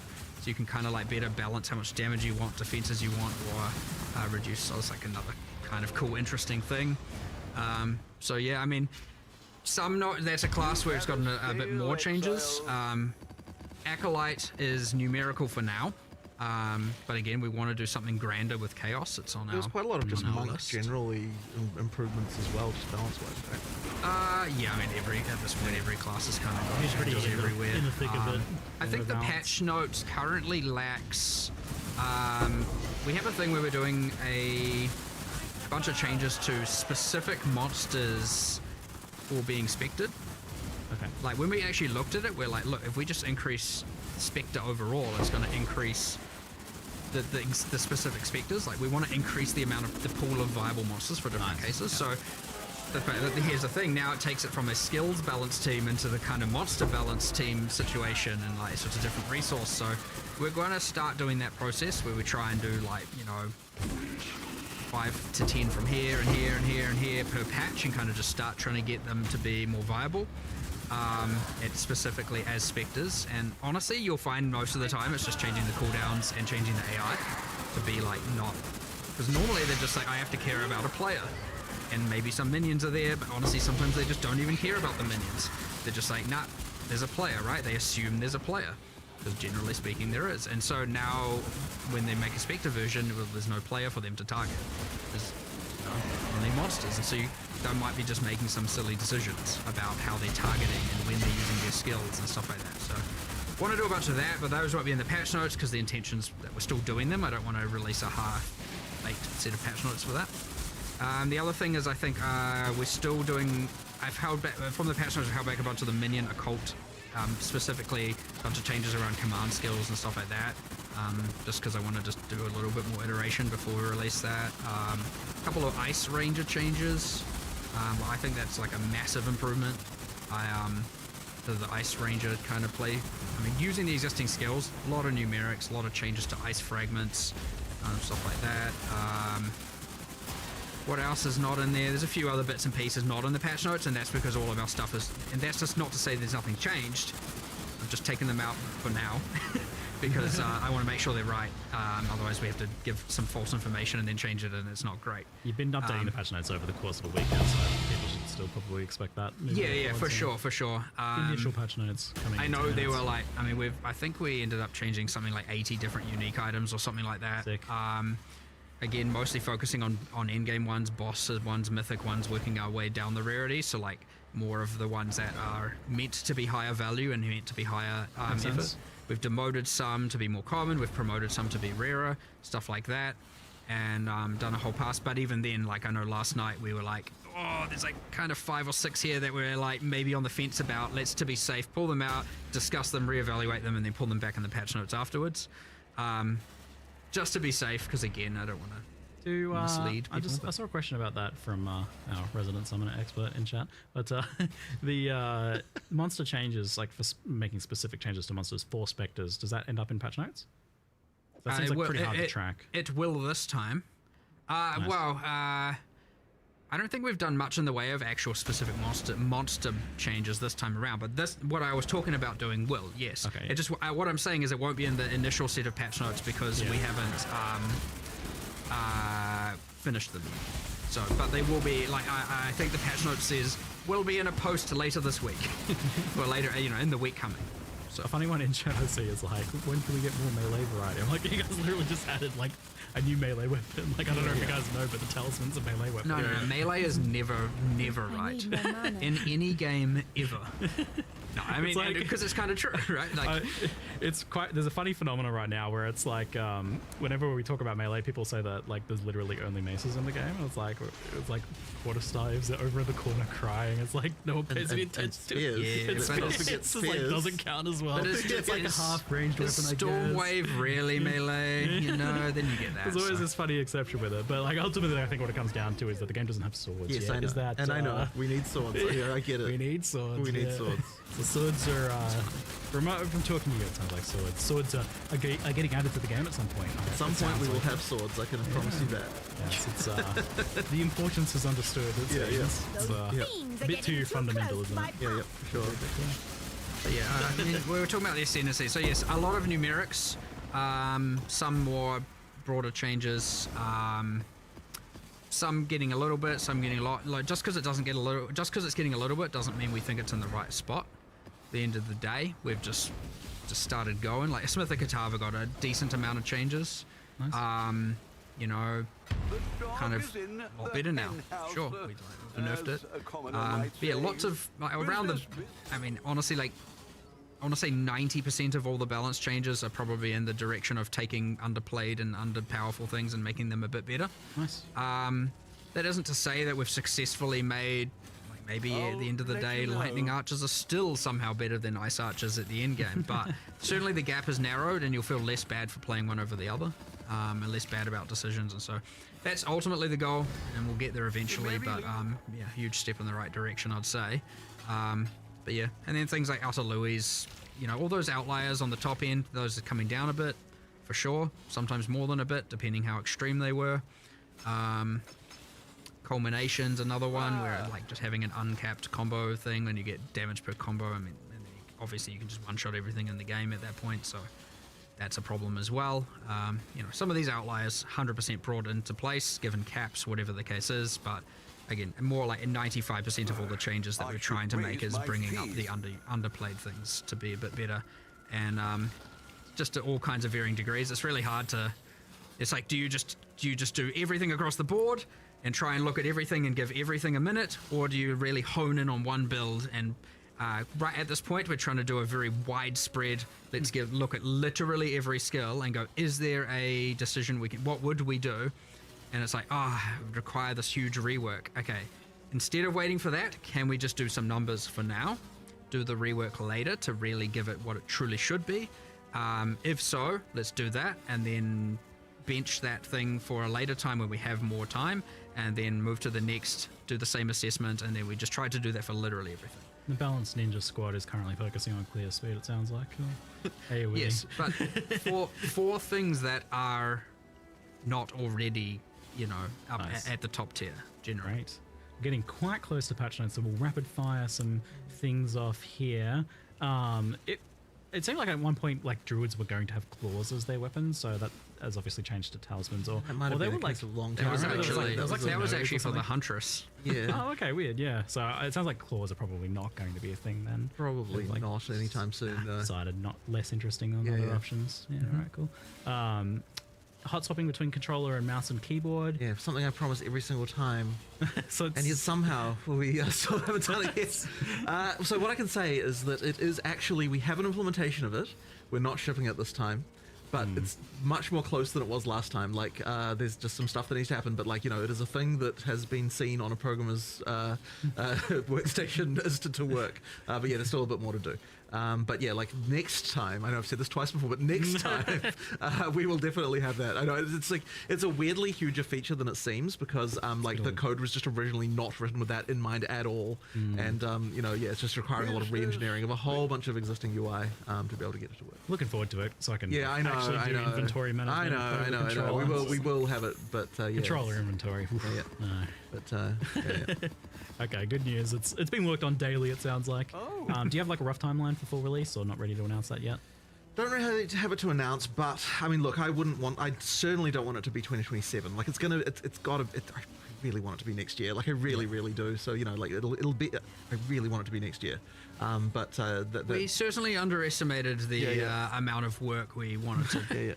yeah. Certainly by having to make all the leagues constantly and all of that. And I know some people might be like, just don't. But like, I know you need to do. we want people to play the game still and Exactly, enjoy yeah, it they and, do. you know, do what we want to do. But so, yeah, you get this thing where we severely underestimated how much, like, extra time it would add. Your rule of cool of like we want to do the 130 extra passives because it's cool. I mean that has an expense. Yes, all of this does get in the way, technically, but... I mean, look, at the end of the day, we're not going to release until everyone's happy. Worthwhile. So That's true. Yeah, That's so true. that's That's what needs to happen first. So, you know. It's Yeah. a good Yeah. trade-off. Yeah. With the performance improvements, which look like really impressive, Yeah, and even more than the 25% you're saying, like Yeah. looking at the side-by-side footage is like it looks even better than that. Yeah, I mean, look, But- we did 25. I said 25% as a commitment because, like, that's kind of like I want to make sure, like, look, people are really sensitive to the stuff, so like, I wanted to make sure that we're not over promising. under promise. And so under promise and over deliver Yeah, was the yeah. plan, but Gotcha. effectively, like, yeah, I've been focusing a lot myself actually and trying to like make sure that it's getting better. Effectively, what we've done is, I mean, obviously there's just sort of traditional optimization that happens, but a lot of it is just effectively making sure we're multi-threading things better, taking advantage of more CPU cores. Check in with If me when you're you have a GPU moment. bound and you don't have dynamic resolution turned on, then it obviously won't affect you because you're GPU bound. If you've got dynamic resolution on, so you know like GPU is not so much of a concern, then CPU was definitely a problem for just about everyone. Like even really fast CPUs were having issues in in-game mapping. So the goal really was to make it so that, you know, like when you've got a lot of shit going on, that your CPU is not overloaded. Yeah, we did that by multi-threading things much better than we were before. And, you know, just, yeah, traditional optimization, just lots of improvements there. So yeah, like now, there's so many things that are working better than they were before. Like in many cases, honestly, you see double frame rate, like just straight up. Awesome. But as I said, like not consistently in all cases. So yeah, and consoles obviously saw a huge improvement. They, you know, consoles just have weaker CPUs than PCs do. So therefore, when you're doing CPU optimization, consoles are what's going to benefit from that. And yeah, just it's just a lot better. Now, one of the things I'm a bit worried about is that by multi-threading more things, you can run into multi-threading bugs. And so there might be, hopefully not, but there might be some more crashing going on when we first launch, just because, like, you know, like the thing with multi-threading is that, like, yeah, depending on the exact scenario, different things can happen at different times. It can cause some issues. I'm really hoping we don't run into that. We're trying to do as much testing as we can to fix all those kinds of issues. But yeah, effectively, that would be the worry. But yeah, I think that it was definitely worth taking the plunge and doing that stuff because it is way better. And you know, yeah, I probably should make like a video on exactly like, you know, some of the like, go into that'd be a cool. deep dive Yeah. into it at some point because it's kind of interesting. And There's a even, lot of it detail feels there. like even still, occasionally you guys are still just finding ridiculous things that like, yeah. oh, we just made it a whole nother chunk faster. Yeah, I'm like, exactly. just because of some just ancient thing. It's we definitely still find some crazy stuff, and like it's gonna be a lot. I expect it's not. It's just gonna keep going. As Yeah, well no, for a exactly. while. So that's the other thing is like I wanna spend even more time on getting this exactly right. We're not even at the point like when I'm looking at it now, I'm like we could still theoretically make this quite a bit faster than it even still is. You've been personally like really on this every time. I have. Just because it's been such a big issue, and like I wanted to actually get back in there and spend a bit of time on it. And yeah, as I said, like already it's so much better now. But yeah, we'll be even better than that. Awesome, fantastic. It's great news. Patch notes are here, so right. we will end there and let No people one's go interested and in listening to us read anymore. the They've got, patch notes. they've got All right, everybody's gone. No, thank you very much, guys. It was a pleasure to talk to you once again, and I look forward to checking it out and going and playing some more. Excellent. Thank you very much. Thank you. It's good to have you here. Alrighty, thanks for the questions, everyone. Thanks, See you next everyone. time. Thanks for watching. Amazon, so I'll just look at you. All right.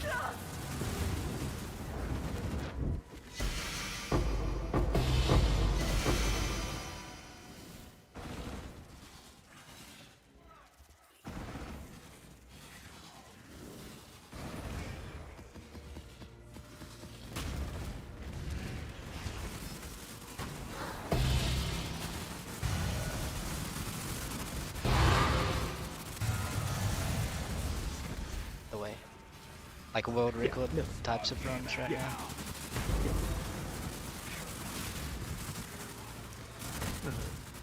So, to explain, we already have a level 2 support gem in inventory, which is really, really good.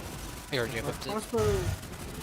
Our crossbow is, like, mediocre, but that's okay. We can figure out how to play around that. And frankly, it doesn't matter that much, because we already have 2 good modifiers on it, as well as some decent rings. As well as some decent runes and things on it as well. So we can definitely play around that. Those damage rings, the gloves definitely help. So our damage is fine. It's just not phenomenal. We're not in a position where we're going to be hurting at all as we try to make quick progression here. The reason that I wanted to follow up on levels is because we're about to hit a couple of important level breakpoints. The first of which is level 18, in which case we can upgrade our skills from level 5 gems to level 6 gems, which is going to matter for us, especially because in Trader's Passage, there is a point of interest where we can get a guaranteed level 6 gem, as well as a yellow item, and it's guarded by a magic pack, so sort of triple whammy there. Chance at a good item upgrade to our skill gem level, and some good experience from the magic monsters that Too much clutter. and then also because we're about to start, like, really, at least in my run, this is the part where I start to be a lot more focused on, like, figuring out whether I can dodge some experience to save time, or I need to take additional experience in order to make sure that I stay on the level curve where I want. So being level 17 on the entry to this zone is pretty typical and pretty good, but we want to start paying a little bit more attention there. We get to Halani Gates, and we go all the way through. We have these Australian loading zones, which means that we have to spend 4 or 5 seconds just like standing still at the end of every individual zone. And now we're on to Halani Gates for level 18. Being level 18, we can now upgrade to our level 6 skill gem there. We should be good to go. Now, an important feature here that we will need to be doing is that you'll notice Asala doesn't catch up to us, and that's because she gets stuck fighting those mobs. Perfect. The level 6 gem allows us to upgrade our other damaging grenade skill. And so now we're trying to progress through here. Nothing particularly important as far as item drops can occur in this zone, other than we would like a Marrakech Curate, which would be an armor base chest piece. One thing that we can do, though, is we can come and get to this checkpoint. When you reset at that checkpoint, that snaps Asala to you, so she's no longer distracted by the mobs that she was fighting the zone entry, and that's how we are able to run away from her so early on, so confidently, because we know that we can force her to snap back to us using that checkpoint abuse. So if Asala ends up separated from you, all you do is you run to the next start of the zone, and when you get to this checkpoint, you reset at checkpoint, and that forces Asala to snap to you. Sort of undoes what some people consider a bug early on in the zone, common sticking points in Halani Gates. Now we progress through Halani Gates. Like I said, we're just waiting for a couple of key levels, 18, which we already hit. And the next thing is sort of on this cascade from level 18 all the way up from 2, as we fight our way through Act 2, we're going to be able to start taking our first couple of grenade-based bonuses. You'll notice that the cooldowns for grenade-based skills are quite long. Additionally, quick combat note here, you'll notice we've stacked some grenades at Jamin-Ra, the Risen King's feet, before we enter his little battle arena, and that allows us to get a more consistent chunk of damage off there against him. That's particularly important for a boss like Jamin-Ra who moves around a lot, so those long grenade detonation timers can be hard to manage, and we can preemptively stack those grenades in order to make sure that we get good damage off on him. Then we repair 15% movement speed boots in inventory. But to go back to the point that I was previously making, grenades have long cooldowns, and we're about to reach the portion of the tree from level 18 all the way up to 22, where we can start to solve that problem with a wheel down the 6 o'clock spline of the mercenary tree. There's a wheel that has a notable one called Grenadier and another one called Cluster Bombs. Within that wheel, if we take the underhanded route, which is what's recommended by Guy That Dies' build guide, that gives us pretty good grenade cooldown reduction, which will be pretty important for our quality of life, especially as we're running through these zones and trying to drop grenades somewhat inefficiently. Oh my god, what the fuck are these rings, bro? What the fuck? So we get 3 to 7 gold on a ruby ring. It's a slight damage downgrade overall if you account for the 1 to 4 fizz and the 1 to 6 lightning on the ring that we unequipped to do it. However, the implicit aspect of getting really big fire resistance from that ring slot this early on in Act 2, which is a very fire damage heavy zone, is particularly important. And then we're doing Valley of the Titans first? I misclicked. I wanted to do care, but I misclicked. So I'm doing this one. Literally don't do this. So to explain what's happening, you absolutely should not do this.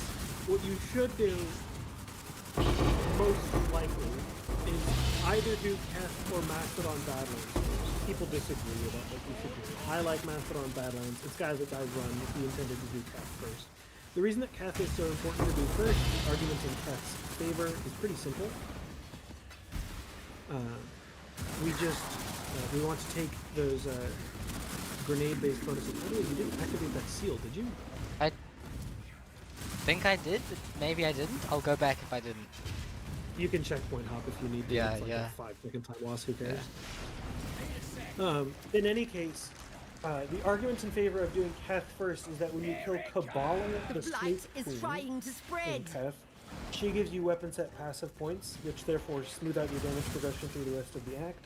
And if you do Mastodon Badlands first, you get to do Kabbalah at a higher level. Kabbalah drops a guaranteed skill gem.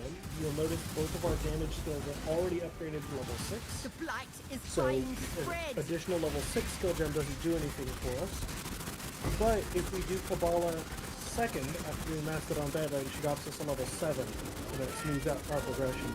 So we have guaranteed 6s from the quest line, then we get guaranteed 7s from Kabbalah, then we get a guaranteed level 8 from Torgul the Defiler. And that means that we're able to sort of stagger our grenade upgrades over time with deterministic skill gem rewards in a much more smooth way. But if you prefer the weapon set passive points early, in order to be able to get like deeper into your tree more quickly and efficiently, you can do Keth first and then you just short one skill gem level, whichever you prefer.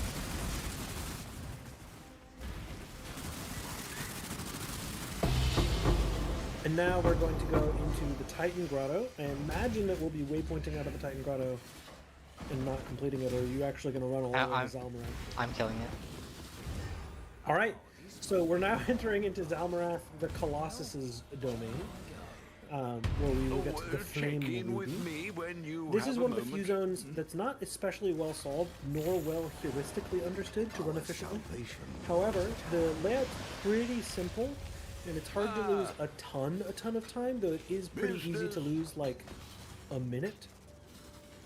The basic idea is that this zone is a long, skinny rectangle inside of which are these narrow, maze-like raised corridors. If we run straight in any one direction, we'll eventually find a checkpoint. And when we find that checkpoint, it will always be on a hallway that points along the long direction of the map. So if we just run haphazardly straight in any one direction, we'll eventually be forced into a checkpoint like this. And now we know that if we continue in this upright direction, we will reach the end of the map. And that will be a good and efficient use of our directionality. So we continue along to progress here. You'll notice that Guy That Dies has a mechanical skill that's somewhat hard to develop on grenades if you want to play super duper efficiently, which is this skill of throwing grenades and then dodge rolling out of them back into sprint fluidly. So you sprint, throw grenades, dodge roll, back into sprint fluidly, and developing that mechanical skill is what separates the tippy-top, tip-top mercenary players like Grizz, Whole New Society, Guy That Dies, and Screws, from players like me, where I'm like a top 20 player, but not a top 5 player, because I struggle with that sort of mechanical skill that Guy That Dies is demonstrating for us right now. Then we fight Zalmaras the Colossus, who usually is one of the longer boss fights in Back 2, but since we fight him first, he has lower base HP and it's easier to do.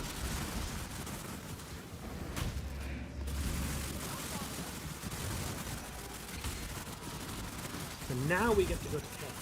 We get inadvertently the Kev bonus. Then what we're doing is upgrading to Elemental Armament 2 on both of our grenade skills here. And we are at 999. Oh, that's awesome. Now, Keth is a zone that is not quite solved, but is really well understood.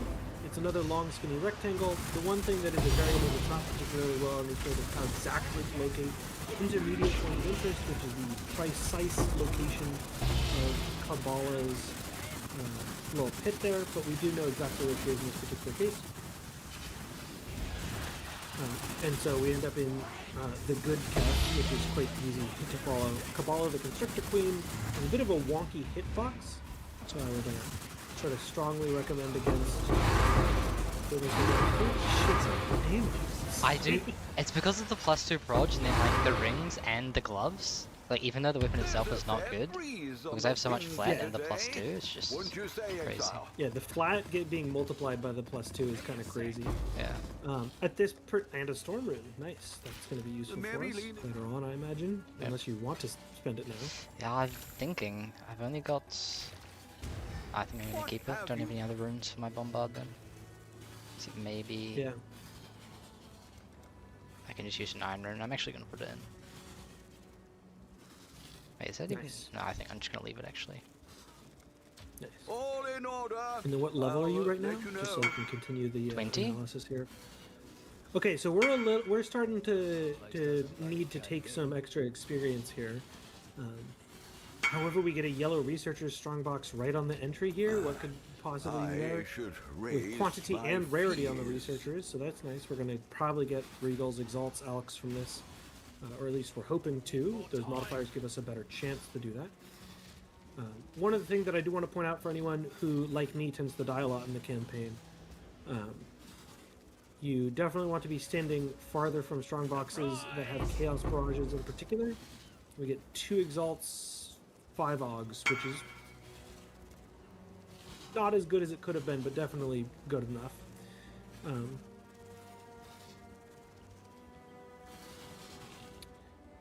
So to go back to the conversation about why the damage is so good, at this particular point in the progression of Explosive Grenade, moving a skill gem from a level 7 to a level 9 is an effective 19% increase in our base damage, and that's a 19% more multiplier. The reason that matters so much for us here is because since we have good base elemental damage, we're able to apply elemental ailments like Ignite and Chill much more easily as a consequence of that more damage multiplier, and that's how we're able to stack up big elemental damage on bosses like Kabbalah. So even though it's not on the ring, the +2 proj is mattering a lot more because we have that higher elemental damage in particular. So our weapon-based damage is not quite as good as it could have been, but that's okay. Then the other conversation that we had that I would like to sort of preemptively flag for you guys there is that the reason that Guy That Dies is not using the Storm Rune on his current Varnished crossbow, even though he could, and it would be damage optimal right now, is that from the experience of dozens of runs in his case and hundreds of runs in my case, it's quite evident that finding another storm rune before you want to craft your level 33 bombard crossbow, which is the weapon that's going to carry you from Act 3 essentially all the way into maps, it's pretty unlikely that you find another lightning damage base rune. So since he can't deterministically force lightning damage onto that crossbow in any other way, it's his only way to have a vehicle to guarantee shock. I need more And mana. having shock for all of Act 3, all of Act 4, and the early portion of interludes is especially important.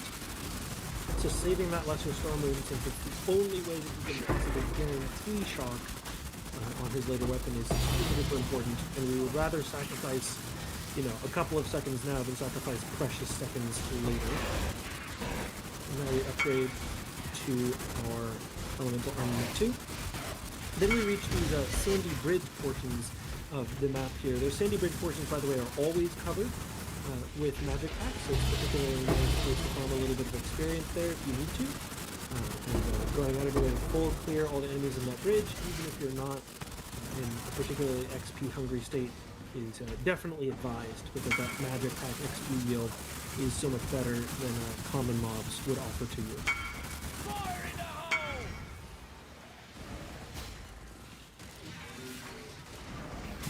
And then, Guy, is your preference, like, which elemental offering ring is your preference? In this case, it would definitely be lightning. Because I have no. So the sensible option there in the Act 4, like, race category? 36 spirit, 16 strength. Holy what the fuck, dude? Holy shit. Oh my god.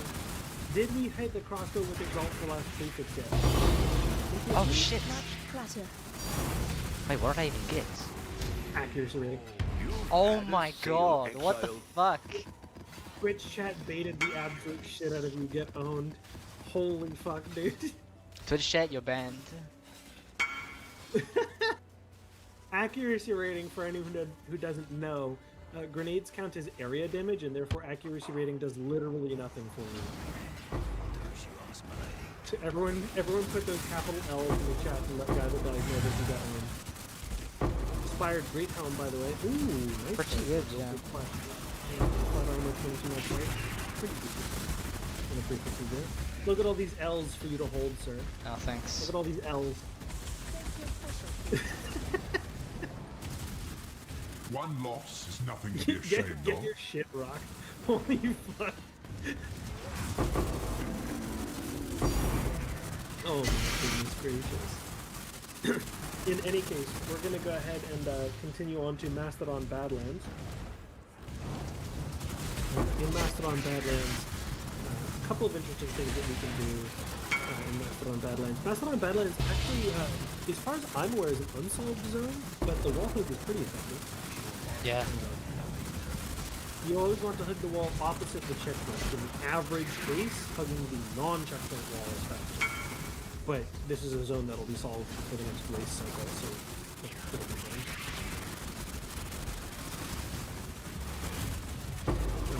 To continue on with the conversation that we were having earlier, we were talking about storm rune allocation for the bombard crossbow. We were talking about leveling experience. I have a question for you.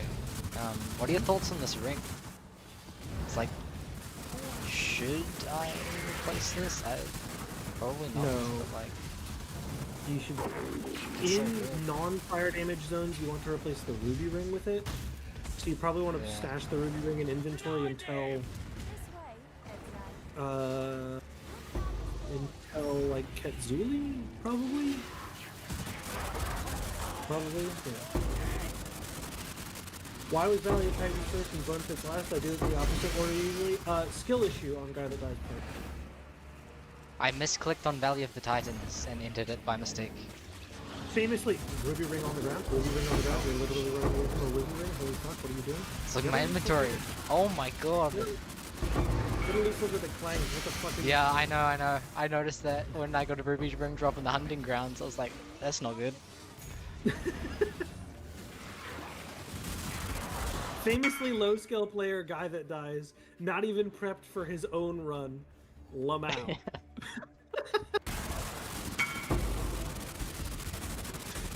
going to go back to the commentary in the more professional tone. We're currently level 22 and 3/4. We would like to be something like a bare minimum of 23.5 when we enter Deshar. We can get away with a little bit less than that if we're in like a desperate case.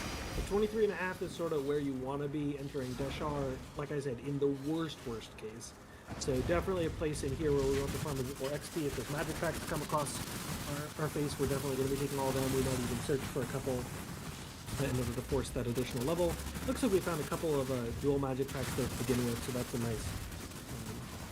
here's the Dovetail asks, when does he hit the trial? Apparently Guy That Dies is not doing a full restart double Ascension run right now, so we will not be seeing Ascension in this particular playthrough. That said, if you'd like my particular tip, if you're watching the VOD and you want to know what I would do, is I would wait until I get to Deshar. I would skip fighting Balbala. I would wait until I get to Deshar and I would kill the 2 vultures in the side pit area of Deshar. They drop a guaranteed level 28 Barya, and that means that you can get slightly higher quality items that will help you gear up for Jamanra as well as early Act 3, get those level 27 armor bases, as well as having an increased chance at like 15% or 20% movement speed boosts. So I would wait and use that level 28 Barya from the vultures and not fight Balbala, especially because Balbala, being a super highly mobile and evasive boss, tends to be someone that's a little bit more awkward to fight early on, whereas the vultures tend to be a little bit easier to deal with for most builds.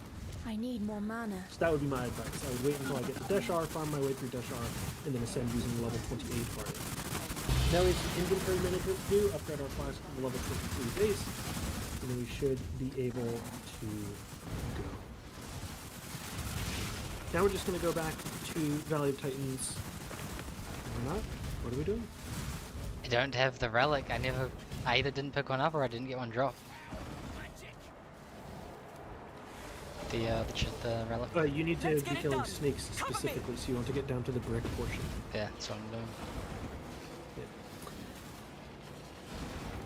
Dreamer, protect me!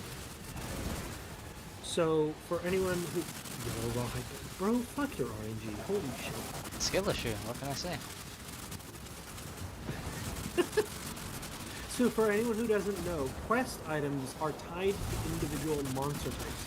So if you're looking for things like the Sun Clan Relic, the Kabbalah Clan Relic, the Sacrificial Heart, the mushrooms in Apex of Stealth, for example, are tied to individual monster types. The Kabbalah Clan Relic is tied to snakes. The Sun Clan Relic is tied to hyena raiders. The Sacrificial Heart is tied to Goliaths in particular. And so as a consequence, you want to be hunting down monster types that correspond to those things. There, because monsters spawn on particular tile types, it's something that's definitely still being explored. However, I gotta turn my light off. I am sorry for people who are watching this for the eye candy. I'm gonna literally fucking blind myself and give myself a headache if I don't turn my light off. In any case, I'm literally opening the tile right now. I can do this! For anyone who doesn't know, monsters spawn on particular tile types, so depending on where you are in a given map, different monsters will spawn. I won't fail! Unleash destruction! Oh. Holy shit.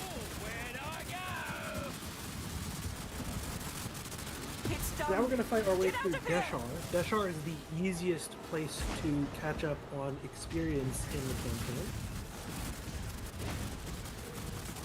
Mostly because it has good monster pack.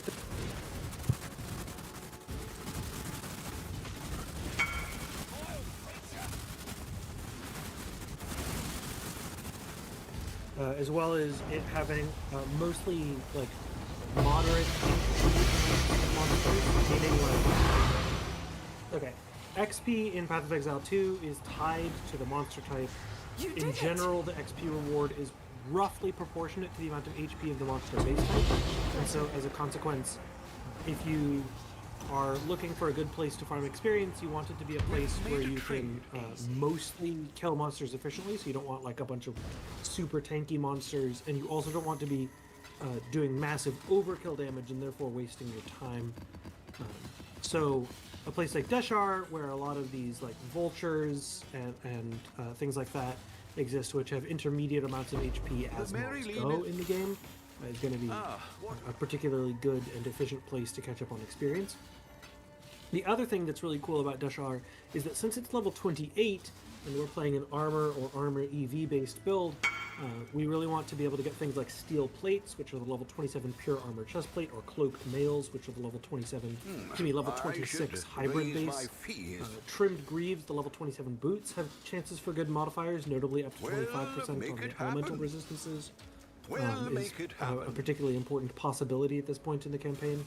So the idea that you would spend a little bit of extra time farming here, where you have a nice wide open area where it's easy to get damage off with a wide variety of builds. There aren't many narrow hallways with good monster pack density and size. The monster types here are particularly easy to kill and farm. The number of different bases that can be farmed here is particularly valuable as far as the breakpoints for important modifiers like resistances, max life, flat armor. A lot of these defensive modifiers go up in tier around this point in the campaign. This is a particularly effective place to, like, if you need to force an extra level into your Act 2, you can do it by holding on until Deshar, and then like over farming Deshar particularly efficiently is a common strategy among speedrunners.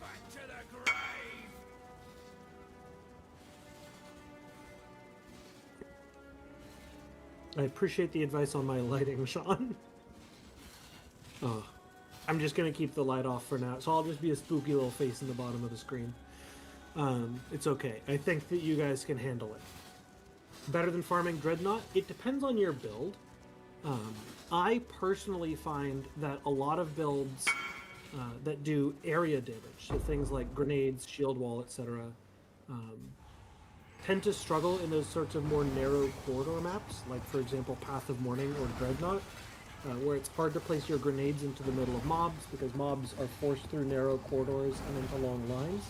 So you're putting a circle there, whereas more wide open area maps like Deshar tend to be particularly valuable. So it depends on what build you're playing. If you're playing something like a lightning build where it sort of chains automatically through the mob, it might be better to farm in Dreadnought because Dreadnought has similar monster pack density. It just, it depends on what build you're playing. I just point out Deshar because regardless of what build type you're playing, Deshar tends to be a pretty efficient place to farm XP, and the same is not true of all builds in Dreadnought Vanguard. Like if you're someone who's new to playing, you may find it difficult, for example, to place like shield walls efficiently or other attack area spells.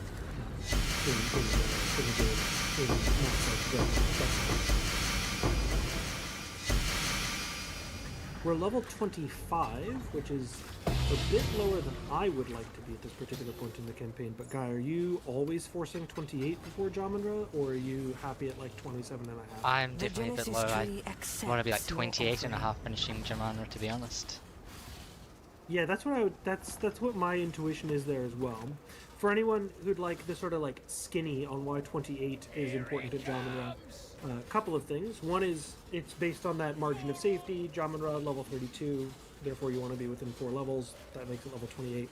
The other thing is that the typical sort of like speed running, speed leveling build on mercenary grenades, you get a notable down at the 6 o'clock mark, or rather just slightly before 6 o'clock, at the 5:45 o'clock mark on the passive tree. On the outermost thing, there's the crossbow wheel, and on the crossbow wheel, the grenade base bonus is repeating explosives, 15% for grenades to activate twice. Functionally, that's a 15% more damage multiplier, which is about as good as individual nodes get on the tree. So trying to force that before that chunky Jamanra fight can be particularly valuable. So we just hit level 26. We're at 26, and I'm gonna call it 7%. And so as a consequence, we should be fine. It's pretty trivial to reach 1 3/4 levels between Dreadnought and Dreadnought Vanguard, and forcing an extra quarter level in a place like that not very difficult. So we should be fine on experience if we overfarm Dreadnought just a little bit to reach 28.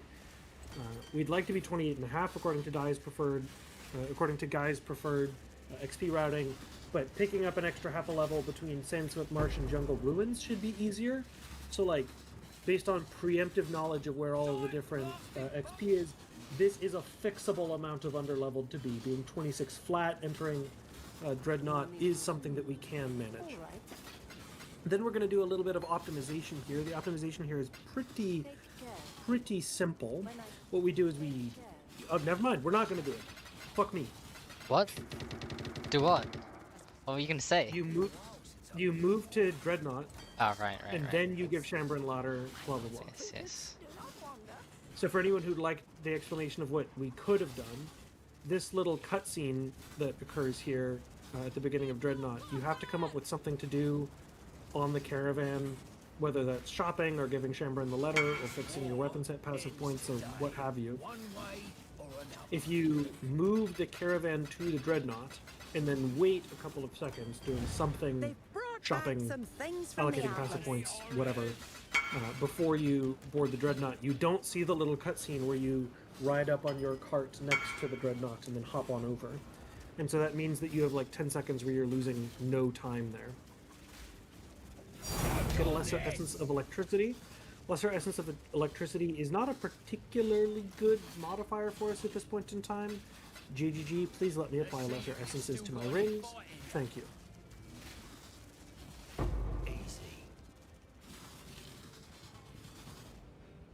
Then we get our first Lesser Jeweler's Orb. Lesser Jeweler's Orb goes on Gas Grenade. For anyone who's curious, your average damage per hit on Gas Grenade is much lower than on Explosive Grenade. However, in drawn-out boss fights, the cooldown of Explosive Grenade is so much longer than the cooldown of Gas Grenade that your effective long fight DPS with Gas Grenade is higher. So against mobs, it doesn't matter. We have enough damage to kill mobs no matter what we do. But in the case of longer boss fights, things like Jamunra or the upcoming Monkey and Chimera fights in early Act 3, having the extra damage on the skill that has the shorter cooldown and is more spammable ends up being higher functional DPS.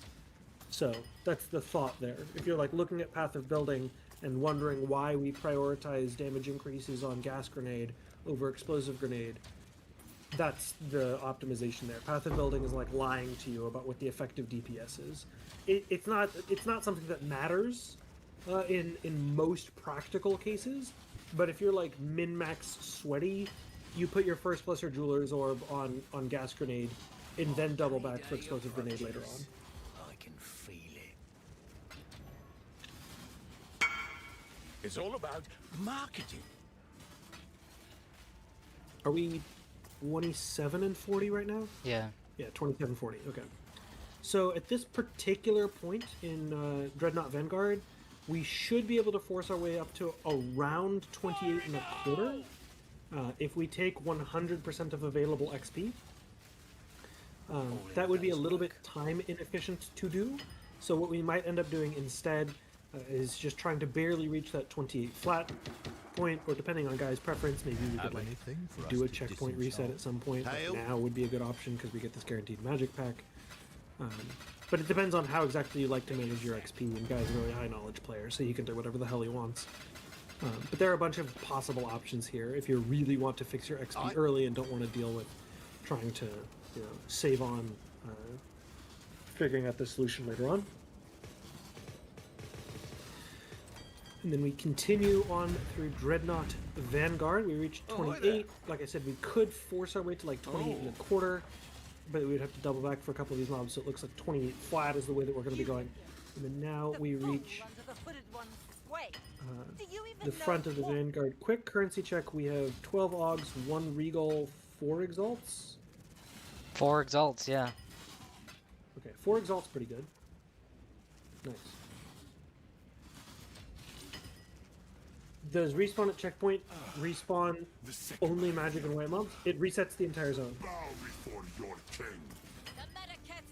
The reason that I keep pointing out the existence of magic mobs is that magic mobs on a per monster basis give dramatically better XP yield than, for example, white mobs or yellow mobs. Yellow mobs, because they have modifiers that can make them massively more tanky, do not give as much. Essentially, if you want experience, kill magic mobs. If you want items, kill yellow mobs. If you want to waste your time, kill white mobs. That's the, like, short answer. This oppressor at bay. Actually, the less snarky way to say that is, if you want experience, kill blue mobs. If you want items, kill yellow mobs. If you enjoy combat itself, like, kill white mobs, because, like, your skills are fun. Which is a totally valid way to play the game, by the way. By the way, we just did a fancy manipulation there. Our gift to you. We're probably at like a 123 is my vibe on this. You're gonna be very surprised. I'll tell you when we into Act 3. I'm checking right now. Brother, what? Yeah. 1945 on the split, right? Holy Yes. shit. This is definitely like a world record pace. Yeah, so for anyone who doesn't know, a Jamanra kill time in the any percent format of 122 is elite. Like, elite. A 11945 is bonkers. Like, just genuinely a crazy, What have you?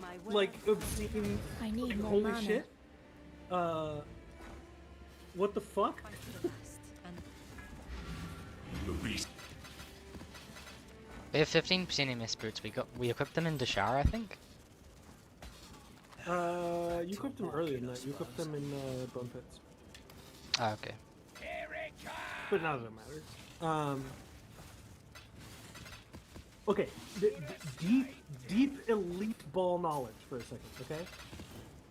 I'm gonna drop like the most deep state GGG doesn't want you to know lore. I'm here. And you guys are gonna have like a great time. There are two different ways that map generation works in Path of Exile 2, where there are underlying structures that sit underneath the map generation algorithm, where maps can be what are called dungeon generated or tile generated. Sandswept Marsh is in fact the only hybrid map generation in the entire campaign where it is both tile generated and dungeon generated. So Sandswept Marsh is in fact two separate zones wearing a trench coat, and it is the only zone that is like this in the entire game.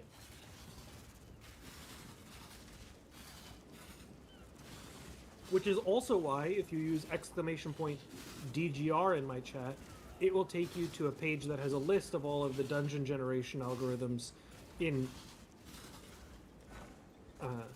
POE2. It is a completely incomprehensible, like, GitHub dump. However, it's like it's crazy. It's a crazy thing. Misread this layout a bit. Should have known it was there from the start. But, like, long story short, if you click on that, like, DGR thing, you will see that, like, the page it takes you to is Sandswept Marsh, and that's because I'm obsessed with looking at Sandswept Marsh DGRs, because they're, like, broken and don't work because it's hybrid and makes, like, no sense. So the visualizer on that website, like, is not at all happy. Hasted in rages and hunted by the boar is crazy. Yeah. Yep. Like, what the hell is that? Holy fuck, dude. Yeah. Crazy. Where do you usually get level 33? I will give an answer as like a mercenary generalist answer. Around Motlin Waterways. Up to one zone before or one zone after is pretty normal. So sometime between Jaquani's Sanctum Motlin Waterways and Drowned City is like pretty typical.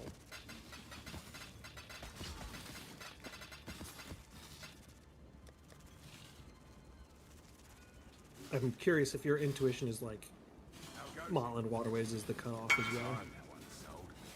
Yeah, for sure. Holy shit! Is that was that actual fire on that one you didn't buy? No, wasn't it low? I don't know, dude. Your resolution for my stream is really bad. I'm Sorry. pretty sure it's low. It's okay. So now we are out into Jungle Ruins. Again, elite ball knowledge about to be dropped on your head. The field vendors in Act 3, like Sebastian Caraway, for example, are in these little field alcove encampments that have chests in them. And if you look, there's a white chest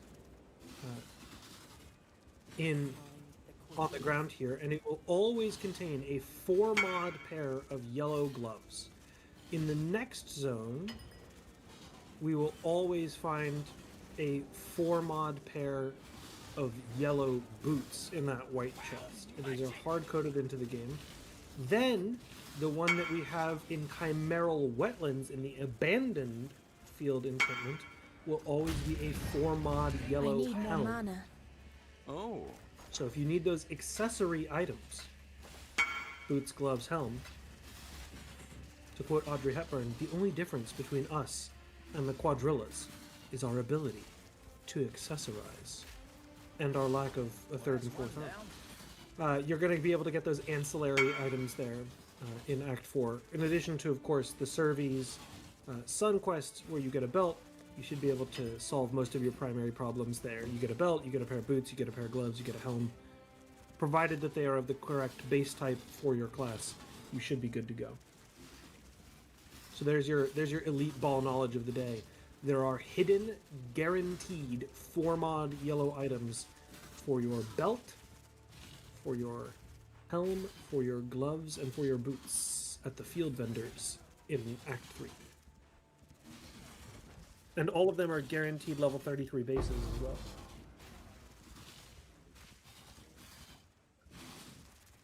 Which is a big deal, because the primary defensive prefixes that you can get are all have, like the ones that you care about, increased armor, increased evasion, those sorts of things, all have breakpoints at item level 33. So like it's actually hard-coded into the game that in the SSF environment especially, this is like good to know.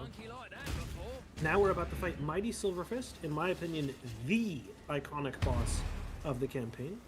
Unfortunately, Guy is not a brain-dead player, and he will not die to it. I don't know about that. At that price? I loved that argument, bro. I was sitting there and I was like, bro, you are not calling every single player who's ever died to fucking Monkey brain dead. Like, holy shit. Yeah. Literally every player who's... If you haven't died to Monkey, you haven't played enough POE2. Like, holy shit. I mean, literally everyone must have died to Monkey once, right? There's no way. There's no way that you've... Like, the guy who said that was such a clown. I was like... Bro, if you watch the race VODs, you'll watch, like, Whole New Society and Scrooge and, like, Sarge and Alex. Like, you'll watch all these, like, hip-top racers with 10 years of fucking competitive experience in the game. Top of the leaderboard type players die to Monkey once each. There's no way you're claiming that the only people who die to Monkey are brain dead. You absolute fucking buffoon. And even if it were the case that only noobs die to Monkey, you're just being an asshole. Like, there's literally no reason to say that. Just say, like, he has simple mechanics. Like, holy shit. Oh, you're dead, man. Looks a bit...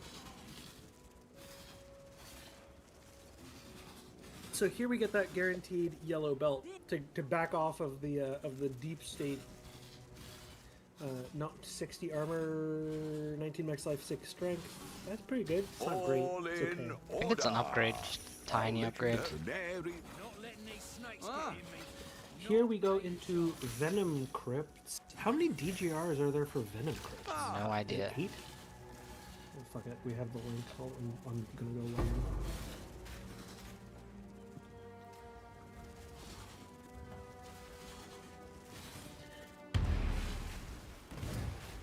So let's see. Ahoy there. We've got Venom Crypt. Look at me go! Ahoy there. 1, 2, 3. 4. So for anyone who doesn't know what we're looking at here, Smoke him out! there are 4. 4, huh? Okay. Are you in exile? Without 4, a but it's home. like one of these, like, King's there March are is multiple waiting. possible King's March endpoints. is open. So it's like Red Veil, where it's like, there are 8, but really there are 16. Because, like, the obelisks can move around and shit. Yep. So.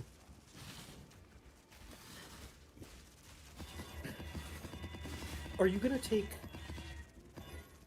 stun threshold? Ailment threshold? I take ailment threshold, but I don't know which one's better. Not yet. I mean, it's pretty easy to get stun threshold on tree for mercenary, so I would guess ailment threshold just because, like, Yeah. steady footing, very strong. Lesser Jeweler's Orb, number 3, I would guess you're gonna put on Leap Slam if you have support gems. I don't even take Leap Leap Slam Slam on Rapid? League Start. Like, for some reason. Yeah, because I drop it at level 52 anyways. Hello. Oh, So it's not like a big deal. Interesting. Interesting. Sorry that the commentary isn't so good while we're in Venom Crypts, boys. Venom Crypts isn't done in the speedrun format, and therefore I don't know anything about it. Lesser Essence of Thawing. Always a pleasure. Well, that's one down. Engineer. Lesser Essence of Thawing gives between 11 and 15% cold res. That's going to be particularly important for us on those Act 4 bosses. If anyone's ever curious what my personal recommendation, note, this is not a consensus opinion of the speedrun community. This is Crimson Cast's personal opinion, speaking on his own behalf. If you're ever curious what you should do with one of the basic resistance essences on League Start, you find a random junk essence of thawing, essence of grounding, essence of insulation. You apply it to a ring of the same type, meaning you apply a thawing essence to a sapphire ring, you apply a grounding essence to a topaz ring, you apply an insulation essence to a ruby ring, because then if you run into a boss where you need a hefty chunk of fire res, you've got a ruby ring that has base fire res and additional fire res, and you have a single item solution to that you can just hold in your back pocket for the rest of your campaign playthrough. And then when you get to maps and you start, like, actually fixing your resistances, you have this low-level ruby ring that you no longer care about that you can throw away. But that's what I would recommend doing if you're on League Start and you're like, oh, I could apply it to this, I could apply it to that, I could apply it to you apply it to whatever slot you can, like to the point of Dovetail Gamers comment. You can apply it to wherever slot you have available. But given the option, I go out of my way to apply it to... Ooh, that's max roll fire, by the way. That's tier 1 fire. Highest possible roll of fire at this item level is 27 to 42, is the ceiling of the tier. Note, the entire speedrun community thinks this is very good and should always be done. I mean, I don't think there's anyone who thinks that my take is like a stupid thing. I just haven't talked to enough people about it to say that, like, speedrunners do X. It's one of these. I think I actually essence this weapon. Like, if I essence it, it's gonna be good enough. But if I reel it and something bad, I'm kind of cooked. So I might just essence it with this shitty essence. What are your thoughts? It already has 2 points. So yeah, forcing another half a point onto it is good. Like, it already has tier 1 fire and +2 proj. It's gonna be good enough. Yeah. Like, it removes the opportunity for you to break. Yep. It also blocks the ceiling, but you don't need to hit the ceiling for that weapon to be good enough. Yeah, exactly. All in order. I had forgotten that you had that lightning essence as well, so I would recommend the same thing. So to explain that conversation to non-experts,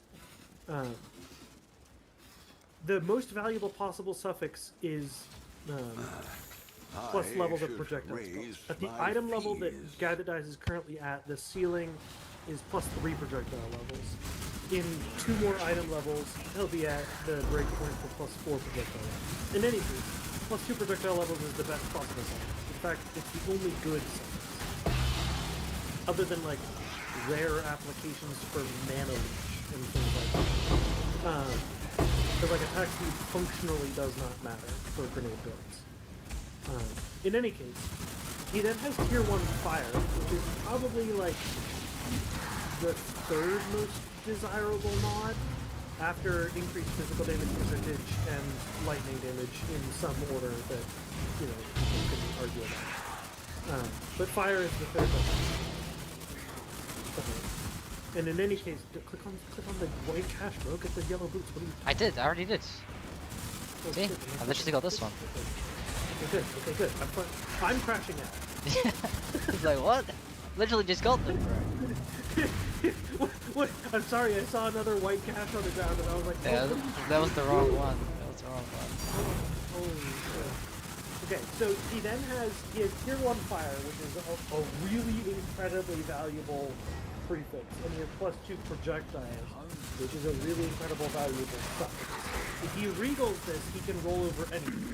The most likely thing for him to hit is actually a low quality suffix, just because there are more suffix rates than prefix rates for plus 1. However, there is a chance that he could get a total brick prefix, meaning like the lowest possible tier of lightning, the lowest possible tier of cold, with a flat accuracy rate, which would make the item like a brick.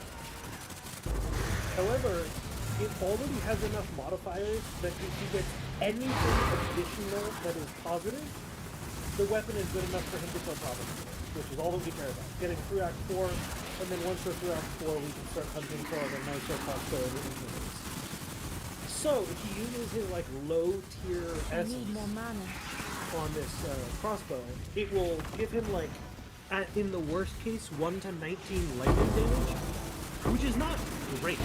In principle, he could hit as high as 4 to 72 lightning damage with the Regal. But what that ends up meaning is that he like runs out of. Is that if he regals, there's a chance for him to turn the item from like something great into a total brick, whereas he guarantees that the floor of the item is good enough. So he takes a little bit off the ceiling, but he pushes the floor from like potentially unusable to guaranteed usable. So yeah, you always craft at the last possible moment, Dovetail, because it's possible that, for example, he finds, like, you know, God's crossbow himself in the fight right here. And then, like, you don't need to do anything. So, has he considered that gambling is life? What up, PTR PJ? Guys, have you considered that gambling is life? No. I haven't. You know what they say? Vol is life. Sorry, that's fine.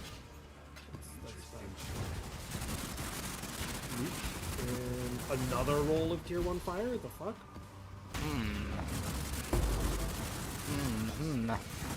I thought you had 5 reflexes. Why are you talking about your reflexes? Because I haven't got that like down to into like can't just do it without. Yeah, the muscle memory exactly. Oh my god, you serious, game? It's the checkpoint bug. I couldn't. You know that you can click on the checkpoint again. Yeah. No, I can't. I couldn't checkpoint to the waypoint or something. That I don't know. There's 2 bugs, and I thought I got the other one that's not fixable. Oh, okay. Yeah.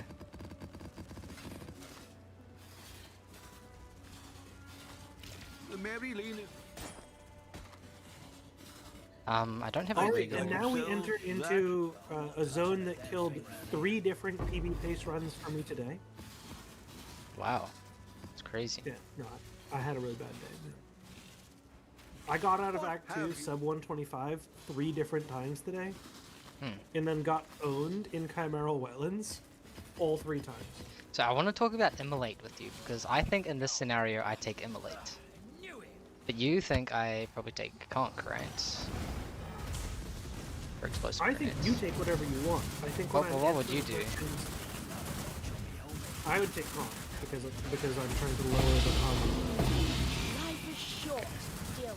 I'm taking Immolate.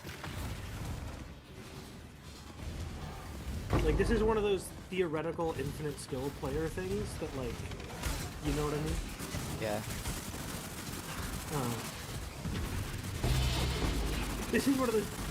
Like I said, I'm gonna start referring to TISP as TISP, yes. That's what TISP would do. Yeah. TISP probably takes Immolate, but I'm not TISP. So I need to lower the Coggy load because I don't have infinite Coggy load like TISP does. Okay, for anyone who wants like the inside baseball there's this concept that Guy and I refer to of a theoretical infinite skill player who like knows everything, can recognize like the RNG seed that they're in and therefore know like what items monsters will drop, and like has memorized every single micro variation of every layout, and like can do the math in their head to determine like optimal variations of their base skill tree in their head as they run while they're fighting bosses, can like checkpoint swap, never needs to equip any armor because they can perfect dodge roll every single possible thing. Like a theoretical infinite skill player. And so the joke is like, what would TISP do? And the answer is like, TISP would never need a chest piece at all, because TISP would be able to dodge every single attack always. I love TISP. TISP would like TISP would be a player who, by the way, guaranteed helm. Yeah, see.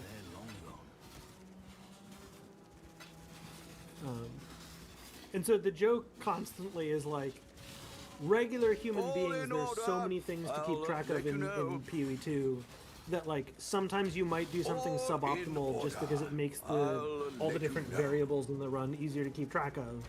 Or you might do something where like you're in some rare circumstance where like changing your tree on the fly might be better, but you choose not to because like doing the thing that you're used to is easier, or you use a pathing algorithm that's like more consistent and easier to memorize instead of a more complicated pathing algorithm that's harder to memorize but slightly faster in like rare circumstances.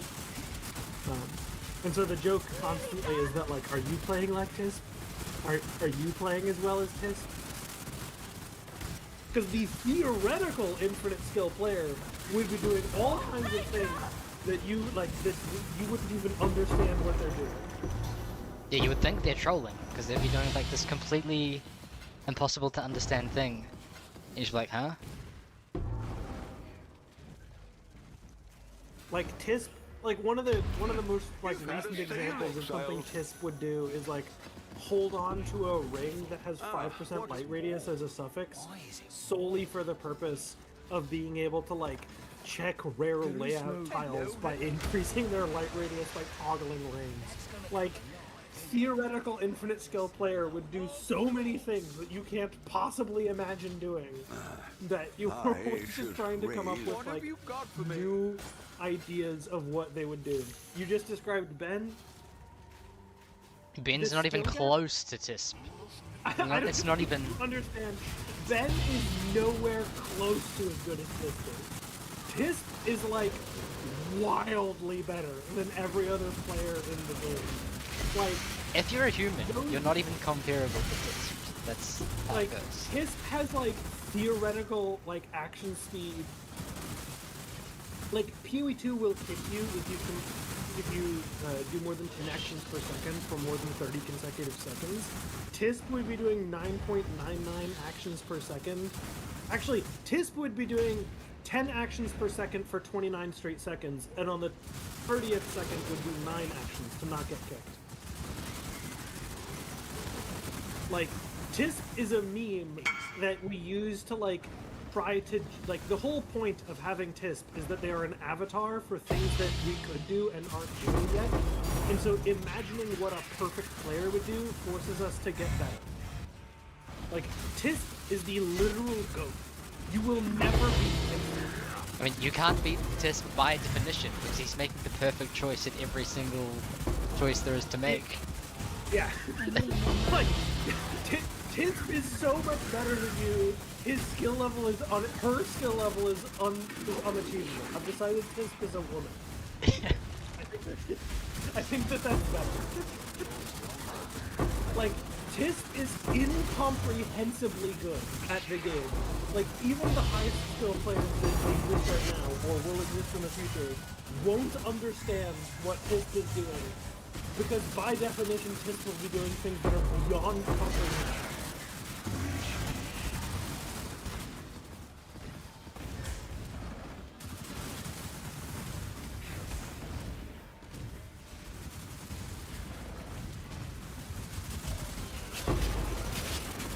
Like, it's like if anyone ever saw in the old days when OpenAI had that team of Dota 2 bots, and they beat OG in 2018. It's like OpenAI was like nowhere close to the skill level of TISP. Anchorite Garb, I have no idea what that unique is. TISP is probably like, the closest we've gotten to TISP is probably in chess, right? In terms of like, things that are actually hard to master. Like Stockfish, like the best available chess engine, or like OpenAI chessbot, like AlphaZero, might be like potentially. Actually, no, like neither one of those is actually anywhere close to TISP. But like that's probably the closest we've gotten. Yeah. Like the closest we've gotten to TISP is probably in like tic-tac-toe, like in a completely solved. Oh yeah, but tic-tac-toe is like, it's easy. Yeah, exactly. TISP, That's what I mean. It's like the theoretical skill player is like simultaneously playing the game and also seducing their opponent's mom, like to distract, like to win by a larger margin. Like TISP is like evil. Yes, exactly. Tisp-tac-toe. God, I love Twitch chat. Bro, I swear to God, like, Jose is gonna log in on an alt account next race under the name TISP. And holy. Now is your chance to claim back victory. Imagine if someone wins the next race by a 20-minute margin with the username TISP. Oh my god, that would be awesome. Like, holy shit.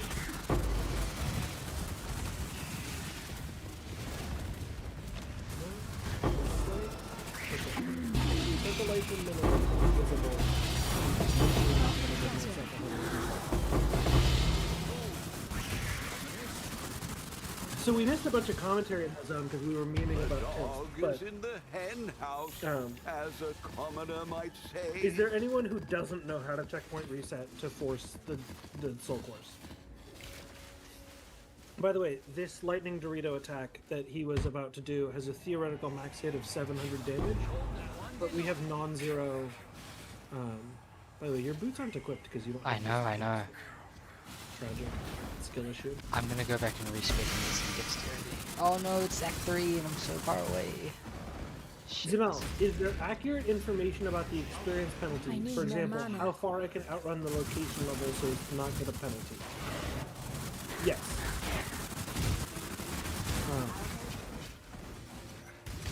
Yes. To give you, like, the most accurate thing that we know, and by we I mean myself and Guy that does. So, probably the most accurate thing that anyone knows, unless you work at GGG. The answer is, you have a base. Okay, if you're over-leveled by one level, you're fine. Like, don't be over-leveled. If you're under-leveled by 3 levels, plus 1 level for every 16 levels of character level, you're still safe.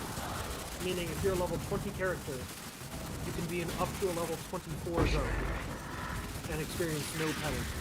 And then you experience a 11% penalty, 28% penalty, 47% penalty, and then I forget. But like, it starts getting bad fast, is the point. Hey, what was the soul core reset you made? Okay, Corbert, first off, welcome to the chat. If you are in Jaquani's Sanctum, and you can't find the soul cores that you need to power the generators, there is a very popular and well-known trick. What that trick is you, so the zone is shaped like this, right? POE Wiki is explicitly wrong about POE2, by the way, just so you know. The XP penalty is different in POE2 than POE1, which I know because POE Wiki and Passive Building list information for POE2 that as though it's identical to POE1, and both I and another speedrunner named Lundberger have made explicit manual measurements that disagree with POE and with POE Wiki. So like POE Wiki is wrong. Ahoy there. And that's just like that's just like because I personally have gone and killed the same monster at different levels and manually written down the amount of experience I gained. So to go back to your point, coverts. I promise I'm locked in. I'm just trying to also read Twitch chat. The zone is shaped like this, where at the tips of my thumbs is where I'll put the word the boss is, and at the tips of my fingers are where the generators are. If you go to one of the generators and you haven't found the soul core, there's a checkpoint next to the generator spawn where you put the soul core in. If you haven't found the soul core, you can run and clear an area around the soul core, and then go back to the checkpoint and respawn at checkpoint. Every time you respawn at checkpoint, randomly generated quest items, like the soul cores, get randomly dropped into the map every time that the zone is respawned. So what you do is you like sweep out a broad area around the checkpoint, and then hit respawn at checkpoint, and then look on your mini-map and see if the soul core is there. And if it's not, you just respawn at checkpoint over and over and over again. And that tends to be faster than like full clearing the entire dungeon to find the soul cores. If you want to see people doing this, you can go to Ziggy D's YouTube channel and watch any of the race VODs. And when the race leaders get to Jaquani's Sanctum, some top speedrunner is going to do it. Because if you get bad soul core RNG in the race, it's faster to do it that way than any other way. So if you go to Ziggy D's YouTube channel and pick up any race VOD and you want a visual example of people doing this, you can look at like any of the top speedrunners will be doing it in some random race. Someone is going to get owned by the soul core spawn RNG and you need to do it, and you'll see it.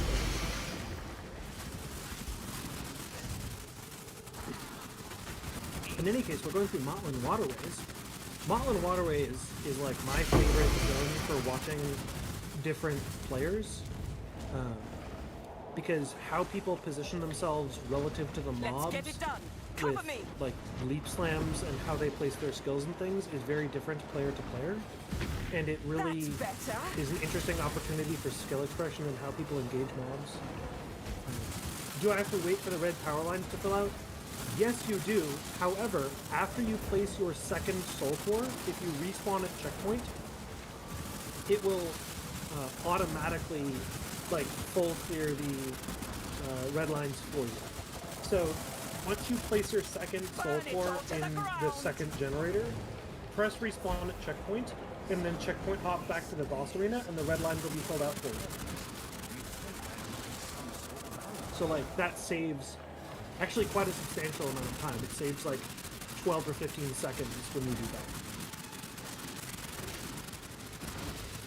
Yeah, Dovetail Gamer has it exactly correct. To read a little bit farther up in chat. Dovetail explained it correctly. It's 100% correct. It saves a lot of time to do that. Drowned City is a good recent example of what the collaborative effort of solving a speedrun zone is like. Begone, fiends! So the way that Drowned City works is that bridge that we just crossed is one key point of interest. Gold ring, we love a gold ring.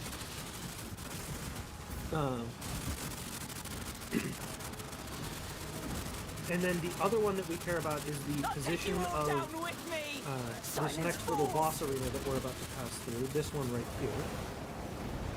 And with the two of those together, we can tell where the exit is. In this case, guy is going to turn right, and that's exactly correct.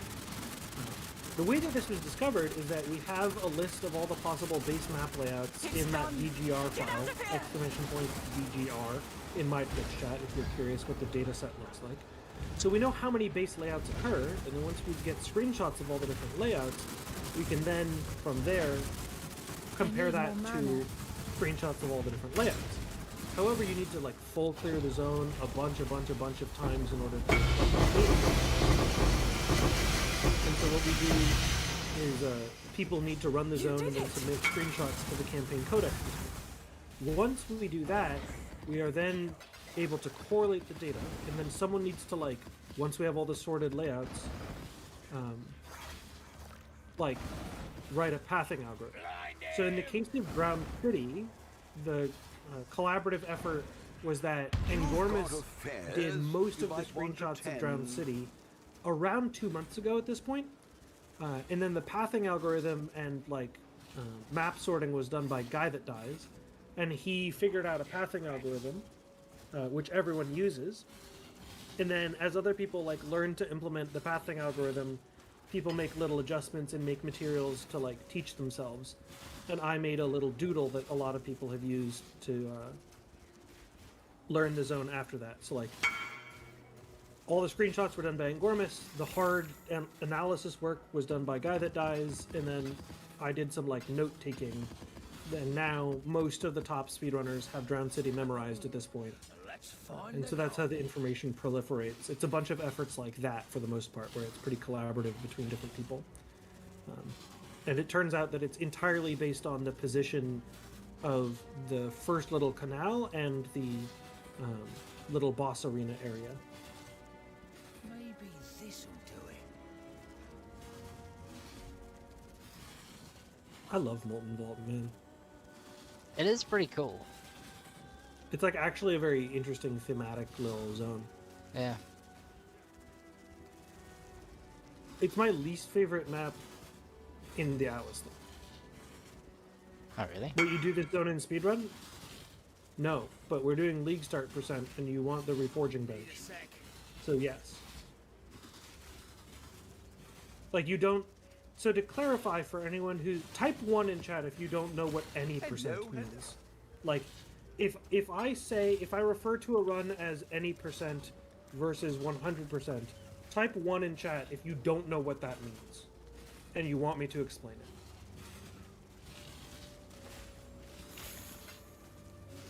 Because this is like a common piece of speedrunner lingo, and if you're like watching this because you want league start advice, you may potentially like not know what the hell I'm talking about. But essentially this is a 100% run other than Ascendancy. And so like we do everything here except for Ascend. So we want the reforging bench, ipso facto we do it. But in a race you would not do this. Unless GGG gets ultra base and starts having league start percent be a race category. Which frankly would be ultra base. That would be awesome.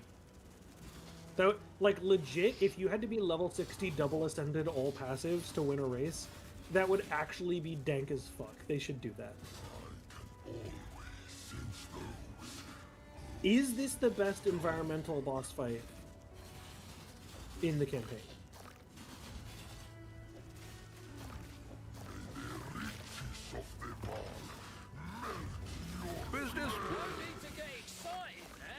Viper isn't environmental. The only other environmental ones that I can think of are... like, the only thing I can think of that's even close to this is Abandoned Prisoner, because he has the thing there. They need to do a twin gear any percent race? Greetings. That's horrible. She is pleased. That's anti-race. Yeah. That's as non-based as you can get. I might even time you out for that. That's gross. Yeah, time him out. Honestly, I'm deleting that message. Gross.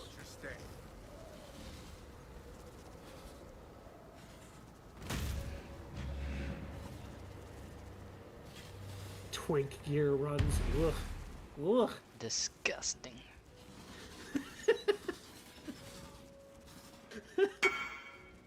No, so to be clear, Dubtail, in case you can't tell from me having like all the different item level breakpoints of all the different leveling gear memorized, a big part of this skill expression in the run is like how you manage your currency and allocation.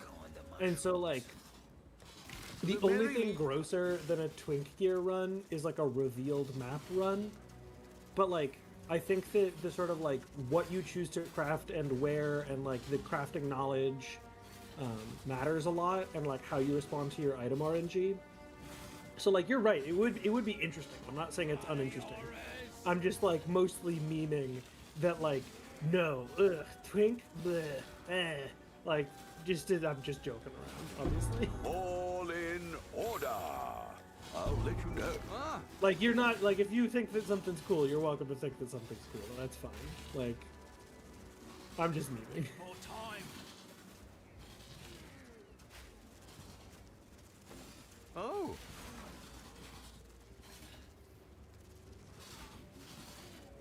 What about a set budget speedrun with no loot drops?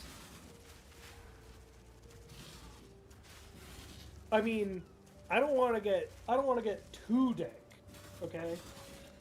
I don't want to get too dank, right? I am literally lighting a blunt as I say this sentence, by the way.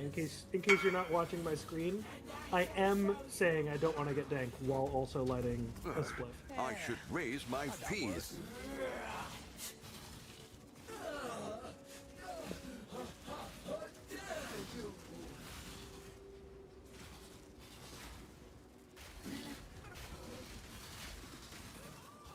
I don't want to get too down. But a white gear only speedrun would be so interesting. Yes. Please, GGG, white gear. GGG, white gear only as a speedrun category would be fascinating. Please, GGG. Like, it would be impossibly dank, and they're not gonna do it. But like, give us one season of races of white gear only. Like, how deep into the game can you get with a fucking like level 33 bombard crossbow with no modifiers on it? Stupid salad. Like, that shit would be dank as fuck. Business. Oh. Ooh. Essence of electricity. That's Hello, I think hello. that max rolls to 88. 88, yeah. Yeah, damn, son. Probably save that for level 59 crossbow, which is going to be like at the very end of this run. Just more for mapping.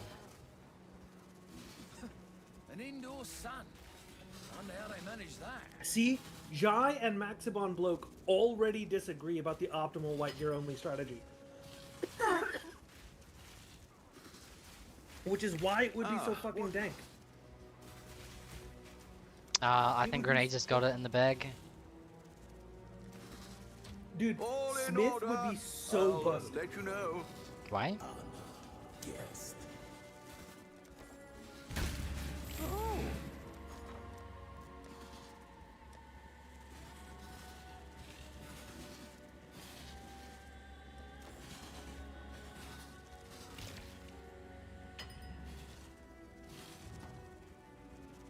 You get capped resistances for free. Who needs resist? Don't get hit. Easy. He's lost it.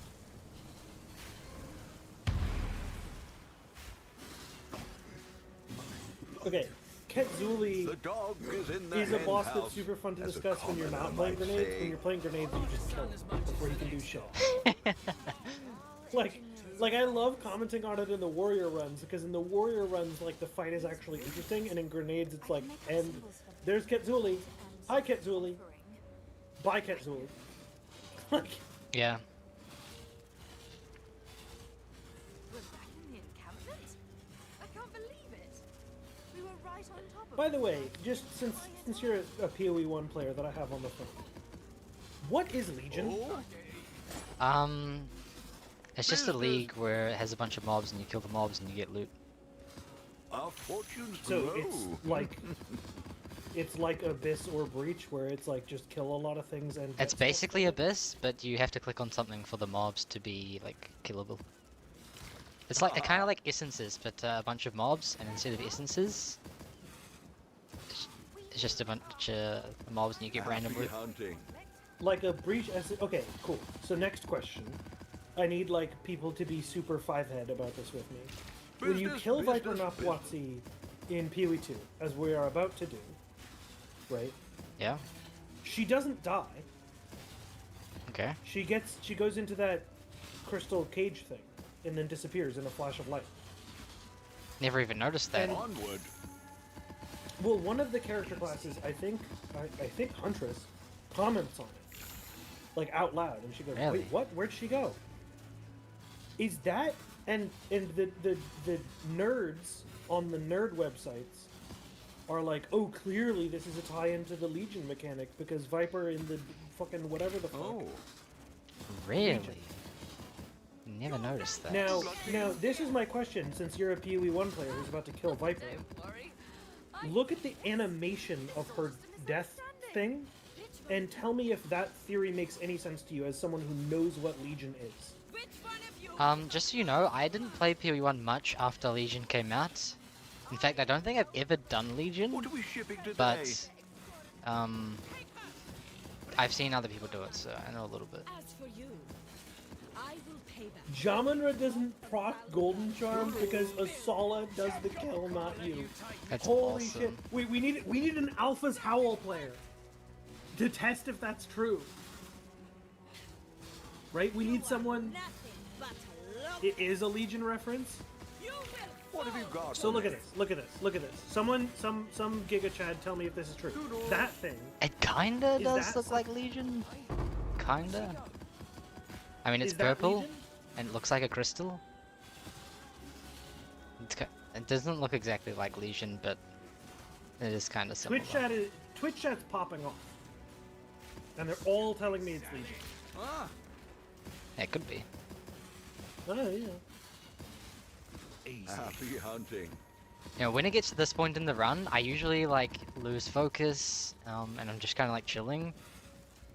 Whereas in like Act 1 and 2, it's like giga focused, you know, trying to min-max everything. I need to like fix that habit somehow. This thing's still beating. Neiman Hoza, you can just post links in my chat. Perfect. First photo on POE Wiki. I think no, that's 100% Legion.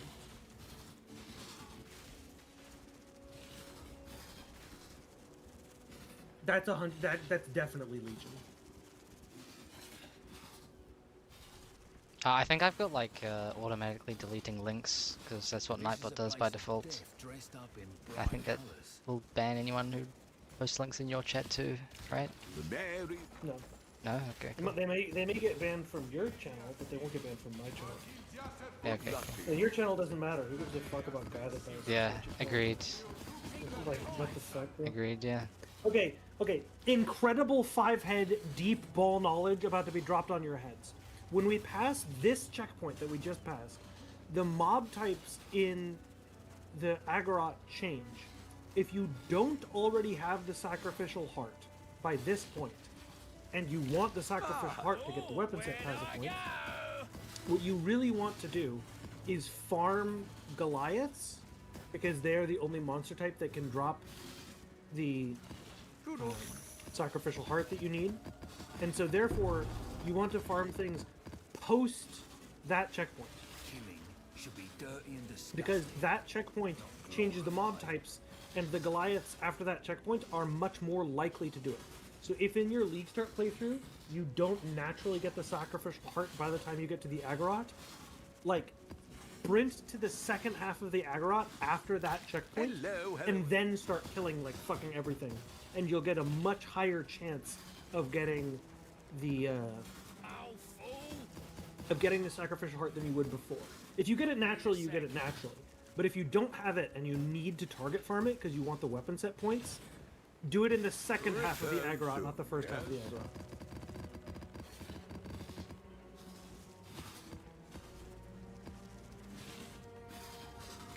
Business. I've heard that name somewhere. You're a right side player in here? I am, yeah. Wow. Here?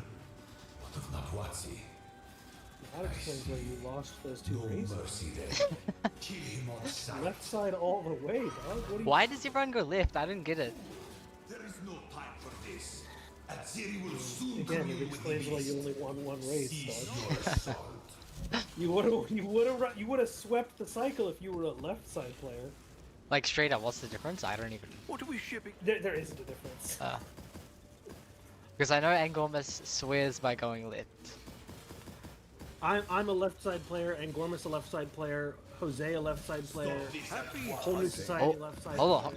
on. Jose's a left side player? Yeah. Wait, that means it can't be me. Oh no! Oh no! It can't be me. He's a left side player. Or I misread. Now I have to go watch again. Finally come for What's the final letter? D4 Celeste, you missed the first part of the run. Is this going to YouTube? Yes. What's the final letter? He means Shambrin's letter, because I keep getting on by Shambrin's letter being in like insane places.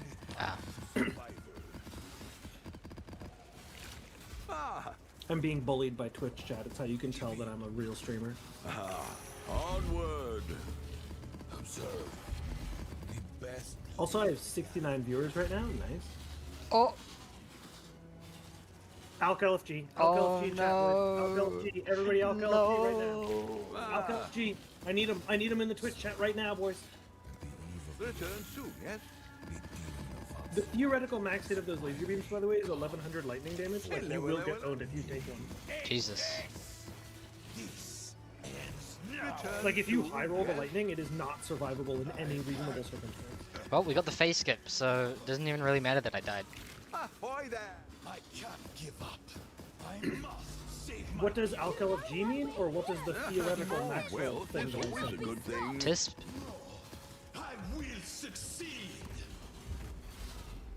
Listen, I'm just here. Let's see. By the way, I have to shout this out every single time that we do it. Okay. The end of the world is nigh. This thing in the game files is called the Mecha Crab, which first off is a sick name, and second, like, What have you got? you should go find the ArtStation account for the game designers that work on either the environmental design or the character modeling. Activate the portal. We will see about And so as a consequence, you can do like, you can find like really cool art for POE2 in like the modeling and rigging process, and learn a lot about how the game is made. And you can like find the artists' ArtStation accounts and do cool stuff. You should go like, you should go find that for things that you think are cool in video games. Onward. Indian Cries, it's a POE1 meme about how do I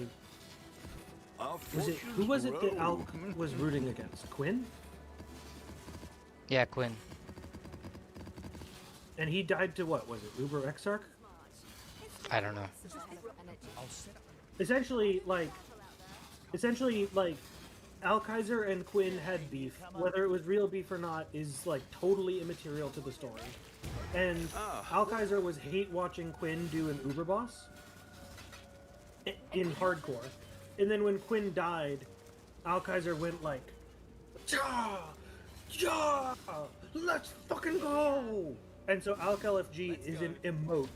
Well, make it happen. Like, where Alkaiser is like punching air, being super happy that Quinn died. That's all. Anything kinfolk want that bad. Let's live. Okay, again, more elite ball knowledge about to be dropped on your head, folks. Elite ball knowledge. Type 1 in chat if you're a ball knower.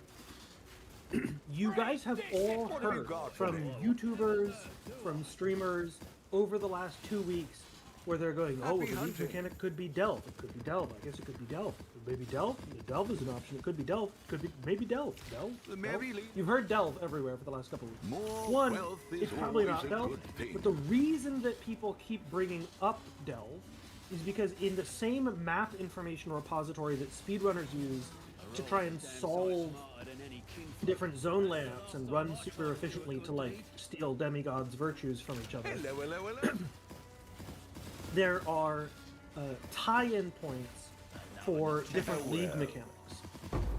So for example, we all know that the Lightless Passage for Abyss was tied into Mastodon Badlands, right? And there was an unlabeled waypoint on the Mastodon Badlands map information that was unused until this league, and now we all know that it's the Lightless Passage. Happy hunting. In the case of Delve, when you come into Isle of Kin and then you go into Volcanic Warren, within Volcanic Warren there is within Isle of Kin, next to the entrance to Volcanic Warren, there is an entry point labeled Delve, and if you go to those coordinates on the map, in the real maps, there is nothing there. Hello. So we just know that we don't know when Delve will come. All that we know is that when Delve does come, What are we shipping? the access point where Delve will be hooked into the campaign is going to be Isle of Kin.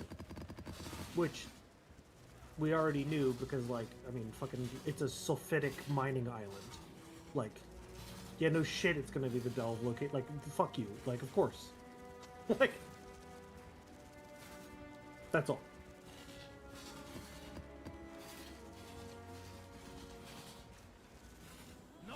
All that we know is that, like, 0.5 Delve confirmed B, for sure. Yeah. I mean, it's possible that, like, Delve is in 0.4. Like, the fate of the Vol is to Delve. I don't think so, eh? That doesn't sound right to me. You don't think that the Vol Delve? No, I don't think so. I think they do. I hope they do. You hope the Vol Delve? I hope so. There is a Vol boss in Delve. 5 head. What the fuck am I reading? Return soon, yes? Delve will be where softcore buildmakers will put some respect on defensive nodes on the tree. Maybe they merge the mechanics? Kind of like they merged Odziri's titties? Why are there only 2 booba? I was promised 4 booba. Need a sec. Gazzy specifically promised me 4 booba. The more viewers people get on Twitch, the further away they get from gameplay, and the more they move into farming content. I can see that happening in real time with Crimson. Oh shit, yeah, DM rated me the other day. I've been averaging 55 viewers ever since then, and as a consequence, now I'm not allowed to play the game anymore. Now I just shitpost while I watch other people play. Yeah. But I was never good at the game to begin with. I mean, you're pretty good. Pretty good at the game.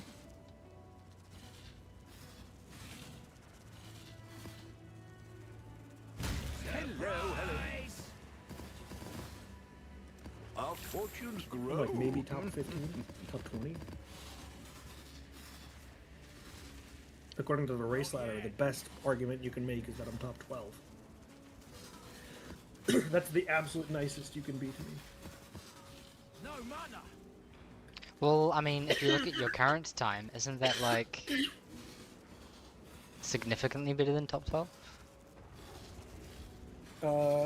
You're better, Whole New Society better, Driz better, Angormus better, end of list. Yeah, exactly. Good luck to you. Yeah, but again, this is the late patch Crimson effect. Yes, late patch Crimson. Late patch Crimson is the #1 cryptid of POE2. Like, at some point, the races are gonna be last week of the season, and I'm gonna own you all. You just need to become late patch Crimson when... Holy ring! Yeah, it's pretty good. That's an insane ring. Wait, does it have lightning resistance suffix as well? Yeah. Onward. Dude, the number of lightning modifiers on that, the catalysts are gonna go crazy. Yeah. Toodles. Implicit lightning resistance, 1 to 22 lightning, increased lightning damage, and lightning resistance on suffix. It has the maximum number of lightning lightning tag. Monetize your gift, brother. Hone your brand. True. Yeah, I mean, you know. Often defeated in actions per minute, never defeated in words per minute. My name is Crimson Casts, coming to you hot and ready from Southern California. Oh, I'm dead.